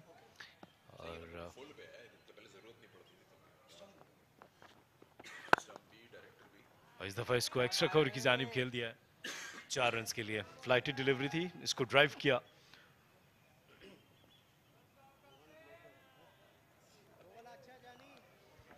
I beg your pardon. It was सीधा फील्डर के पास थी।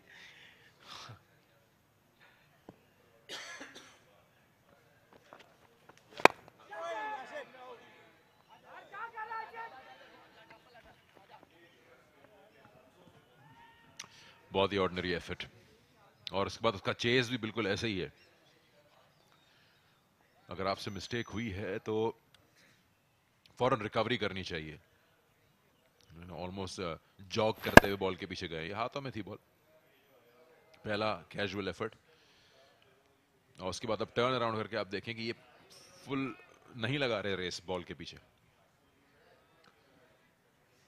बात ये नहीं होती कि आप बॉल रोक पाए हैं कि नहीं, बात ये होती है कि आप एफर्ट कितना डाल रहे हैं। खासतौर पे अपनी मिस्टेक पे बहुत बार देखा जाता है कोई मिसफील्डिंग करता है तो वो इस चक्कर में बैठ जाता है कि मुझसे चांस मिस हो गया। आपको इमीडिएटली रिकवर करना होता है, उसके बाद जितना अफसोस करना करें।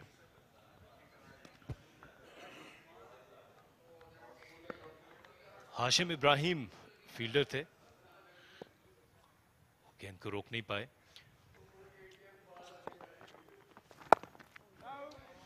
आसिफ, ये बतीरा जो है ना लाहौर ब्लूज का थ्रू आउट नजर आया है पिछले 2 राउंड्स में। बड़ी कैजुअल क्रिकेट खेलते हुए नजर आए ये लोग। अभी हम इस पे और बात करेंगे।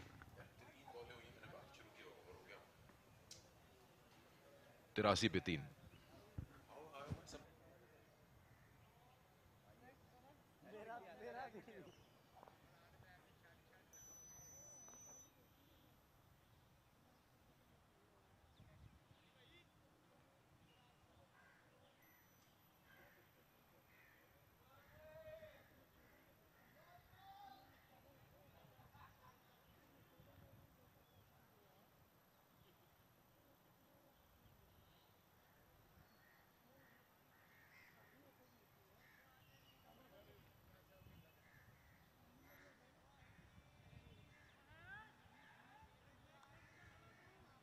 हम बात कर रहे थे थोड़ा इस ओवर से पहले कि जो बतीरा रहा है, लाहौर ब्लूज ने जिस तरह की क्रिकेट खेली है ना, वो बड़ी कैजुअल सी रही है। मैं ये फील करता हूं कि आज जो ये 1 पॉइंट पीछे हैं और क्वालिफाई नहीं कर पा रहे फाइनल के लिए, इसमें काफी दखल इनका है पिछले मैच की अप्रोच का।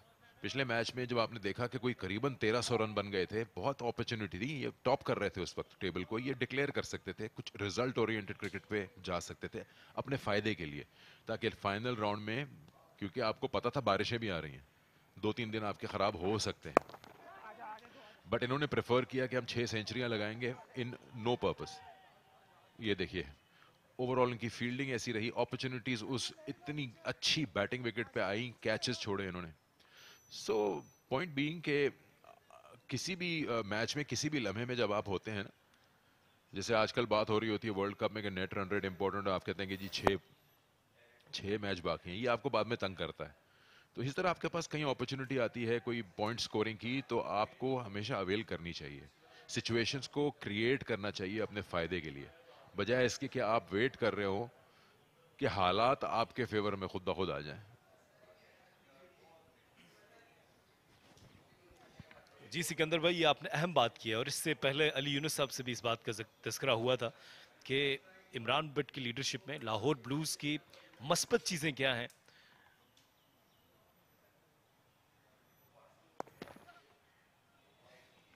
और ये अपर कट किया इस दफा उमर बिन यूसुफ ने और 4 रन हासिल किए। इससे पहले एक पुल शॉट खेलने की कोशिश की थी, outside the off stump delivery, और इसको स्लिप्स के ऊपर से खेला। इस बॉल का कोई फायदा था नहीं जो इन्होंने करा, ये कोई वेल डायरेक्टेड बाउंसर भी नहीं है और आपके पास थर्ड भी नहीं है जिससे आप कुछ कोशिश कर रहे हो कि रैम शॉट लगे और हम चांस लें। बाउंसर वेल डायरेक्टेड हो तो किसी काम आ सकता है। इस बॉल पे तो आप पुशबैक भी नहीं कर रहे बैटर को कि वो अपनी डीप चला जाए क्रीज में और उसको आप सेटअप करें। तो ये यही कुछ चीजें हैं। फिर नए बॉल का सही इस्तेमाल नहीं कर पाए अली शफीक और इनके साथ हुनैन, पिछले मैच की बात कर रहा हूँ। इस मैच में तो कंडीशन इतनी ज़्यादा सपोर्टिव थी कि आपने 25 से 5 किए, लेकिन वहाँ से भी कहीं मुझे लगता है कि आप कम डे 3 आपने थोड़ा सा इनिशिएटिव लूज कर दिया। इस बार पुल किया है, विकेट जोन है, आराम से 2 क्या तीसरे में बन सकता है थ्रो पे, लेकिन 2 से ही सेटल कर लेंगे। तो बिल्कुल कोई वेनम नहीं नजर आ रहा बॉलिंग में। और अब फोर्स अब तो कहते हैं ना वो चिड़िया चुग गई खेत, अब तो खैर कोई फायदा नहीं है। बट कहीं ना कहीं हर चीज फायदे नुकसान पे नहीं होती। आप इंडिविजुअल ब्रिलियंस ढूंढ रहे होते हैं अपने आप के लिए कि मैं कुछ यहाँ पे इम्पैक्ट डालना चाहता हूँ। कहने को तो आप ऑल आउट कर सकते हो, 7 विकेट ले लें, आपके पास अभी भी 30 ओवर बाकी हैं। बट जिन चीजों का चांस बड़ा स्लिम होता है उस पर अगर कोशिश नहीं करते तो फिर ऑब्वियसली चीजें आपके फेवर में तो जाना भी चाहे तो नहीं जा पाती। सिकंदर भाई, यहाँ जो मैचेस हुए उसमें मोस्टली कप्तानों का जो किरदार और इंटेंट नज़र आया वो यही था कि पहले से ही एक जहन बना हुआ था कि मैच ने ड्रॉ होना है। वो इसलिए कोई वो लकीर के फ़कीर की जो एक सोच होती है कि उसी पर गए, कुछ नया नहीं किया। गलतियाँ भी की, जिस तरह आप कह रहे हैं, कैचेस ड्रॉप किए, फील्डिंग में बहुत कोई ख़ास खातिर खा हमें कारकर्दगी नज़र नहीं आई। तो ये जो ड्रॉ वाली अप्रोच थी, ड्रॉ वाली सोच थी, उसने भी काफ़ी नुकसान पहुंचाया है तमाम ही कप्तानों को।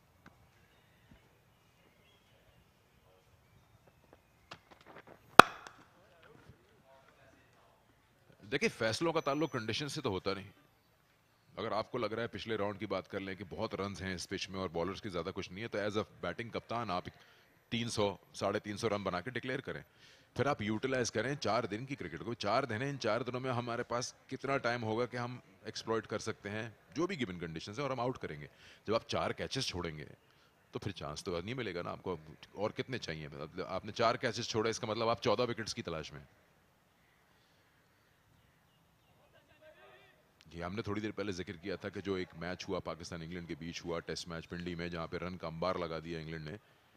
उन्होंने कहा जी बड़ा रोड है, ये हुआ है, एंडरसन ने आउट कर दिया आपको उन्हीं कंडीशंस पे। थोड़ा सा निगल हुसैन तलत, इसलिए खेल थोड़ा रुका हुआ है, हैमस्ट्रिंग थोड़ा सा पुल हुआ है।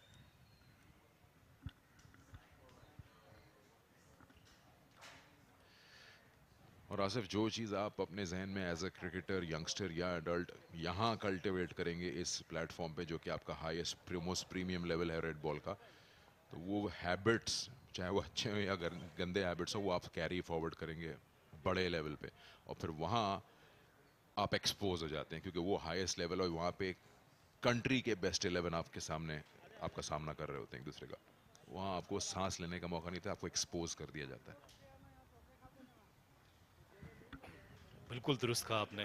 और ये जो इनफरादी एफर्ट्स की बात है कि जो आपने आदात बनाई हैं, अगरचे वो आदात आपके फेवर में जाती हैं या आपके अगेंस्ट जाती हैं, फिर वो आपके साथ साथ चलती हैं आपके करियर में भी।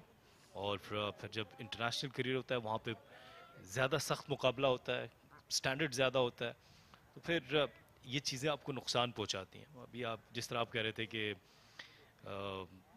फ्लैट पिच के ऊपर पाकिस्तान मैच हार गया और इंटेंट यही था कि मुश्किल होगा, तो उसकी एक बहुत बड़ी मिसाल है, कोलकाता टेस्ट की मिसाल हम ले सकते हैं।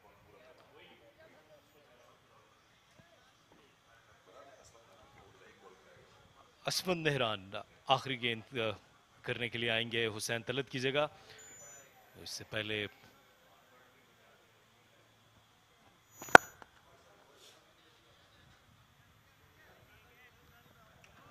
और एक और आपको नजर आया एफर्ट यहाँ पर, जो कि किसी तरह से बयान करता है लाहौर ब्लूज की इस साल की क्रिकेट का, अभी तक का, और कम से कम पिछले 2 मैचेस का। 25 ओवर्स का खेल हो गया, 100 रन मुकम्मल हो गए इस चौके के साथ कराची वाइट्स के, 100 पे 3।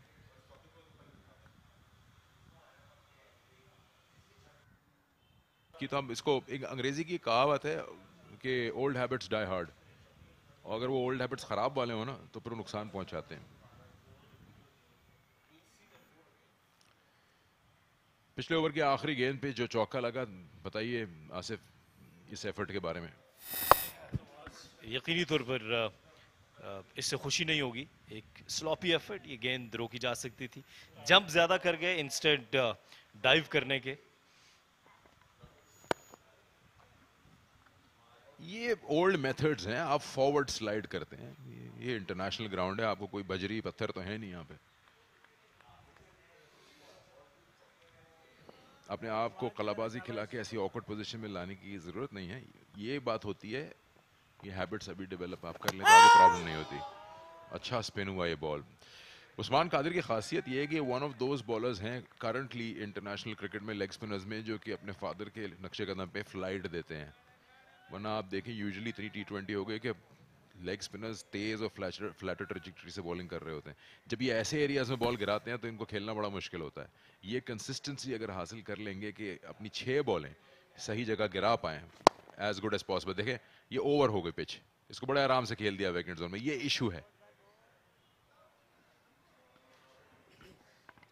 पहली गेंद बहुत अच्छी, दूसरी दफा लाइन मिस कर गए। फ्लाइटेड डिलीवरी, इसको आसानी से खेला खुरम मंजूर ने मिड विकेट के ऊपर से। 4 रन हासिल किए, बहुत अच्छा टाइम किया, कलाइयों का इस्तेमाल किया यहाँ पर खुरम मंजूर ने। खुरम मंजूर 37 रन पर पहुंच चुके हैं। क्रिकेट में कहते हैं ना, मुंह में कर दिया गेंद।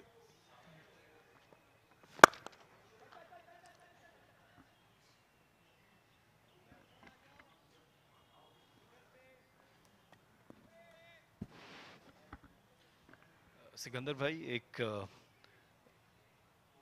सरफराज इस वक्त कुछ गहरी सोच में सिकंदर भाई, जिस तरह 2 विकेट्स हासिल की थी शोएब अख्तर ने 2 लगातार गेंदों पर,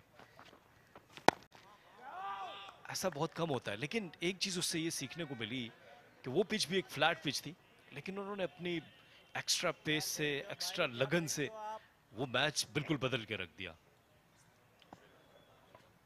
कोलकाता टेस्ट में राहुल द्रविड़ और सचिन तेंदुलकर की 2 विकेट्स ली। और थोड़ा सा मिसअंडरस्टैंडिंग, नॉन स्ट्राइकर पे अपॉर्चुनिटी निकली थी, वापस भेज दिया खुरम मंसूर को, ताकि रहे डायरेक्ट हिट नहीं हुई। ओवर मुकम्मल हो गया 105 पे 3। आपने उस मैच की बात की, शोएब अख्तर का जिक्र, देखिए शोएब अख्तर हो गया, शेन वॉर्न हो गए, ये वो लोग हैं जो कंडीशंस को इक्वेशन में लाते ही नहीं थे। शेन वॉर्न को आप मार्बल पे दे दें बॉल, वो वहां भी टर्न कर देंगे। और शोएब अख्तर अपने एक्स्ट्रा स्पीड से वो जनरेट कर लेते थे पॉसिबिलिटीज, जिससे कंडीशन से कोई ताल्लुक नहीं होता था। क्योंकि पेस तो फिर पेस है, अगर उनको हाँ ऑस्ट्रेलिया मिल जाए तो फिर तो बाउंस भी मिल जाएगा, कैरी मिल जाएगा, लेकिन शेयर पेस पे आप ऐसे प्लेयर कंडीशंस को इक्वेशन में नहीं लाते। इसी तरह बैटर्स हैं, आप देखें पावर हिटर्स वेस्ट इंडीज के ऐसे निकले, करन पोलार्ड या आंद्रे रसल, पिच कंडीशंस को वो आउट ऑफ इक्वेशन ले जाते हैं। T20 की बात कर रहा हूँ, और वो इतना लंबे चौड़े तो वैसे ही हैं ये लोग, उनकी रीच इतनी है, गुड लेंथ की बॉल को भी उसके नीचे बल्ला ला के 6 लगा देंगे। तो ये स्पेशल टैलेंट्स हैं जो कहते हैं ना कि वो हर मौसम के प्लेयर हैं। तो वो शोएब अख्तर, शेन वॉर्न इस टाइप के बॉलर्स रहे हैं।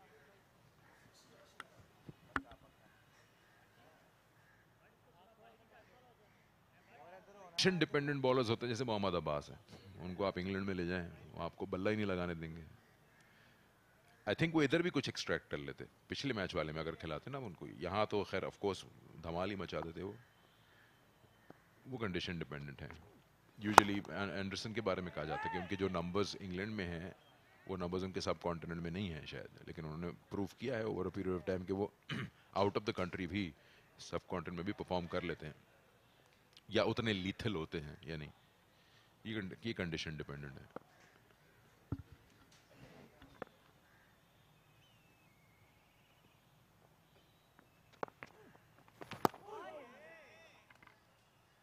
इसकी एक मिसाल शेन बॉन्ड भी हैं न्यूजीलैंड के, जिन्होंने हर कंडीशन में परफॉर्म करके दिया। यकीनी तौर पर उनकी जो पेस थी वो एक्स्ट्रा फैक्टर थी, लेकिन उसके साथ साथ टेस्ट क्रिकेट वो ज़्यादा नहीं खेल पाए। फ्लाइटेड डिलीवरी थी इस दफ़ा, खुरम मंजूर इसको खेलने गए थे एक्स्ट्रा कवर के ऊपर से। उनकी जो कारकर्दगी थी उसमें भी तसलसल रहा, चाहे वो श्रीलंका में खेल रहे हों, इंडिया में खेल रहे हों, इंग्लैंड, ऑस्ट्रेलिया, हर जगह परफॉर्म करके दिया उन्होंने।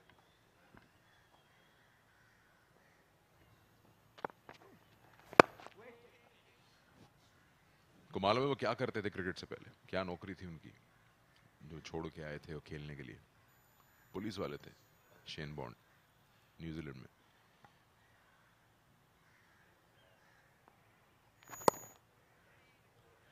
अच्छा कट किया है, बीट कर देंगे बैकवर्ड पॉइंट को, 4 रन हासिल हो जाएंगे यहाँ पे खुर्रम मंसूर को। चौके के साथ स्कोर जो है वो हो गया 111, 27 ओवर्स मुकम्मल। इस दफा थोड़ी सी विड्थ मिली थी और आउटसाइड द ऑफ स्टंप इसको आसानी से गाइड किया थर्ड मैन की जानिब और 4 रन हासिल कर लिए खुर्रम मंजूर ने।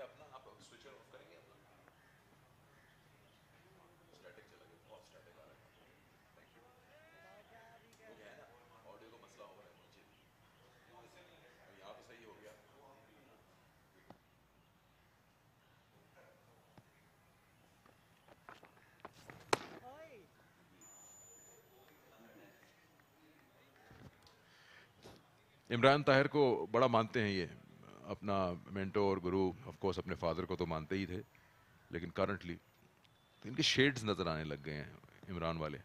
रन अप इनका तेज हो गया है, 1 ओवर में 3 गुगलियां कराते हैं जैसे इमरान ताहिर भी हैं। ज़्यादा इनका कंट्रोल गुगली पे दिखता है, पहला बॉल ही गुगली था। स्टॉक डिलीवरी जो है वो यूज़ करते हैं, लेकिन सीम्स लाइक के ज़्यादातर ये कोशिश करते हैं कि अच्छी जगह पे पड़ जाए रॉन्ग ऑन।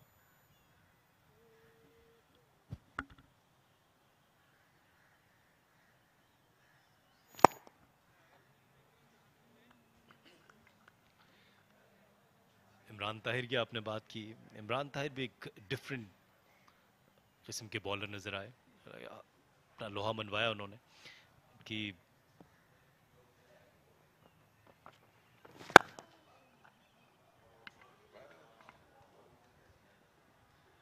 दफा अच्छी कोशिश की, इसमें कामयाब हुए।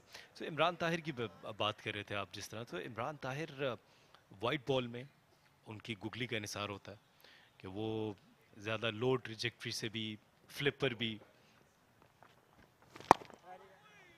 हर तरीके से बल्लेबाजों को उन्होंने परेशान किया।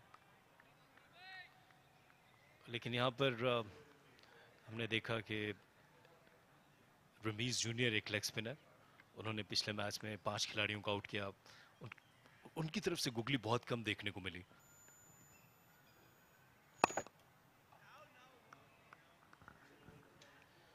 एक 111 पे 3।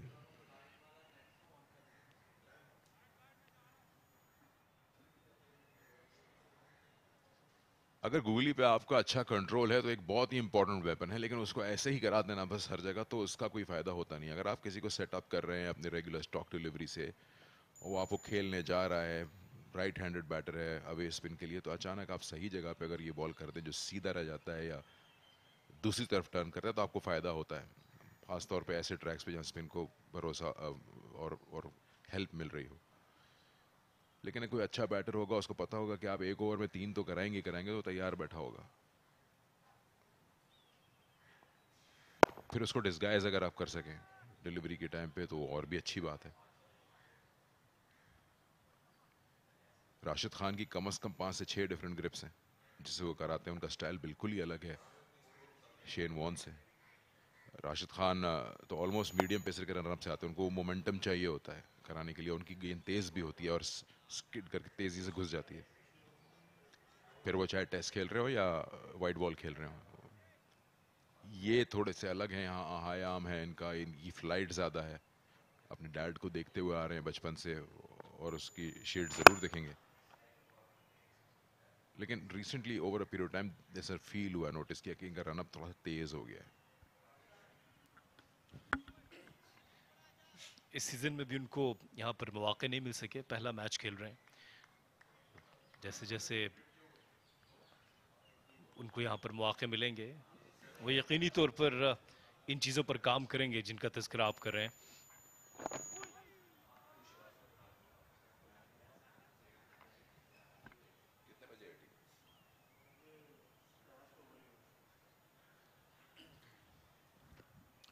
चाय के वक्फे के करीब जा रहे हैं हम लोग, यानी आज आखिरी दिन 2 सेशंस मुकम्मल हो जाएंगे और जो इस मैच में कराची ने 250 से नीचे आउट करके लाहौर को 2 पॉइंट्स हासिल किए, जिसकी मदद से 1 पॉइंट की बढ़तरी है लाहौर ब्लूज के खिलाफ। बड़ा शॉट लगाया, गेंद की पिच पर आए थोड़ा सा आगे आके और उमदा शॉट लगाया उमर बिन यूसुफ ने।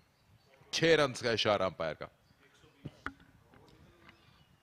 इस दफा उमर बिन यूसुफ हमला आवर हुए और डाउन द ट्रैक गए।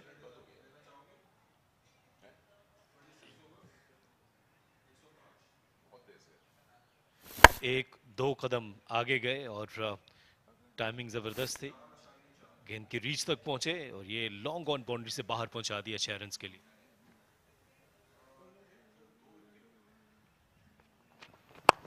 एक बार फिर चार्ज किया और इस बार मिड ऑफ के ऊपर से खेल दिया, बल्कि ऑल द वे जाएगी।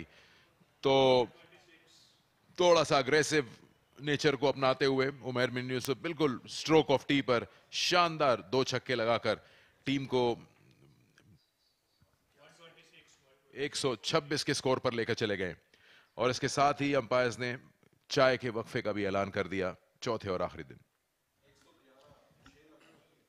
2 लगातार छक्के उमर बिन यूसुफ की जानिब से और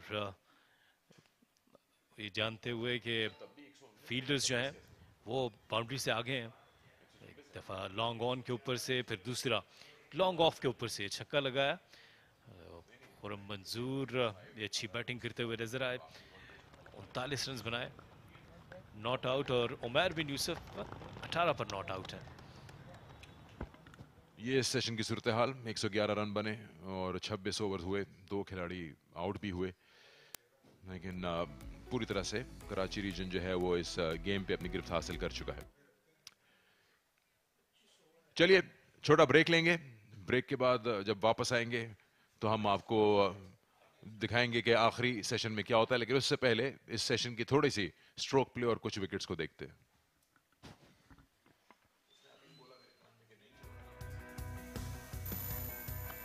शान मसूद के कुछ अच्छे स्ट्रोक्स देखने को मिले थे बैक फुट पर और ये इस तरह अपने विकेट गंवा बैठे शान मसूद। हुनैन ने उनकी विकेट हासिल की थी। साइम अयूब, कुछ अच्छे स्ट्रोक्स देखने को मिले। खुरम मंजूर दूसरी तरफ से रन्स बनाते रहे, कट शॉट ड्राइव्स, और ये मिड विकेट के ऊपर से खेला था। एक्स्ट्रा कवर की जानिब शानदार ड्राइव। साइम अयूब ने अच्छी बैटिंग का मुजाहरा किया और फिर आखिर में यहाँ पर उनकी विकेट हासिल की उस्मान खादिर ने। फिर उमर बिन यूसुफ, कुछ मिस फील्डिंग देखने को मिली लाहौर ब्लूज की जानिब से। कदमों का इस्तेमाल बिल्कुल चाय के वक्फे से एन पहले और 2 छक्के लगाए उमर बिन यूसुफ ने। तो इस वक्त लाहौर ब्लूज 126 पर 3 और वक्त है यहाँ पर चाय के वक्फे का। वापस आएंगे लाइव एक्शन के साथ।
down on 126 for Karachi Whites.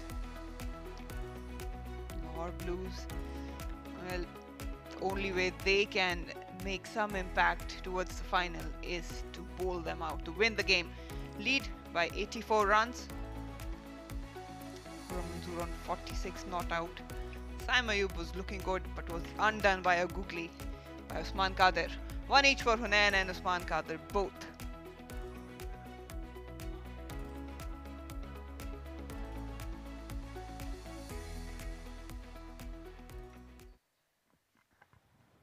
Umair bin Yusuf and Khurram Manzoor. Got ample experience, Khurram Umair bin Yusuf. He loves to attack the bowlers. Let's see how he go about his business. Just 4 shy of his 50. It's looking really good.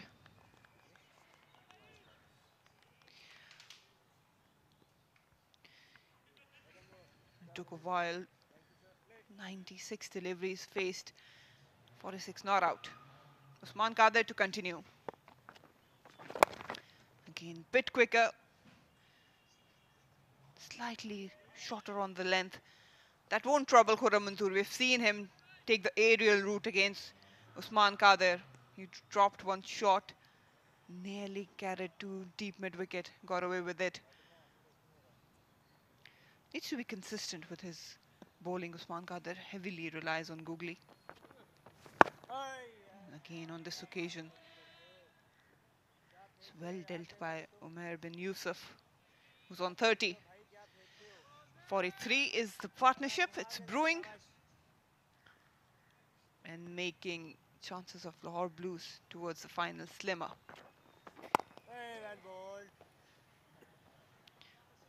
They're not actually worried. I would like to see Usman Qadir use but more flight. Get a bit of purchase he's having. Some genuine leg spinners as well. Just throwing down the leg. He's got protection. 2 men patrolling the leg side.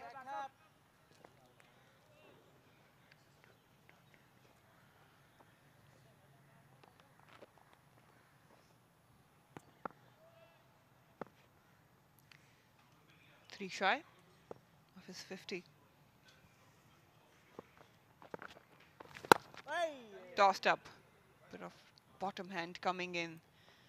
Khurram Manzoor, he wouldn't mind that. He loves to bat longer and deeper into the innings. Mandatory overs left are 25 after this 24. Total overs are 40. Where is this match going, Salman Butt? Well, at the moment it seems to be just static, and Karachi just trying to bat through, no dramas, because they have to make sure that this one was well bowled, spun away and did not carry to the slips. Usman, when he gets it right, he looks special. So 30 bowled, 129 for 3. It's good bowling, consistent bowling from Usman. Right length, drift in and then turns away. Just short of Imran Butt. We've seen him yesterday in slips. He grabbed a brilliant catch. He's testing the batters. That could have been a possible classic leg spinner's dismissal. Pitching it within the stump, spinning it away, and an edge going through to the slips. Not to be.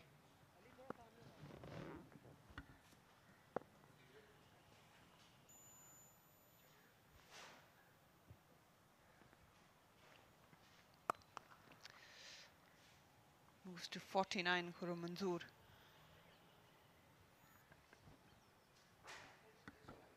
Yes, Khurram Manzoor is approaching his 58th 50. That's a lot. And he's been around for a long time and been batting and batting and batting, consistently scoring runs for Karachi. He's been a wonderful player. I think he has the most hundreds in the Pakistan history of List A cricket. Has wonderful record across formats.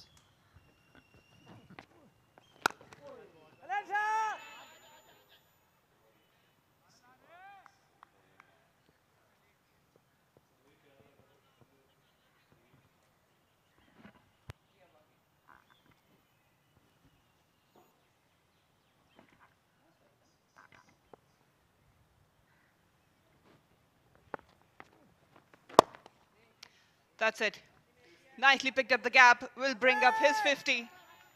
58th 50 of Khurram Manzoor. Ample experience and easily done. Skip is happy. Still out in the middle. Oh, he didn't realize it. Now he does. Raising his bat. He's done it so many times. Nothing new to him. It's 58. Number 58 is this 50.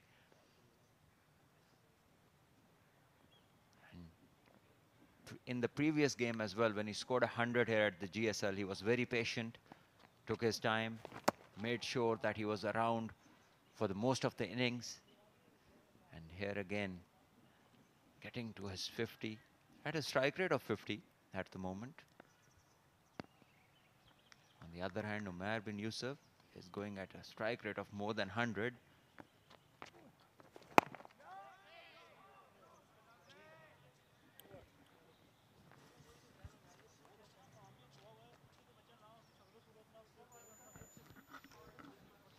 Over bowled, 31 gone, 132 for 3 Karachi.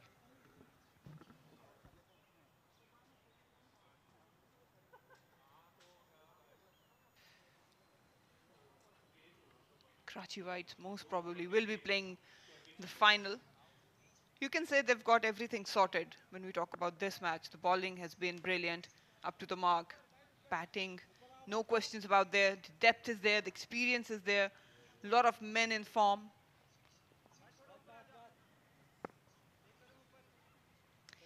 Probably can make a good setup for the finals. But again, given the venue, the question is, what will be the strategies, probably against Faisalabad, to win the match? Well, firstly, we're going to see that game being played on the pitch which is used for test matches, which is the center pitch. And also there's going to be a 5-day final, so more time. And definitely we'll see a much more balanced pitch than what we have seen previously. And this one is in the air, and another chance, and accepted there by Hamad, but doesn't make any mistake. And Khurram Manzoor, he perishes.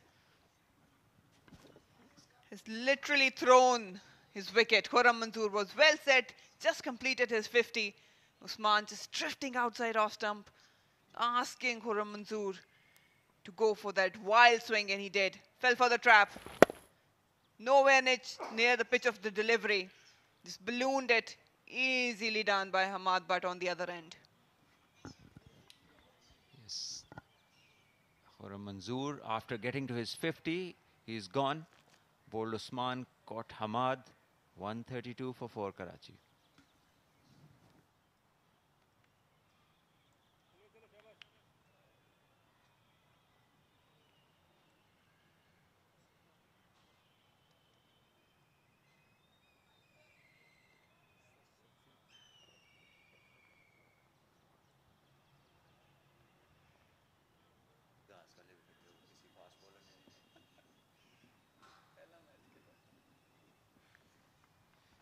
All experienced, Mr. Cool, Asad Shafiq coming in. We've seen him brilliant in the field. 2 catches earlier this morning and slip. One yesterday was a blinder on short mid-wicket. Love to bat, enjoys his batting. Yes, a short man with very tall cricketing credentials. Lots of runs he has made. He's caught brilliantly in the slips. One brilliant take at mid-wicket yesterday in the evening when Hussain Tala tried to hit one over him, and he just plucked it out of the air with one hand.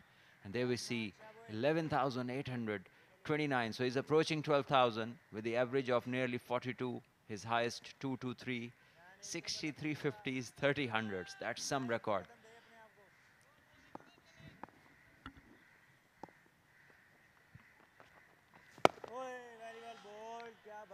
He's up against someone who's been in form, Usman Qadir, to win this innings.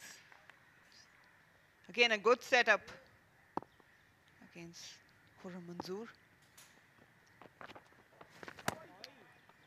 Quickly, way outside off stump, inviting Asad to chase it down. There it is again. He flighted that one away from the off stump and asking Khurram to go over mid-off, and who wasn't in place. If you see his body position, his feet were far away from where he could play that stroke, and that little bit of spin that Usman had. Meanwhile, he's dragged one shot and he's been pulled for 4. The moment we start praising someone and we see things turn around, commentators' curse going on here. Slightly derailed on this occasion. Usman Khadar, you cannot bowl Asad Shafiq there. He's very quick to pick up these lengths and split the two fielders beautifully. So you have been the problem in the com box.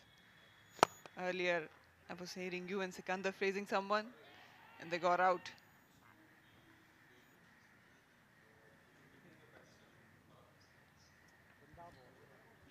.32 gone, 136 for 4.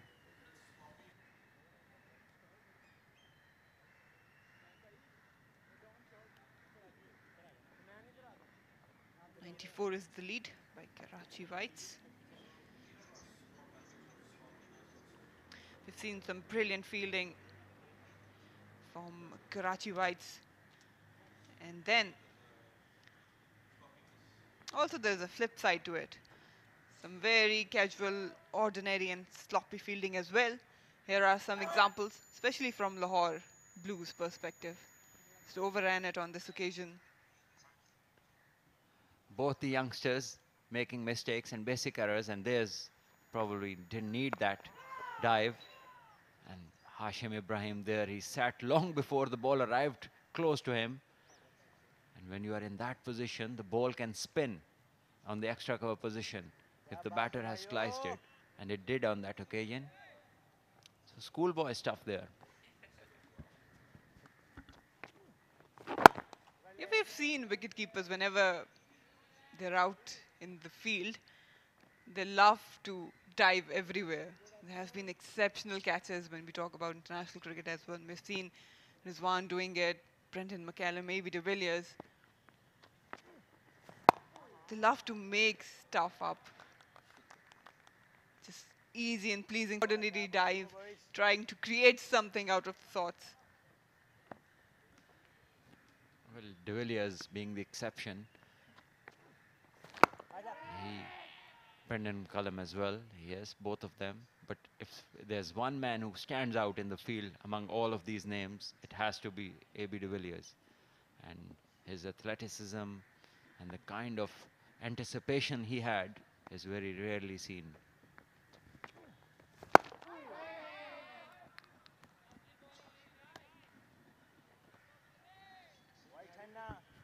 South Africa have always had these kind of fielders. They had Jonty Rhodes, then they had Herschel Gibbs, and then lately they had Duplessis and A.B. de Villiers. And all these top fielders, they start off by fielding at point for the fast men, and then when spinners bowl, they operate at short mid-wicket and short cover. They cut off the angles and ask you to take risks over them, and believe me, they cover meters on either side. 33 gone, 136 for 4.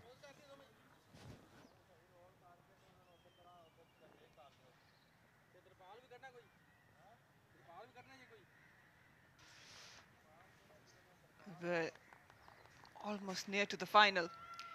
In Faisalabad region, who are probables for the final, are leading by 207 runs. Ali Waqas in sublime form. Second century for this season, 132 not out. Irfan Khan Niazi, unfortunate, one shy of his 100. Amir Jabal, he's been among the wicket takers. He's taken 3. They look a very balanced side, but probably, I would say, lean more on their bowling. Well, we can't tell. We haven't seen them play here at the batting paradises. So they've always been in another place where results have been coming.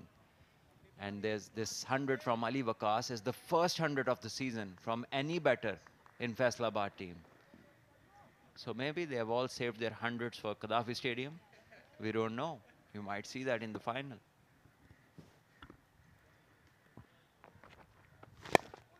Tossed up, googly. He played it safe, got ample experience as a Shafiq. He should be experienced enough to pick Usman Qadir's googly.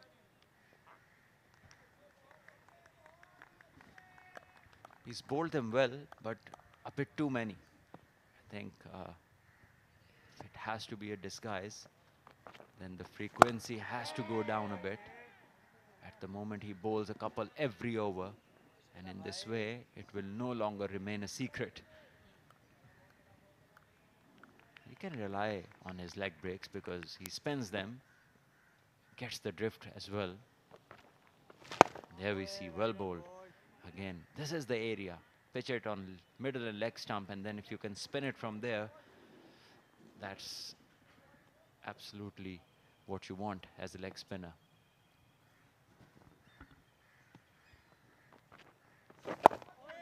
Sharp turn. Good length. Bit quicker this time. Just one coming off it. 34 overs gone. Karachi Whites 137 for 4.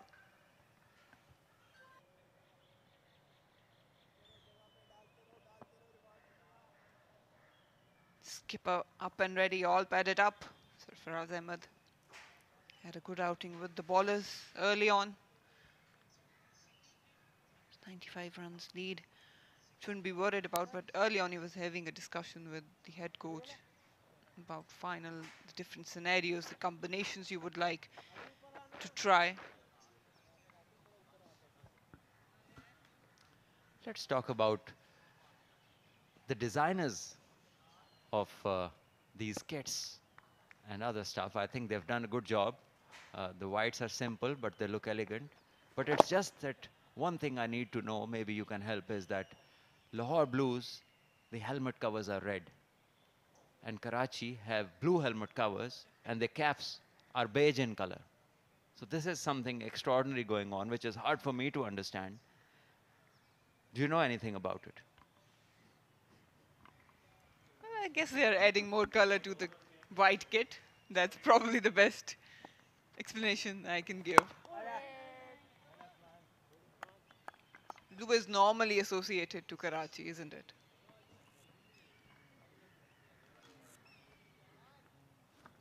Yes, it's amazing. The helmet colors and the cap colors differ from every team has different colors. And this one again, pitch short. Did not time it really well, Umar bin Yusuf, but he'll get two.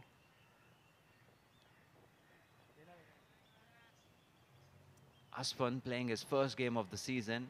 He hasn't been very confident. Normally, I know him from club cricket. He bowls pretty fast in the air, but here he's trying to just bowl a bit slow, and maybe he's not getting hold of the line and length. Drastic change of pace for him.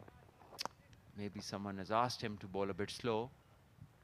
He's finding it hard to find his line and length and this speed. And this is what happens when you don't bowl flighted stuff. When you suddenly want to do it, it doesn't come off.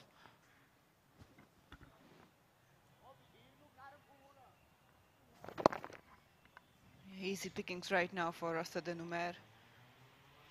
It's very important where you pitch that flighted delivery. So you need to know your lengths according to the pace of your delivery you're bowling. And that again comes with repetitions. We keep on saying that, especially for the longer format. The more you bowl, the more you know about your strengths, your bowling, you get more consistent. Dot to end the over. 35 gone, Karachi Whites 142 for 4.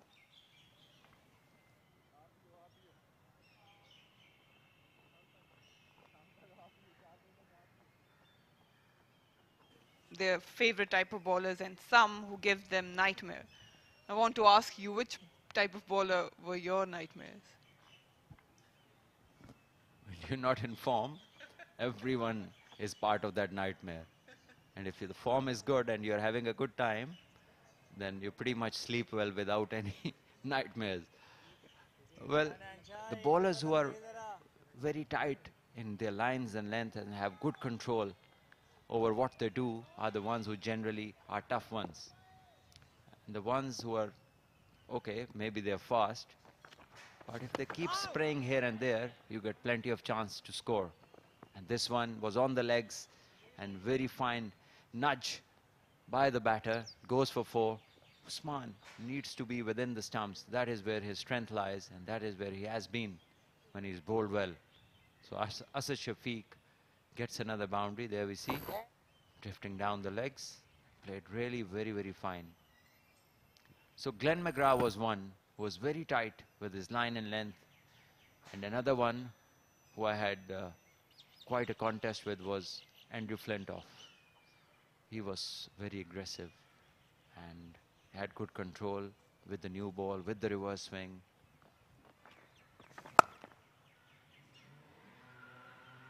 This one again short, and Asad Shafiq will pick up the length really quickly. This is the second time that exactly the same ball has been offered to him, and he has done the same thing again. 4 between the sweep fielder and the deep square leg.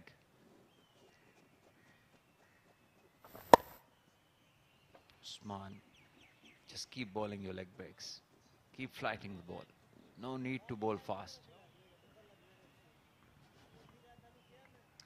Turning out to be expensive, this over from Usman Qadir. He's trying a lot of things in just 6 deliveries. That's better. Tossed it up nicely. Bit of confusion in the middle, but nothing to worry about. Yeah, this is the place to bowl. Even if you get hit for 4 over mid-off or over extra cover, then that is something which the batter has done, and he has the skill to do it. But if you keep bowling freebies, you don't bring batters under pressure.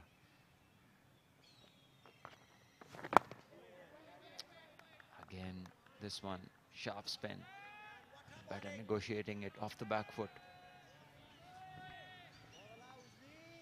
When you talk about being vulnerable against certain type of bowlers, is it more psychological, or it has to do a lot with your range of shots and your strengths and weaknesses?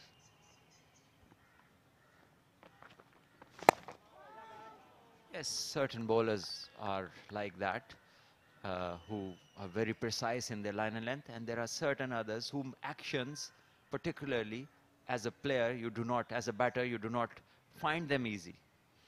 And some people bowl that hard lengths with good height. People like Flintoff use their wrist and this height that they have, they get very nasty. And we saw how dangerous he was when he was bowling in the Ashes. And then after winning the Ashes, they came to Pakistan and we played a test match in Multan. We'll talk about it later. 36 gone, 150 for 4.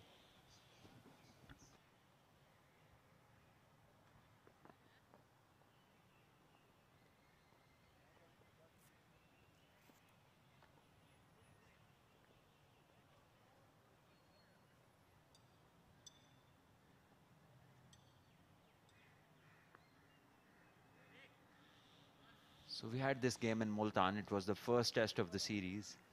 And I was batting out there set in the middle, and Flintoff came for a second spell.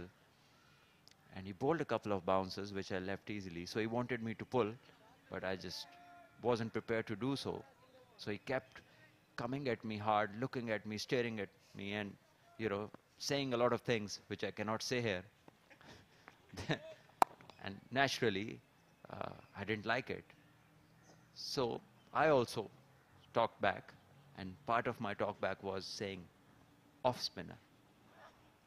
And then there was a barrage of bouncers, about 20 of them for the next 4 or 5 overs. And a couple of times he hit me on my shoulders. So that was one of the hardest, fastest spells that I faced, where the fast bowler was really furious at me. But the good thing was that I got through it, managed to score 100, and we won the test match. After giving England a lead of 100 plus runs, we still came back. I remember having a partnership with Inzibai. He also scored a lot of runs and he guided me through that innings. And I feel really lucky. The time that I was playing, every team had world-class bowlers. People like Dale Steyn, Daniel Vittori, Flintoff, Anderson, McGrath, Brett Lee, Kumble, Harbhajan Singh. So played most of them, Shane Warne, McGill.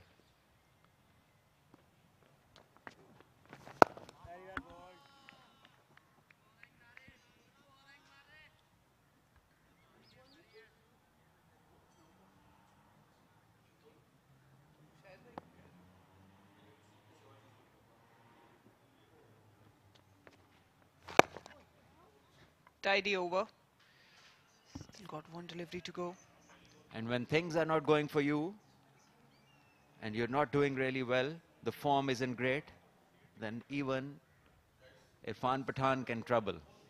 Because he was someone who bowled gentle medium pace. Yes, he did get the ball to swing, but he wasn't much of a threat.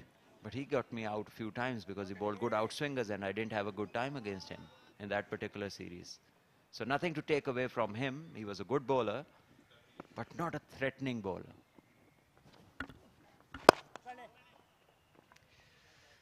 Two coming off it, one from no ball and a single taken. 152 for 4, Karachi Whites.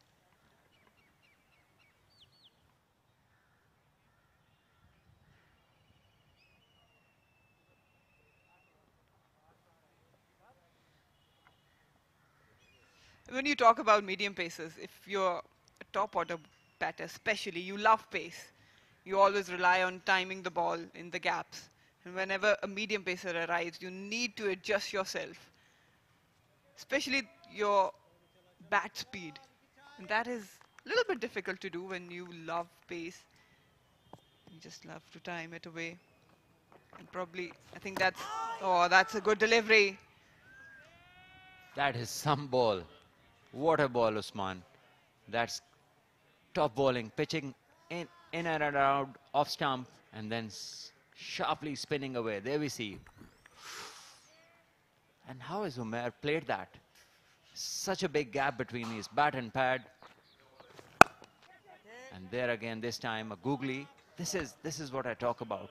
Too much frequency of this ball, which should be a surprise element in his bowling.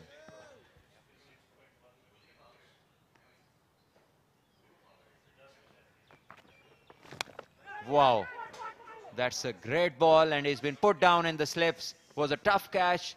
The captain, he tried his best, tried to leap and get his hand. He got there, but he couldn't hold on.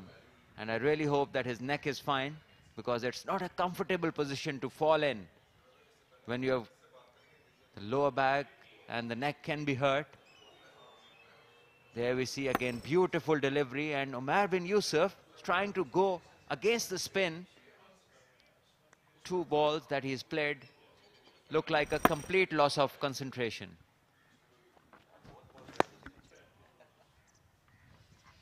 That was a wild swing from Umair bin Yusuf. He's not comfortable at all against Usman Khader.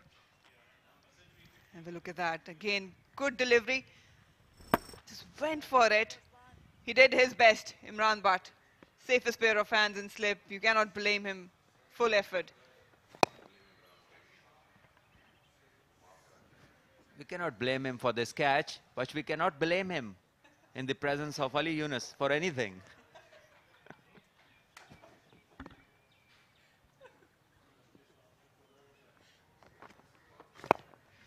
It's good bowling, really good bowling. More consistent this time, Usman Khader. 38 gone, 153 for 4, Karachi Whites.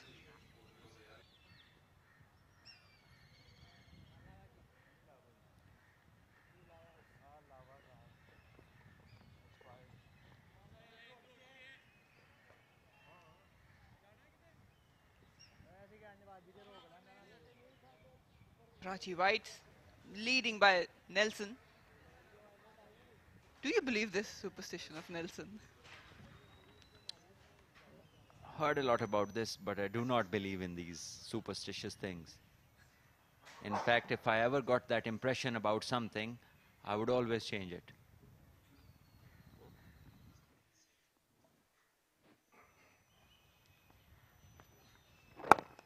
He's bowling with the angle, Asfand. Not really giving any flight. Wrist spinners have created impact. We've seen that even on these surfaces, wrist spinners can do the work for you as a captain.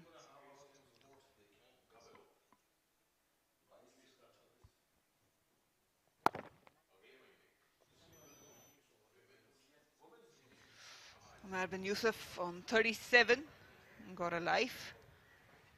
Brilliant effort by Imran Butt in the slip cordon.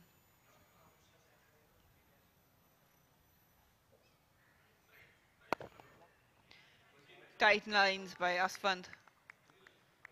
Mehrbin Yusuf. We've seen him. He has a reputation of defending few balls and then slogging one out of nowhere. Just a release shot. Off the back foot. The fielder needs to put some legs into it. Just one taken.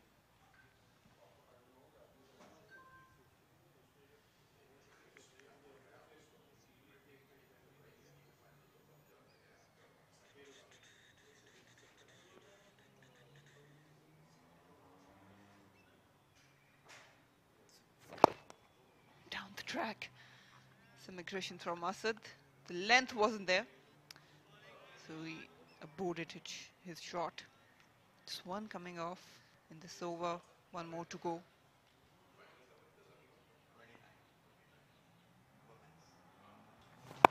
That's nicely bowled. Bit slower through the air. 39 gone, Karachi Whites 154 for 4.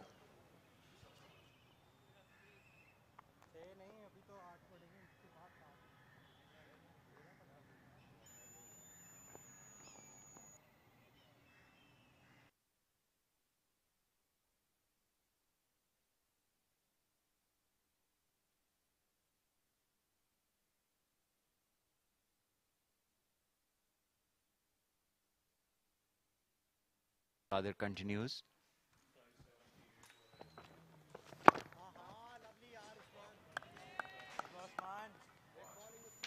He's been getting some turn all throughout his spell, even in the first innings and now in the second. The turn has been always there since Usman has held the ball.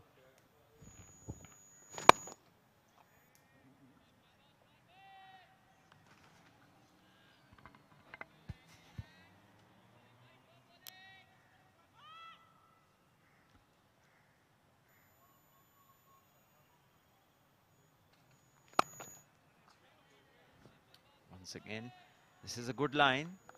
He's been unable to pierce the field, and if he wants to get runs, maybe either he has to get a loose ball or maybe go after the offside field.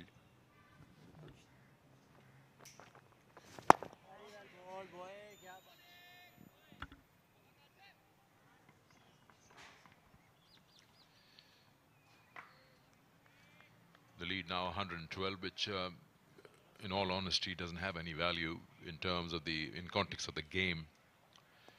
Anything that would really produce shockwaves is if somehow Lahore can bowl them out, which seems unlikely. Because there's no pressure whatsoever, and there's no need for Karachi to put themselves in that sort of trouble.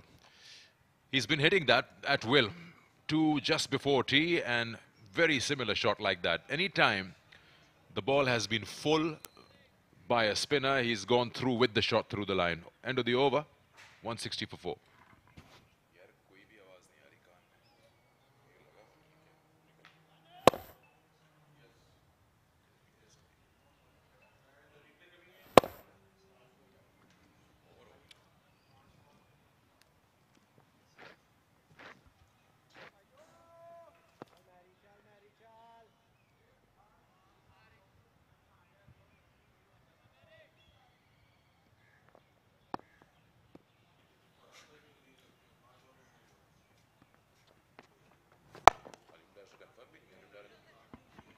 And once again, this time it's Asad Shafiq, and the ball is rolled to the rope. They're playing at will now.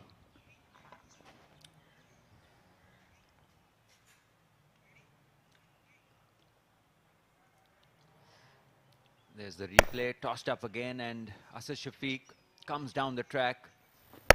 Good extension of the arms, hits it over the fielders who are in the ring. That just bounces away for 4.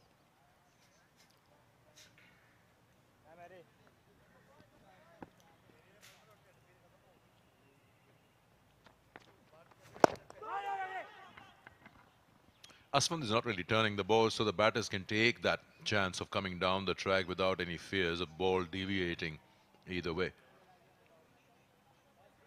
And plus the pace that he offers allows enough time for the batter to estimate that he can go down. He's not quick through the air.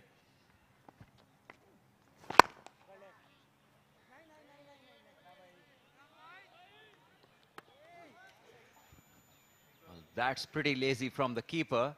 He should have been the one to take it in front of the batter because he was the one watching the throw come in. I really hope that Umair bin Yusuf is okay. Looks fine. Junaid being really lazy that time.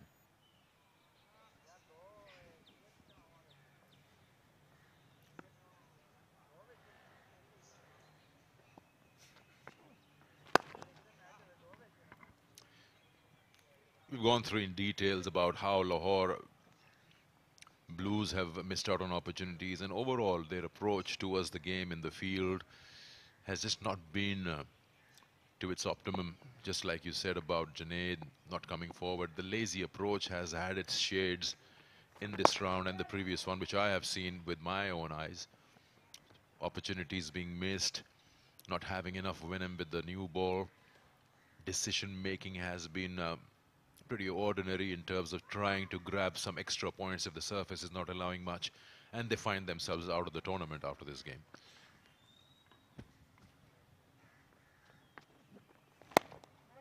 Well, to start with, all of those things come later. The team selection on this particular pitch where fast bowlers, it's a paradise for them. They only played 2. Overbowled, 41 gone, 167 for 4.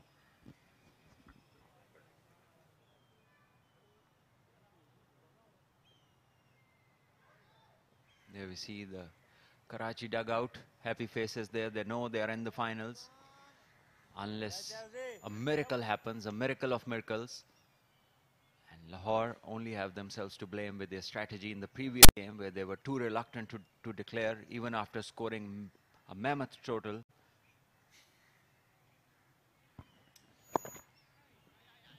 But that's what I'm trying to understand. What is the reluctancy for? If it's a good batting track where it's not much for the bowlers and you've got a 4-day match where you've scored, what, 718. So if you declared 350 and you allow your bowlers to go out there, I mean, there were quite a few opportunities dropped. Make something out of it. Now you see, in retrospect, when you look at that ball might just roll over the rope and win the race. And with that shot, Umair bin Yusuf gets a 50 to his name of 63 balls. He's looked good with a couple of maximums.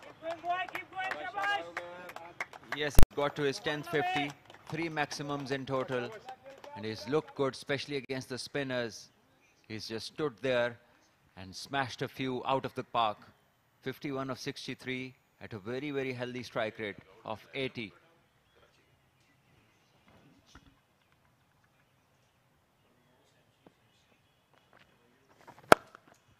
Shorter in length and pulled away at will. Allows enough time to rock on that back foot and smash it through.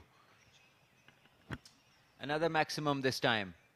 Short ball and it's pulled away for the maximum number of runs possible on a delivery from a batter's bat. There you see, ample of time, and Usman trying to bowl quickly again. So he needs a lot of game time to get the desired patience that you would want in a spinner. He bowls so well between these freebies.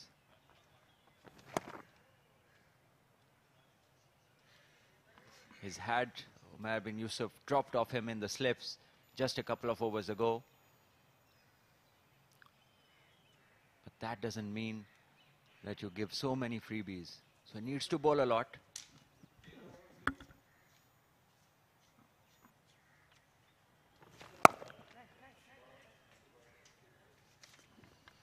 So just to quickly wrap up what we're talking about, Lahore Blues only themselves to blame.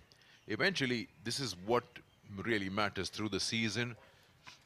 When you do not go out there and try and grab some extra bit of points, you are 1 point behind and you're out. You don't make it to the final. It's just like those net run rates in a World Cup. You win equal number of games, but one big loss or an opportunity to score quickly in another, and you miss it, and you are left behind. That should be out, is it? And the umpire is not interested. He feels it's gone onto the ground and then into the hands. End of the over, 178 for 4.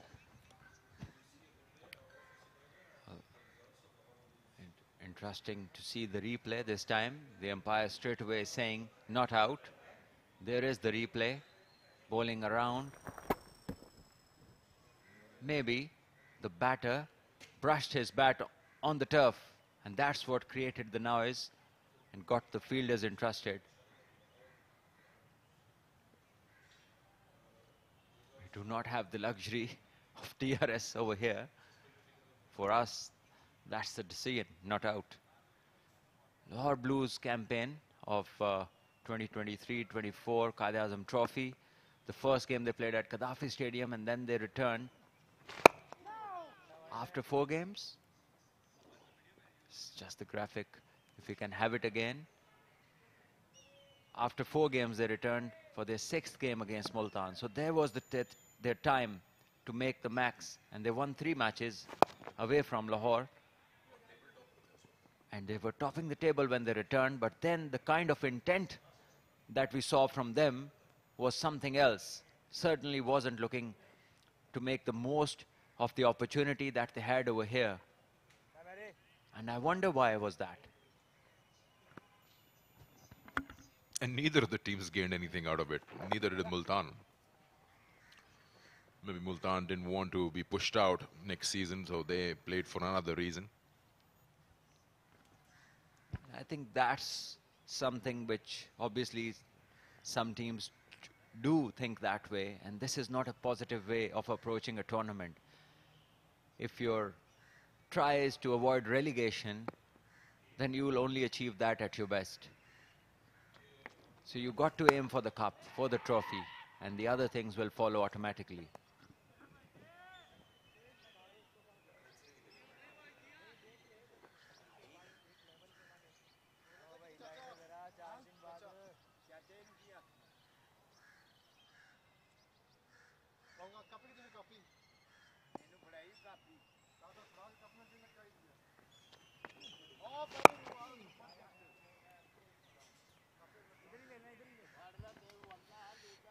Weather is supposed to be clear in the next 5 or 10 days, so we're expecting a full 5-day final. Should bring in every single skill of these 2 sides that will make it. One would be Karachi region, next, well, hopefully Faisalabad, by the looks of things. It'll be interesting. We'll talk more on that. 181 for 4.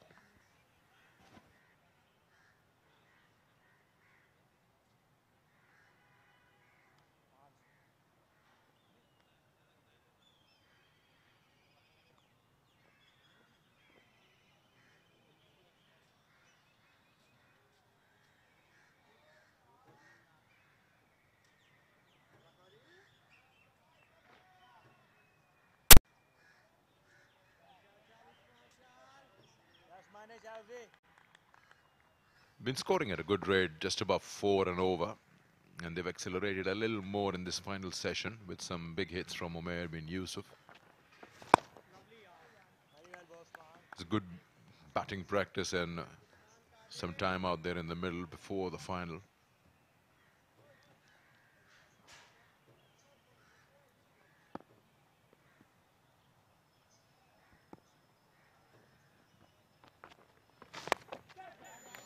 Edge and just past that slip, and it'll be a run for the fielder from backward point, but no point racing it because it's gone for a 4. Anything which is bowled wide outside the off stump, they flash their bats at it. Yes, it was tossed up and was overpitched a bit. Did spin, that's why it took the edge. But lucky the batter this time went in the gap. There we see a lot of flight and turn. I'd say well bowled. It's just that he wasn't lucky enough. Went in the gap. It's good to see he's experimenting. He hasn't bowled much. This is his first game of the season. He's taken 6 wickets on a track where there's not much for spinners. Only he is the one who's extracted some sort of turn. And he's taken 6 wickets. Speaking of turn, you and I were talking on day 1. We only had 9 overs and we saw what was going on, 21 for 5. We thought that there's a 100% result coming in this game. It's amazing after how a day and 2 sessions and a bit of sunlight, this has settled down. It's not misbehaving anymore. And it's the fourth day, it just seems to be more compact now compared to what it was on day one. That's another three. I believe the bowling, the intention to bowl the side out was gone since Lahore started to bowl in the second innings. The fast bowlers only bowled 3 or 4 each with the new ball, and then we saw Hussain Talat bowl only a few and then going out due to some stiffness in the hamstring. And the intent wasn't, there. Because if they were looking for a win, in the first place, they should have played another fast bowler, at least 3 on this kind of a pitch. And we saw Mir bowlers, but it's just that the quality of bowling and the intent to win a game is missing. 44 gone, 188 for 4.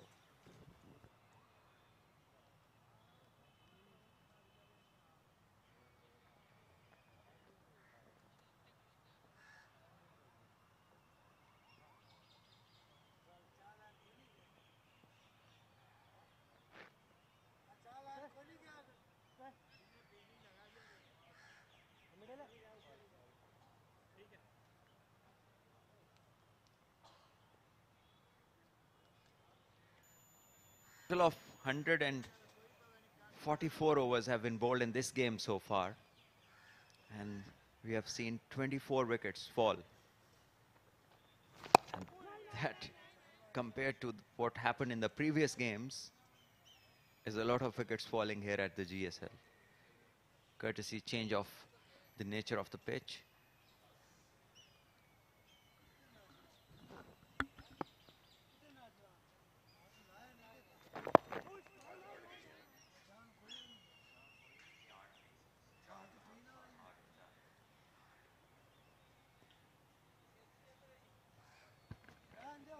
Yeah, the day one where we had only 9 overs, the wickets falling were due to absolute challenging conditions of the pitch, helped by the overcast conditions. Post that, today 8 wickets have fallen, and they've been dismissed on shot selection rather than unplayable deliveries.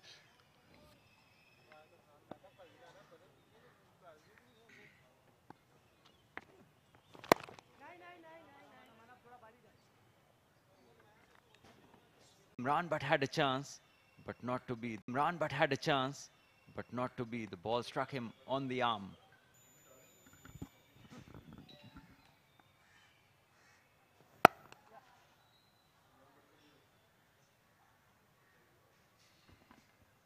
Umair will keep strike, 190 for 4.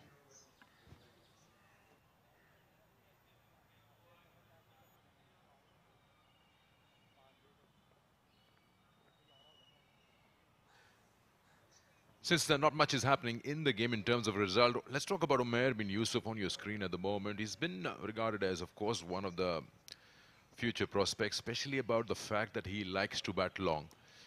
In this format of the game, the red ball cricket, he shows signs of someone who's got hunger. He doesn't show craziness in his attitude when he reaches a landmark. He likes to continue.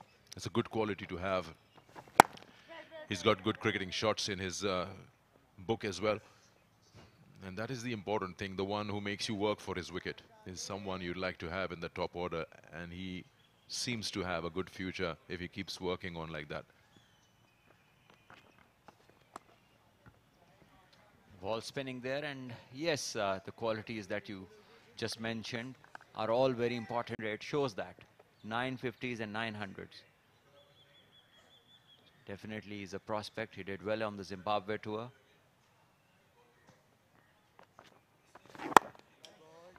There's only one thing I'd like to point out. You mentioned Zimbabwe. The only thing is with him, and we mentioned Qasim Akram, they're different breeds, of course, to have a particular number. That shift changes. Over here, he's batting a different number. When he comes to the Shaheens, it's a different number. When it goes to some other prospect, it's a different number. Well, this is the place where the coaching staff can help, because you need players to specialize and need to know their roles rather than just being flexible just for the sake of it and not specializing anything at all. I think as a batter, you have the capability to bat anywhere, but you need to be a specialist somewhere. So when you are part of a playing 11, they and you both should know what value you add to the team.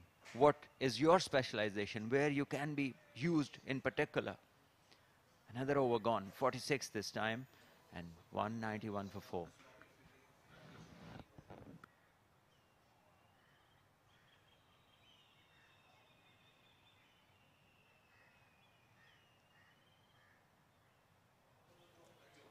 Salman, let's take you to Imran Butt and his team's performance in this tournament, and rather in this match. Look at these fielding opportunities.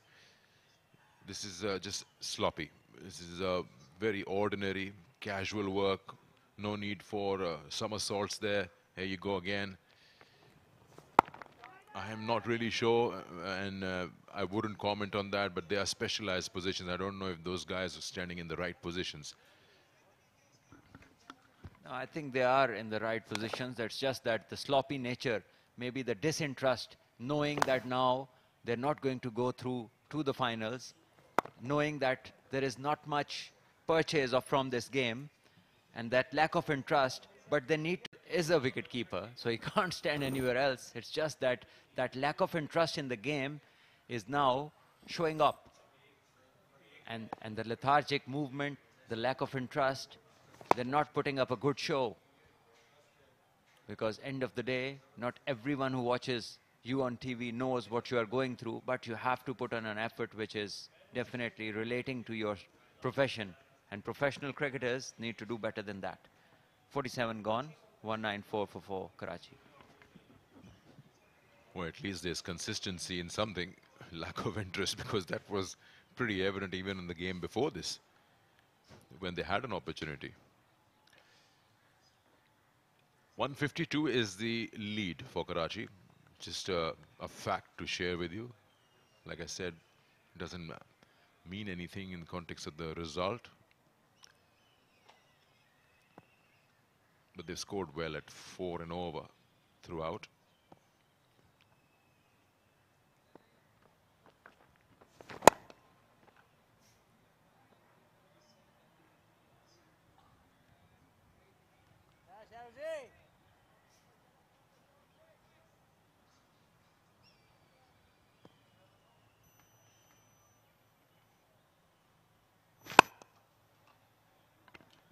Good looking shot in the gap. It'll be cut off.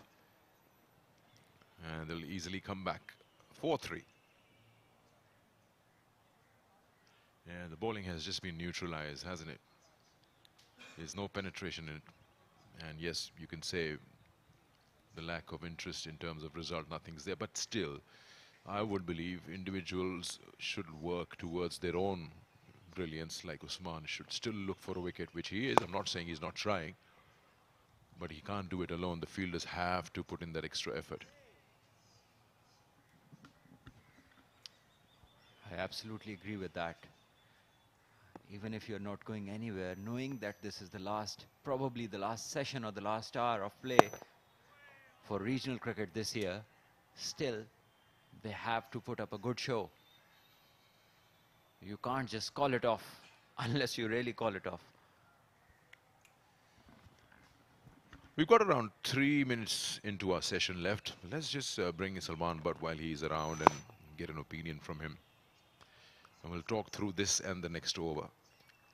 We talk about how Saim, for example, can develop himself in the longer format, or for that matter, you talk about Umair bin Yusuf. But there's another very important thing that comes to your mind as a person who's watching cricket after the season is over, which is only a month in a year, Quaid-e-Azam Trophy, and the over, 197 for 4, 198 rather. How much of red ball cricket will these guys play, ever? I mean, after the season is done, you'll probably have even the 50 over, unless you're playing the national side, then yes, you probably have opportunity. But the guys who are not on the national side, how much of competitive red ball cricket will they play to develop themselves? Well, this is where this new season brings a hope. They have a 4-day first-class tournament for the departments. and which will be played between 8 teams, and also grade 2 cricket for a lot more teams. And that is another opportunity where a lot of guys get to play professional first-class cricket and have that opportunity. And this time around, there's a wicket, and Asad Shafiq going for that big sweep, top-edged it, and this time really well taken by the keeper. It's not an easy catch to take when someone is sweeping. So brilliance alongside a lot of laziness previously. Asad Shafiq has gone, scored 29, and Karachi Whites 198 for 5. Yeah, I feel just a bit of an extra bounce that did not allow him to connect. Got that feather edge. And yes, a good catch. Appreciation where it's due. Asad Shafiq goes for 29. Karachi 198 for 5 with drinks.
एक सौ 98 पे 5 Karachi whites.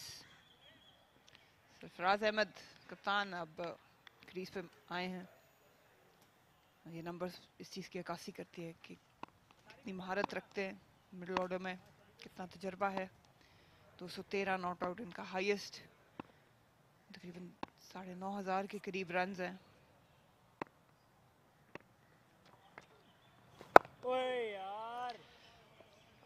Ashwin की bowling बेहतर होती गई। शुरू में बहुत तेज गेंद कर रहे थे, अब थोड़ी फ्लाइट के साथ कर रहे हैं। फ्लैटर ट्रेजेक्टरी है, लेकिन पेस को वेरी करते हुए नजर आए हैं। अब अरबिन यूसुफ मौजूद हैं दूसरे एंड पे सरफराज अहमद के साथ। पहली ही गेंद पे विकेट ली।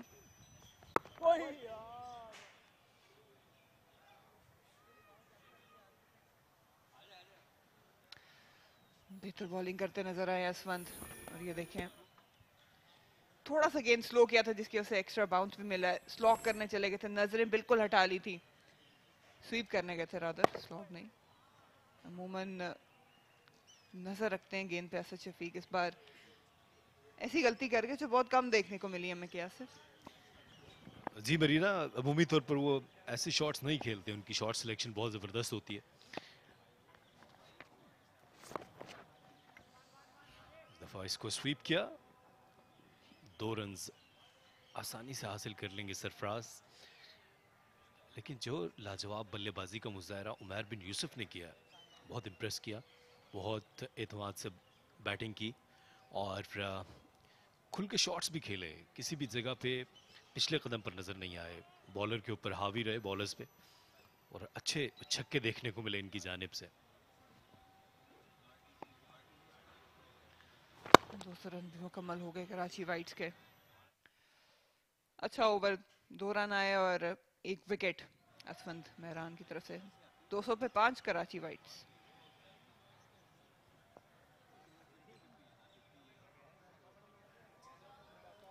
पुशअप लगाए।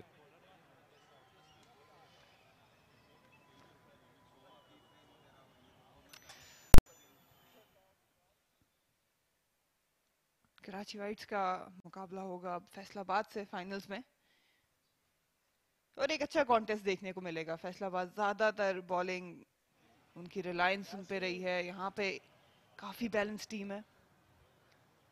बैटिंग लाइनअप लंबी है कराची वाइट्स की। बॉलर्स की बात करें तो आज, बल्कि इस मैच में ओवरऑल सारे बॉलर्स ने अच्छी बॉलिंग की है, तो एक बैलेंस मुकाबला हमें देखने को मिलेगा। और ये बहुत इंपॉर्टेंट होगा कि फैसलाबाद के बॉलर्स जो पिंडी, एबटाबाद और केआरएल में बॉलिंग करते आ रहे हैं और मैचेस जीतते आ रहे हैं, वो इस तरह की सर्फेसेस पे, कजाफी स्टेडियम में जहाँ बहुत ज्यादा सपोर्ट नहीं, वहाँ कैसे खामोश रखेंगे कराची वाइट्स के बल्लेबाजों को। इस पिच में कुछ मदद ज़रूर नज़र आई बॉलर्स के लिए, फास्ट बॉलर्स के लिए। और अब देखना ये कि फाइनल में जो पिच होगी, फाइनल क्योंकि 5 दिन का होगा, और जिस तरह आप बात करें कि बल्लेबाज बहुत ज़्यादा हैं और सारे एक्सपीरियंस हैं कराची के पास, तो मुकाबला खड़ा होगा फैसलाबाद के बॉलर्स का। स्लाइड दी इस बार, उसको अच्छा नेगोशिएट किया सरफराज अहमद ने, और आम तासुर ये है कि सेंटर विकेट को इस्तेमाल किया जाएगा। ओवरऑल अगर नजर डालें कराची वाइट्स के इस सीजन पे, खिंची हुई गेंद थी, काफी सॉर्टेड नजर आए, ज्यादा मुश्किलात का सामना किया नहीं इन्होंने। जिन भी प्लेयर्स को जिम्मेदारी दी गई उन्होंने बखूबी निभाई, चाहे वो बॉलर्स हो बैटर्स हो। बॉलर्स की बात करें, मीर हमजा बहुत अच्छे रिदम में नजर आए। शाहनवाज धारी की बॉलिंग आज की बात करें तो कंसिस्टेंट थी। नुमान अली एक ऐसे स्पिनर हैं जो किसी भी वक्त लंबे स्पेल कर सकते हैं। एक कैप्टन के लिए बहुत अच्छा, स्पेशली जब आप 5 दिन का फाइनल देखेंगे तो उसमें ये काफी हैंडी साबित हो सकते हैं। 50 ओवरों के बाद 202 पे 5 कराची वाइट्स।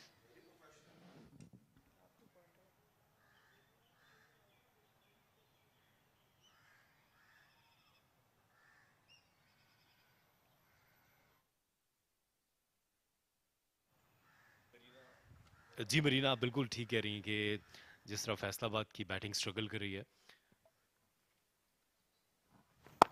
कराची के तमाम ही बल्लेबाज बशमूल उनके कप्तान अच्छे रन्स किए हैं और बहुत अच्छे एतमाद में नज़र आ रहे हैं। ये एक इम्पॉर्टेंट मैच था, बदकिस्मती रही कि 2 दिन बारिश हुई और मैच मुकम्मल ना हो सका। अगर ये 4 दिन का पूरा खेल होता तो यकीनी तौर पर एक नतीजा भी मिल सकता था, और मैं और आप भी बस तकते रह गए कि कदाफी स्टेडियम में कोई एक मैच नतीजा खेज साबित हो जाए। ओवरऑल बात करें अगर लाहौर ब्लूज की, तो काफी ऐसे मैचेस है। स्लो कर दिया इस बार, टॉप एज हुआ है, फील्डर सेटल हो रहा है नीचे, आसान कैच होगा। और हुनैन शाह रिसीविंग एंड पे थे, असफंदियार दूसरी विकेट हासिल करने में कामयाब हुए। उमैर बिन यूसुफ एक बार फिर बाउंड्री क्लियर करने के इरादे से ये शॉट खेली थी, लेकिन फील्डर को जाता किया। इनको ज़रूर सरफराज से डांट पड़ेगी। ये जो शॉट सिलेक्शन थी, टॉप एज स्लॉक स्वीप खेलने के लिए गए थे मिड विकेट के ऊपर से, हुनैन ने कोई गलती नहीं की, ये कैच थाम लिया और बहुत अच्छी बैटिंग कर रहे थे। 65 रन बनाकर आउट हुए, 230 पर 6।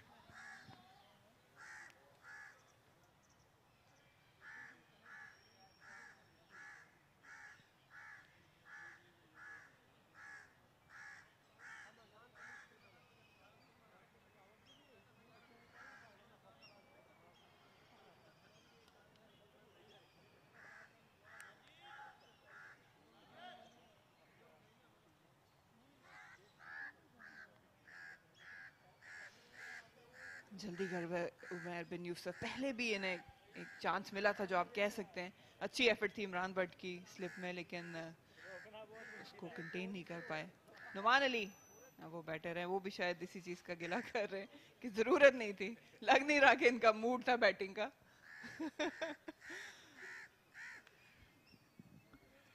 जी बिल्कुल, आप दुरुस्त कह रही हैं। और उमैर बिन यूसुफ आखिरी लम्हात में अपना टेम्परामेंट खो बैठे। नुमान अली ने 14 50s, एक सेंचुरी स्कोर रखी है अपने करियर में। अगर बैटिंग और बॉलिंग की बात की जाए तो बैटिंग लाइनअप और बॉलिंग लाइनअप दोनों ही मुस्तहकम है कराची की फैसलाबाद के मुकाबले में। तो फैसलाबाद को बहुत ज़्यादा मेहनत करनी होगी फाइनल में।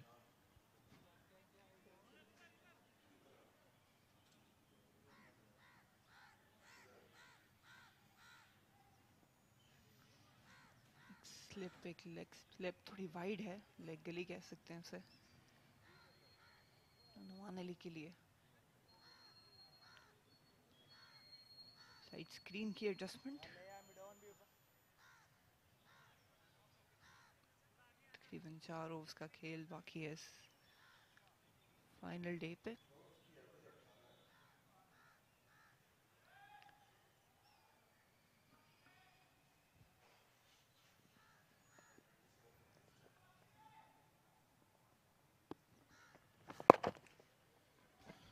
मरीना, हर दिन हम सीखने के लिए होता है और इन नौजवानों ने ख़ास तौर पर 3 उमैर बिन यूसुफ और ये इस तरह वो आउट हुए थे। गेंद खासी देर हवा में रही, अच्छा कैच सैम अयूब और उनके साथ साथ कासिम अकरम। ये 3 नौजवान जो हैं वो यकीनी तौर पर अपनी गलतियों पर नादिम भी होंगे, सोचेंगे अगर लंबी इनिंग्स खेल जाते तो कल शायद सुर्खियों में हो सकते थे। बहुत अच्छी गेंद ये असफन की। नौमान भी शशदर रह गए। हैरान कर दिया नुमान अली को भी और हमें भी, जितना शार्प टर्न हुआ है। और वो कहते हैं ना, taste of his own medicine. Noman Ali हक्के बक्के रह गए, जितना तेज कट होके अंदर आया ये गेंद, बिल्कुल भी एक्सपेक्ट नहीं कर रहे थे। हाथ पे भी इनके लगी। 203 पे 6 कराची वाइट्स। फैसलाबाद की बॉलिंग की बात कर रहे थे तो खुरम शहजाद एक एक्सप्रेस बॉलर हैं, अच्छे बॉलर हैं वो। उन्होंने कामयाबियां बटोरी हैं, 30 विकेटें अभी तक हासिल की। अच्छा गेंद था ये। मोहम्मद अली डेजी जो है उन्होंने 24 विकेटें हासिल की हैं और फहीम अशरफ ने 14। तो ये एक फैक्टर है, स्पेशली अगर मैं बात करूं खुरम और अली की, खुरम शहजाद और मोहम्मद अली की। ये 2 ऐसे बॉलर्स हैं जो अप फ्रंट नए बॉल से थोड़ा सा टेस्ट जरूर कर सकते हैं। बहुत फ्लाइटेड डिलीवरी थी आउटसाइड ऑफ स्टंप, लेकिन बीट नहीं कर पाए फील्डर को इस बार। हमें यहाँ पे बहुत ज्यादा एक्सप्रेस पेस बॉलर्स देखने को नहीं मिले। हुनैन शाह लाजमी नजर आया हमें लाहौर ब्लूज से, कराची वाइट से नजर आए हमें। मीर हमजा की बात करें, शाहनवाज धानी।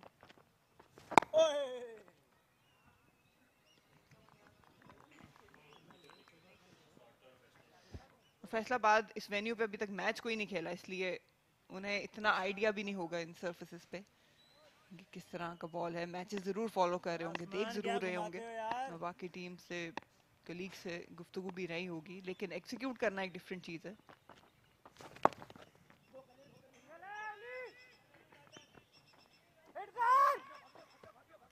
अच्छी रनिंग, बहुत ही देर लगाई फील्डर ने आते हुए और आपको शाउटिंग की आवाज जरूर आई होगी। वो इसीलिए ताकि बहुत लेट रिएक्ट किया, जिसमें 2 रन बनाने में कामयाब हुए। जब आप सरफराज अहमद के साथ बैटिंग कर रहे हो तो रोटेशन और स्ट्राइक बहुत तेज हो जाती है। देखें बैकफुट पे खेला और जिस तरीके से पहला रन कंप्लीट किया, इरादा क्लियर था कि 2 रन बनाने। नाराजगी का इजहार किया उस्मान कादिर ने। यकीनी तौर पे जब बॉलर्स जो हैं वो अच्छी बॉल कर रहे होते हैं और फील्डर साथ नहीं देते तो फिर ये फ्रस्ट्रेशन होती है। सरफराज अहमद पे क्यों निकाली ये थ्रो? फील्डर के पास होनी चाहिए थी।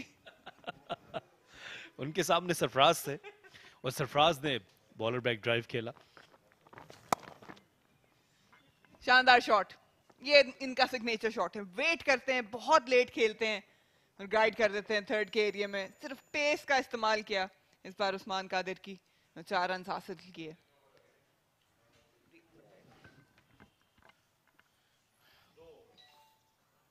सरफराज ने पिछले कदम पे इस दफा इस गेंद को खेला, लाइट दी थी, लेकिन जिस तरह आपने कहा कि वो ताक में रहते हैं कि ऐसी गेंद मिल जाए और उसको फिर थर्ड मैन की जानिब गाइड कर दें। 4 रन हासिल किए सरफराज ने।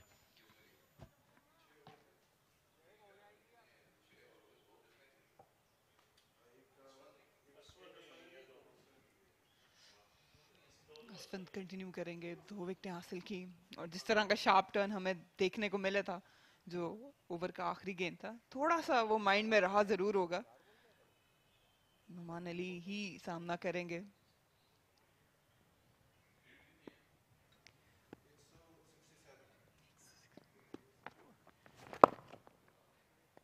इनको कोई जल्दी नहीं। मरीना जिस तरह आप तस्करा कर रही थी फैसलाबाद की बॉलिंग का, और अगर कराची की बैटिंग का तज्जिया किया जाए, देखा जाए तो उनके तमाम ही बल्लेबाज अच्छी फॉर्म में नजर आ रहे हैं। जिस तरह कप्तान सरफराज, खुरम मंजूर, साइम अयूब और उमैर बिन यूसुफ, असद शफीक, एक बहुत ही मुस्तनद बैटिंग लाइनअप है कराची की। तो देखना ये होगा कि जिस तरह आपने कहा कि फैसलाबाद की टीम अब तक कोई मैच यहाँ पर नहीं खेली है और वो इन कंडीशन से ज़रूर आगाह हैं और रिजल्ट से भी ज़रूर आगाह हैं। उनको खसूसी तैयारी करके आनी होगी कराची के खिलाफ। कराची के पास रिसोर्सेज ज़रूर मौजूद हैं, ना सिर्फ बैटिंग में बल्कि बॉलिंग में भी। ताबिश खान मौजूद हैं, गुलाम मुदस्सिर, उन्होंने इस वेन्यू पे अच्छी बॉलिंग की थी। आलियान महमूद ऑफ स्पिनर हैं, जेन्युइन ऑफ स्पिनर, वो भी मौजूद हैं। अब देखना ये होगा कि किस कॉम्बिनेशन के साथ मैदान में उतरेंगे फाइनल में। और पिछला फाइनल सीजन का आलियान महमूद ने खेला था जिसमें 4 विकेटें उन्होंने हासिल की थी, सिंध की तरफ से खेले थे।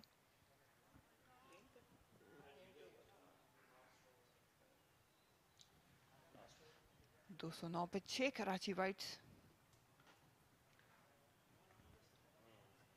गुलाम मुदस्सिर अच्छी बॉलिंग की, अच्छी रिदम में नजर आए, लेकिन उसके बाद यहाँ पे प्रेफर किया गया, शाहनवाज धानी की वापसी हुई, मीर हमजा उनके साथ ही थे।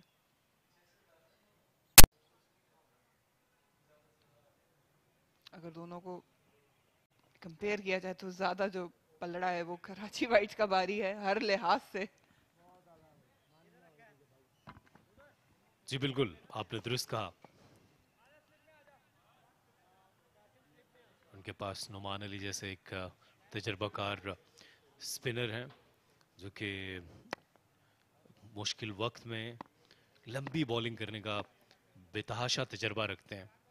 सो हर लिहाज से सिंध की टीम मुस्तहकम नजर आ रही है।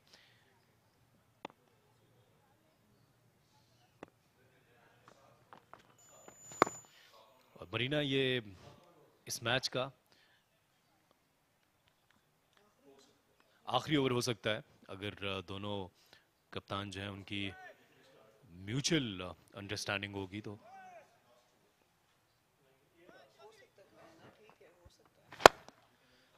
फुल टॉस, 4 रन के लिए खेल दिया। फील्ड ऊपर जरूर बुलाई थी, अटैक करना चाह रहे थे, लेकिन गलती ये कर दी उस्मान ने कि फुल टॉस दे दिया, वो भी सरफराज अहमद को। वो इस तरह के गेंद बख्शते नहीं है और इन्होंने बिल्कुल भी इस मुकाम पे कोई लिहाज नहीं किया। जूसी फुल टॉस एक तोहफा होता है, आप जहां चाहे खेल सकते हैं इसको। उस्मान कादिर इस चीज में थोड़ा सा स्ट्रगल करते हुए नजर आए, फुल टॉसेस देखने को मिली खुरम मंजूर के खिलाफ भी।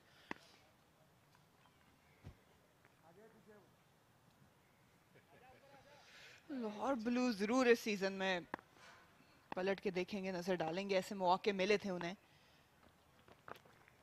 जहां कह सकते कि अगर थोड़ी सी बहादुरी दिखाई जाती तो शायद नताइज आ सकते थे।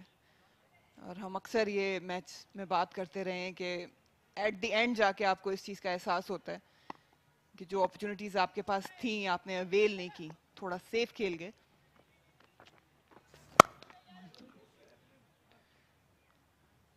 और शायद वही चीज़, वही माइंडसेट जो है महंगा पड़ा है लाहौर ब्लूज को।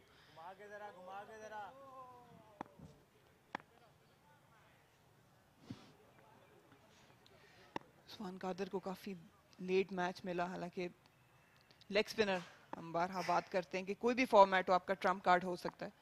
2 स्लिप्स के साथ अब राउंड द विकेट आ रहे हैं।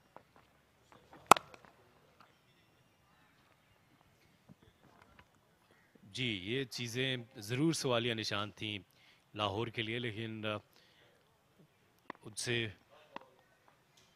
इमरान भट्ट से ये सवाल ज़रूर किया जाना चाहिए। तो क्या ये आज इस मैच की आखिरी गेंद थी? अगर अंपायर्स को देखें, जी हाँ, दोनों ही कप्तानों ने शेक हैंड किया है और एक दफ़ा फिर एक और मैच बेनतीजा रहा कदाफी स्टेडियम लाहौर में। और इसी के साथ कराची वाइट्स जो है वो फाइनल खेलेगा इसी वेन्यू पे फैसलाबाद के साथ। लाहौर ब्लूज ज़्यादा इस मैच से निकाल नहीं सके, दो के बारिश का भी इसमें काफ़ी हाथ था, लेकिन जितने भी मौके मिले और जो माइंडसेट कराची वाइट्स का था ये बर्तरी हासिल करने में, उस चीज़ ने ज़रूर उन्हें मदद की है। लाहौर ब्लूज ने पहले दिन 9 ओवरों के खेल में 5 खिलाड़ी आउट कर दिए थे 21 पे, लेकिन अगले दिन कराची की जारहाना बैटिंग थी। लाहौर सीखा होगा, उनके बॉलर्स, उनके बैटर्स, ये हैंडशेक्स हम देख रहे हैं, खुशी साफ वाज़े है कराची वाइट्स के प्लेयर्स के ऊपर। जी हाँ, बिल्कुल, और ये स्पोर्ट्समैन स्पिरिट का मुजाहरा दोनों ही टीम, ये अंपायर इमरान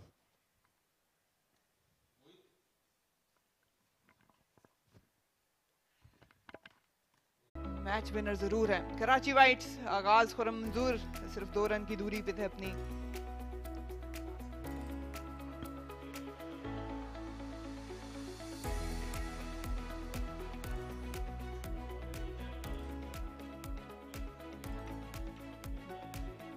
रन अपने मुकम्मल किए थे खुरम मंजूर ने। लाहौर ब्लूज, उस्मान कादर और असफन मेहरान स्पिनर्स दोनों ने 2-2 विकेटें हासिल की।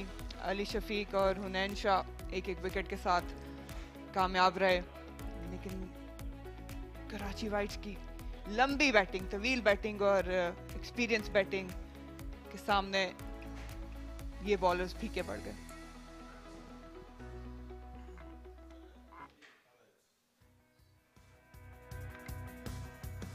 उमर बिन यूसुफ और खुरम मंजूर ने चार्ज करने की कोशिश की, इस तरह ये अपनी विकेट गंवाई आखिरी सेशन में, लेकिन उमर बिन यूसुफ ने रुक पाए। पुल शॉट उनकी तरफ से देखने को मिली, कदमों का इस्तेमाल किया, ये कैच जरूर ड्रॉप हुआ था और कुछ बहुत ही शानदार और जानदार स्ट्रोक्स लगाए, कदमों का इस्तेमाल भी उनकी तरफ से देखने को मिला और पिछले कदम पर बहुत अच्छा खेले उस्मान कादिर को।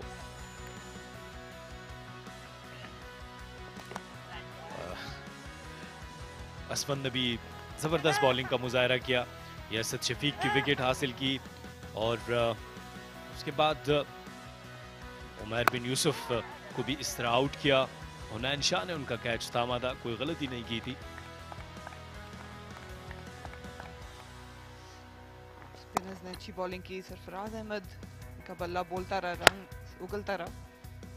जब भी कोई लूज डिलीवरी मिली उन्होंने मेक श्योर किया कि रन्स की तरफ जाएं और नतीजा इस मैच का निकल नहीं सका, लेकिन कराची वाइट्स फाइनल में अपनी जगह बनाने में कामयाब जरूर हुआ। कराची वाइट्स ने पहले खेलते हुए 101 कोई भी नतीजा खेज मैच निकल नहीं सका। लाहौर ब्लूज, लाहौर वाइट्स का भी मैच, रावलपिंडी, मुल्तान, कराची वाइट्स, पेशावर, सबके मैच ड्रॉ जरूर हुए यहाँ पे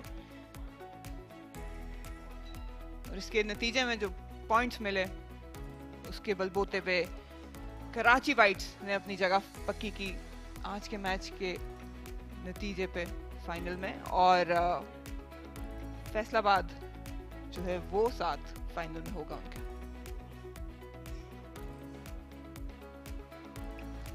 तैयार रहिएगा, कदाफी स्टेडियम लाहौर से बराह रास्त फाइनल इस सीजन का कायद-ए-आज़म ट्रॉफी का कराची व मुकाबला होगा फैसलाबाद रीजन के, और ये एक बहुत अच्छा मैच होने जा रहा है।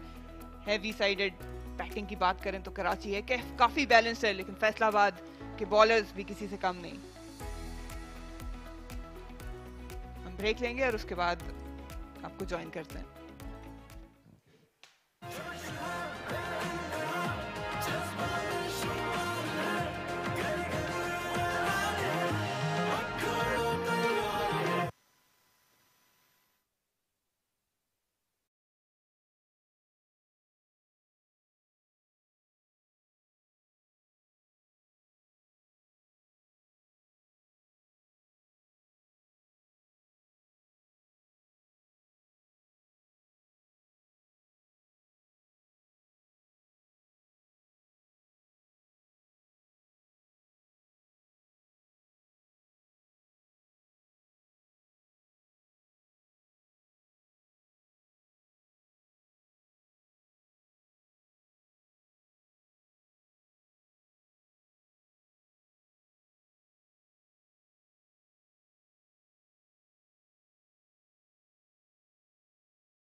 कज़ाफ़ी स्टेडियम में ये अहम मैच था कराची वाइट्स और लाहौर ब्लूज के दरमियान, जो कि फाइनल के स्पॉट के लिए था और मैच का नतीजा नहीं निकल सका। रेन अफेक्टेड ये मैच रहा। कराची वाइट्स ने 61 रन बनाए, उसके जवाब 161, और इसके जवाब में लाहौर ब्लूज ने 203 रन बनाए। हाशिम इब्राहिम की अच्छी बैटिंग रही। कराची वाइट्स ने सेकंड इनिंग्स में 213 रन बना के 6 विकेटों का नुकसान उठाया, और इस तरह मैच का नतीजा निकल नहीं सका। अब सिकंदर को ज्वाइन करते हैं, जो कि दोनों कप्तानों के साथ मौजूद हैं। उनका क्या तासुर है, आइए सुनिए। Thank you Marina. मैं यहाँ मौजूद इमरान भट्ट के साथ, लाहौर ब्लूज के कप्तान हैं। इनसे बात करते हैं कि जो कायद-ए-आज़म ट्रॉफी की इनकी आउटिंग रही अब तक कैसे रही। इमरान, एक पॉइंट से फाइनल रह गया। ओवरऑल देखते हैं अपने इस कायद-ए-आज़म ट्रॉफी के सीज़न को एज अ टीम, कौन सी ऐसी पॉजिटिव्स हैं और कौन से ऐसे एरियाज हैं जो आप सोचते हैं कि इन पे हम आगे काम करें तो अच्छा देखेंगे फ्यूचर? जी बिल्कुल, बहुत अनफॉर्चुनेट होता है जब आप फाइनल से 1 या 2 पॉइंट की वजह से बाहर होते हैं। बट अल्हम्दुलिल्लाह I am happy with the team. जिस तरह कलेक्टिवली हमने परफॉर्मेंसेस की हैं, उसमें अगर मैं मेंशन नाम करना चाहूँ तो Hashim Ibrahim is one of the youngsters जो कि first time first class scenario में आए हैं, उन्होंने बहुत अच्छी परफॉर्मेंस दी है। उसके बाद हमारे पास 2-3 यंगस्टर्स ऐसे आए हैं लाहौर रीजन में जिनके ऊपर काम किया जा सकता है और जो कि फ्यूचर में हमारे लिए बड़े नाम बन सकते हैं। इधर ग्राउंड में 7 मैचेस हुए, सातों आपके नहीं थे, अलग अलग टीमों के, रिजल्ट किसी में भी नहीं आया। ऐसे हालात में और कंडीशन में कप्तानी कितनी difficult? Obviously is a headache, लेकिन आई वुड से कि जहाँ पे मैच रिजल्ट्स आते हैं वहाँ पे प्लेयर्स भी इंजॉय करते हैं खेलना, एज अ बैट्समैन भी और एज अ बॉलर्स भी। लास्ट 2 राउंड्स आपके यहाँ पे हुए, कहीं आपको फील हुआ एज कप्तान, क्योंकि कंडीशंस स्पेशली बॉलिंग यूनिट के लिए, फील्डिंग के लिए इतनी ज़्यादा साजगार नहीं थी, इंटेंसिटी लेवल्स गिर जाते हैं automatically? Not in this game, क्योंकि ये वाला मैच तो जो पिच था वो बहुत हेल्प कर रही थी बॉलर्स के लिए और एवरीवन वाज एंजॉयिंग। और जो पिछले मैच की बात की जाए, ऑब्वियसली इतने लंबे टाइम में मुश्किल होता है इंटेंसिटी को हाई रखना, but as professional you have to be physically fit, और ये हमारा काम है। और यही यंगस्टर्स के लिए भी एक मैसेज है कि this cricket is for people जो कि मेंटली और फिज़िकली स्ट्रॉन्ग हों। चलिए, अच्छी परफॉर्मेंस रही ओवरऑल। 1 पॉइंट से आप चूक गए, लेकिन I am sure there is a lot more in your team and you as a captain. Thank you for joining us. Sarfaraz आ गए, सरफराज के साथ हाथों हाथ बात कर लेते हैं। सरफराज, पहले तो बहुत बहुत मुबारक हो, टीम फाइनल में पहुंची है। मैं अभी बात कर रहा था इमरान से, थोड़ा सा जायजा अगर लें इस अभी तक कायद-ए-आज़म ट्रॉफी का, जो मैचेस यहाँ खेले गए उनमें रिजल्ट नहीं आया, एज कप्तान कितना मुश्किल है इंटेंसिटी लेवल्स को बरकरार रखना, खासतौर पर बॉलिंग यूनिट और फील्डिंग के लिए? देखिए बिल्कुल 4 डे गेम में आपको असल जो है वो कप्तानी का पता चलता है, क्योंकि आपको हर मराइल से गुजरना पड़ता है। कभी अच्छा टाइम भी आता है, कभी बुरा टाइम भी चल रहा हो। तो आई थिंक लड़कों को मोटिवेट करना जो है वो सबसे इंपॉर्टेंट होता है। तो यही एक टाइम होता है जिसमें आप कप्तानी इंसान सीखता है लंबे फॉर्मेट में, क्योंकि आप हर टाइम से गुजरते हैं। तो आई थिंक ओवरऑल अल्लाह का शुक्र है, बहुत अच्छा सीज़न रहा और लड़कों ने बहुत ज़्यादा सपोर्ट किया। और आई थिंक लड़कों की सपोर्ट जो है वो सबसे ज़्यादा इंपॉर्टेंट होती है कप्तानी के लिए। तो मेरे पास जितने भी लड़के थे, चाहे वो सीनियर प्लेयर हों चाहे वो जूनियर प्लेयर, सब ने बहुत अच्छा रिस्पॉन्स किया और अल्लाह का शुक्र है कि टीम ने फाइनल खेल रही है। हम काफ़ी बात कर रहे थे यहाँ पे कि रिजल्ट नहीं आ रहे, और पिछले मैच में तो यहाँ कोई तकरीबन 1300 रन बन गए, तो ज़्यादा ही चैलेंजिंग विकेट खड़ी कर दी उस मौसम के हिसाब से। 1 पॉइंट से आप लोग क्वालिफाई किए हैं, कितना टफ था मेक श्योर करना कि यहाँ पे स्लिप अवे नहीं हो? 21 पे 5 हो गया था। देखें, जहाँ तक आपने ये पिच की बात की, तो ऑब्वियसली देखें इस तरीके के पिच आपको मिलती रहती हैं। अगर आप टेस्ट मैचेस भी खेलें, ठीक है, आई नो कि यहाँ पे बैटिंग विकेट थी, लेकिन बैटिंग विकेट पे भी आपको रन्स करने पड़ते हैं। अगर आप इस पूरा सीज़न देखेंगे तो हम डिफरेंट पिचेस पे खेलते चला है। एबटाबाद में बहुत लाइवली पिच चला है, बाउंस का पिच चला है, पिंडी स्टेडियम में बहुत अच्छा पिच चला है। तो आई थिंक हर तरीके के सीज़न में पिच मिली है और हर तरीके के पिच पे जो है वो बैट्समैनों को खेलने आना चाहिए और बॉलरों को बॉलिंग करनी आनी चाहिए। अगर यहाँ बैटिंग पिच है तो आई थिंक यहाँ फास्ट बॉलरों को भी टेस्ट है, क्योंकि आपको पता है कि टेस्ट क्रिकेट में इस तरीके की आपको पिचेस मिलने में नज़र आती हैं। तो आई थिंक मैं समझता हूँ कि ओवरऑल अच्छा टूर्नामेंट रहा, अच्छी पिचेस मिली और लड़कों को अपॉर्चुनिटी मिली, सबसे अच्छी बात ये। और जहाँ तक रही बात रिजल्ट की इस मैच की, तो ऑब्वियसली देखें चैलेंजिंग था दोनों टीमों के लिए। वो हम 90 पे थे, वो 87 पे थे, फिर हम आउट हो गए, उनको 6 पॉइंट मिले 93। तो हमारे जहन में ये था कि जिस तरीके से पिच लाइवली चल रहा है, अगर हम भी उनको 200 या 250 के अंदर आउट कर लेंगे तो हम आ सकते हैं। तो यही टास्क हमारे बॉलरों ने बहुत ज़बरदस्त बॉलिंग करी थ्रू आउट। मीर हमजा बहुत आउटस्टैंडिंग बॉलिंग करते चले आ रहे हैं। उसके अलावा जो है शाहनवाज धानी ने जो है अच्छी सपोर्ट करी। यंग हमारे पास बच्चा है आफ्ताब, नुमान अली के, तो बॉलर्स ने बड़ा अच्छा रोल अदा किया अभी तक। अच्छा, आपने टेस्ट मैच का जिक्र किया, फाइनल अब है 5 दिन का है और टेस्ट मैच वाली पिच पे ही होगा, सेंटर पिच पे। तो उस हिसाब से मैं ये नहीं कह रहा कि आप अपने प्लान्स बताएं, लेकिन आपको लगता है कि एक्स्ट्रा स्पेशलिस्ट स्पिनर से और काम लिया जा सकता है नोमान के साथ जो कर सके 5 दिन? देखिए डेफिनेटली अब पिच को देख के जो है वो टीम का जायज़ा लेंगे और मैं समझता हूँ कि हमें बैटिंग में और ज़्यादा इंप्रूवमेंट करने की ज़रूरत है। जो बैटिंग लाइन हमारे पास है हम और बेहतर कर सकते हैं। तो इंशाल्लाह बैट्समैनों से बैठ के बात करेंगे, क्योंकि बॉलरों पे बहुत ज़्यादा लोड आ रहा है। कम रन्स पे जो है अब बॉलर को दोबारा आउट करना पड़ रहा है। तो मुझे उम्मीद है कि हमारी बैटिंग जो ऑन पेपर नज़र आ रही है, हमें एज अ बैटिंग यूनिट और अच्छा परफॉर्म करना पड़ेगा। 2 मिनट के लिए दिल मुंह में आ गया था जब शाहनवाज ने कैच ड्रॉप किया, वो 3 पॉइंट्स मिल रहे थे 200 से पहले। तो एक क्रूशल होता है मोमेंट, आई थिंक 1 पॉइंट का डिफरेंस है, कुछ भी हो सकता था। देखिए बिल्कुल ये बात हमारे जहन में थी जब हम आउट भी, जब हमारे 21 पे 5 आउट हो गए थे, जो हमारे कोच हैं इकबाल इमाम, उनका यही मैसेज था कि यार जो मर्जी हो जाए, हमने बॉलिंग के पॉइंट किसी ना किसी तरीके से बॉलिंग के पॉइंट लेने हैं। तो आई थिंक अच्छी प्लानिंग थी हमारे बॉलर्स का। मैं फिर बार क्रेडिट दूंगा कि जिस तरीके से उन्होंने हमें मैच इस फाइनल में वापस लेके, आई थिंक बॉलर को जितनी तारीफ की जाए वो कम है। आखिरी सवाल मैं करूंगा आपसे कि आपकी टीम बाकी टीमों में शायद वन ऑफ दोस टीम्स जिसमें टेस्ट क्रिकेटर्स भी मौजूद हैं, एक अच्छा बैलेंस है सीनियर और जूनियर का, क्या यही वजह है और is it easier as a captain to manage both? नहीं देखें, कॉम्बिनेशन बहुत ज़्यादा अच्छा है टीम का। अगर आप देखें सीनियर हैं, खुर्रम मंजूर हैं, शान मसूद ने अभी 2 मैचों में ज्वाइन किया है। उसके अलावा असद शफीक और नुमान अली और मीर हमजा का एक्सपीरियंस है। उसके अलावा जो जूनियर लड़के हैं वो बहुत अच्छा कर रहे हैं। साइम भी अभी नए हैं, फर्स्ट क्लास क्रिकेट में 12-13 मैच हुए हैं। उसके अलावा हमाद आलम अच्छा करते चले आए पैचेस के अंदर। आफ्ताब इब्राहिम को मौका मिला है, गुलाम मुदस्सिर को मौका मिला है, अलियान महमूद हैं वो खेले हैं। तो आई थिंक ये कि अच्छा एक कॉम्बिनेशन रहा है टीम का, और जिन जिन बच्चों को हमारी टीम में अपॉर्चुनिटी मिली है उन्होंने अपना अच्छा परफॉर्म करने की कोशिश की है टीम के लिए। चलिए, 2 दिन का रेस्ट है, आप लोग ग्रुप इन करें and good luck to you for the final. Thank you sir, thank you. Sarfaraz Karachi region के कप्तान, और ये उनसे बातचीत रही। अब बारी है फाइनल की कायद-ए-आज़म ट्रॉफी की, जो कि 2 दिन बाद यहीं गद्दाफी स्टेडियम में खिलाया जाएगा। ये 5 दिन का होगा, ये याद रहे। 22 तारीख से ये स्टार्ट होगा, जो कि कराची रीजन और उनके साथ फैसलाबाद रीजन बमुकाबला होंगे। सो उसका इंतजार रहेगा हमको। जब तक के लिए अपना ख्याल रखिए and we'll signing off from the Gaddafi stadium for now.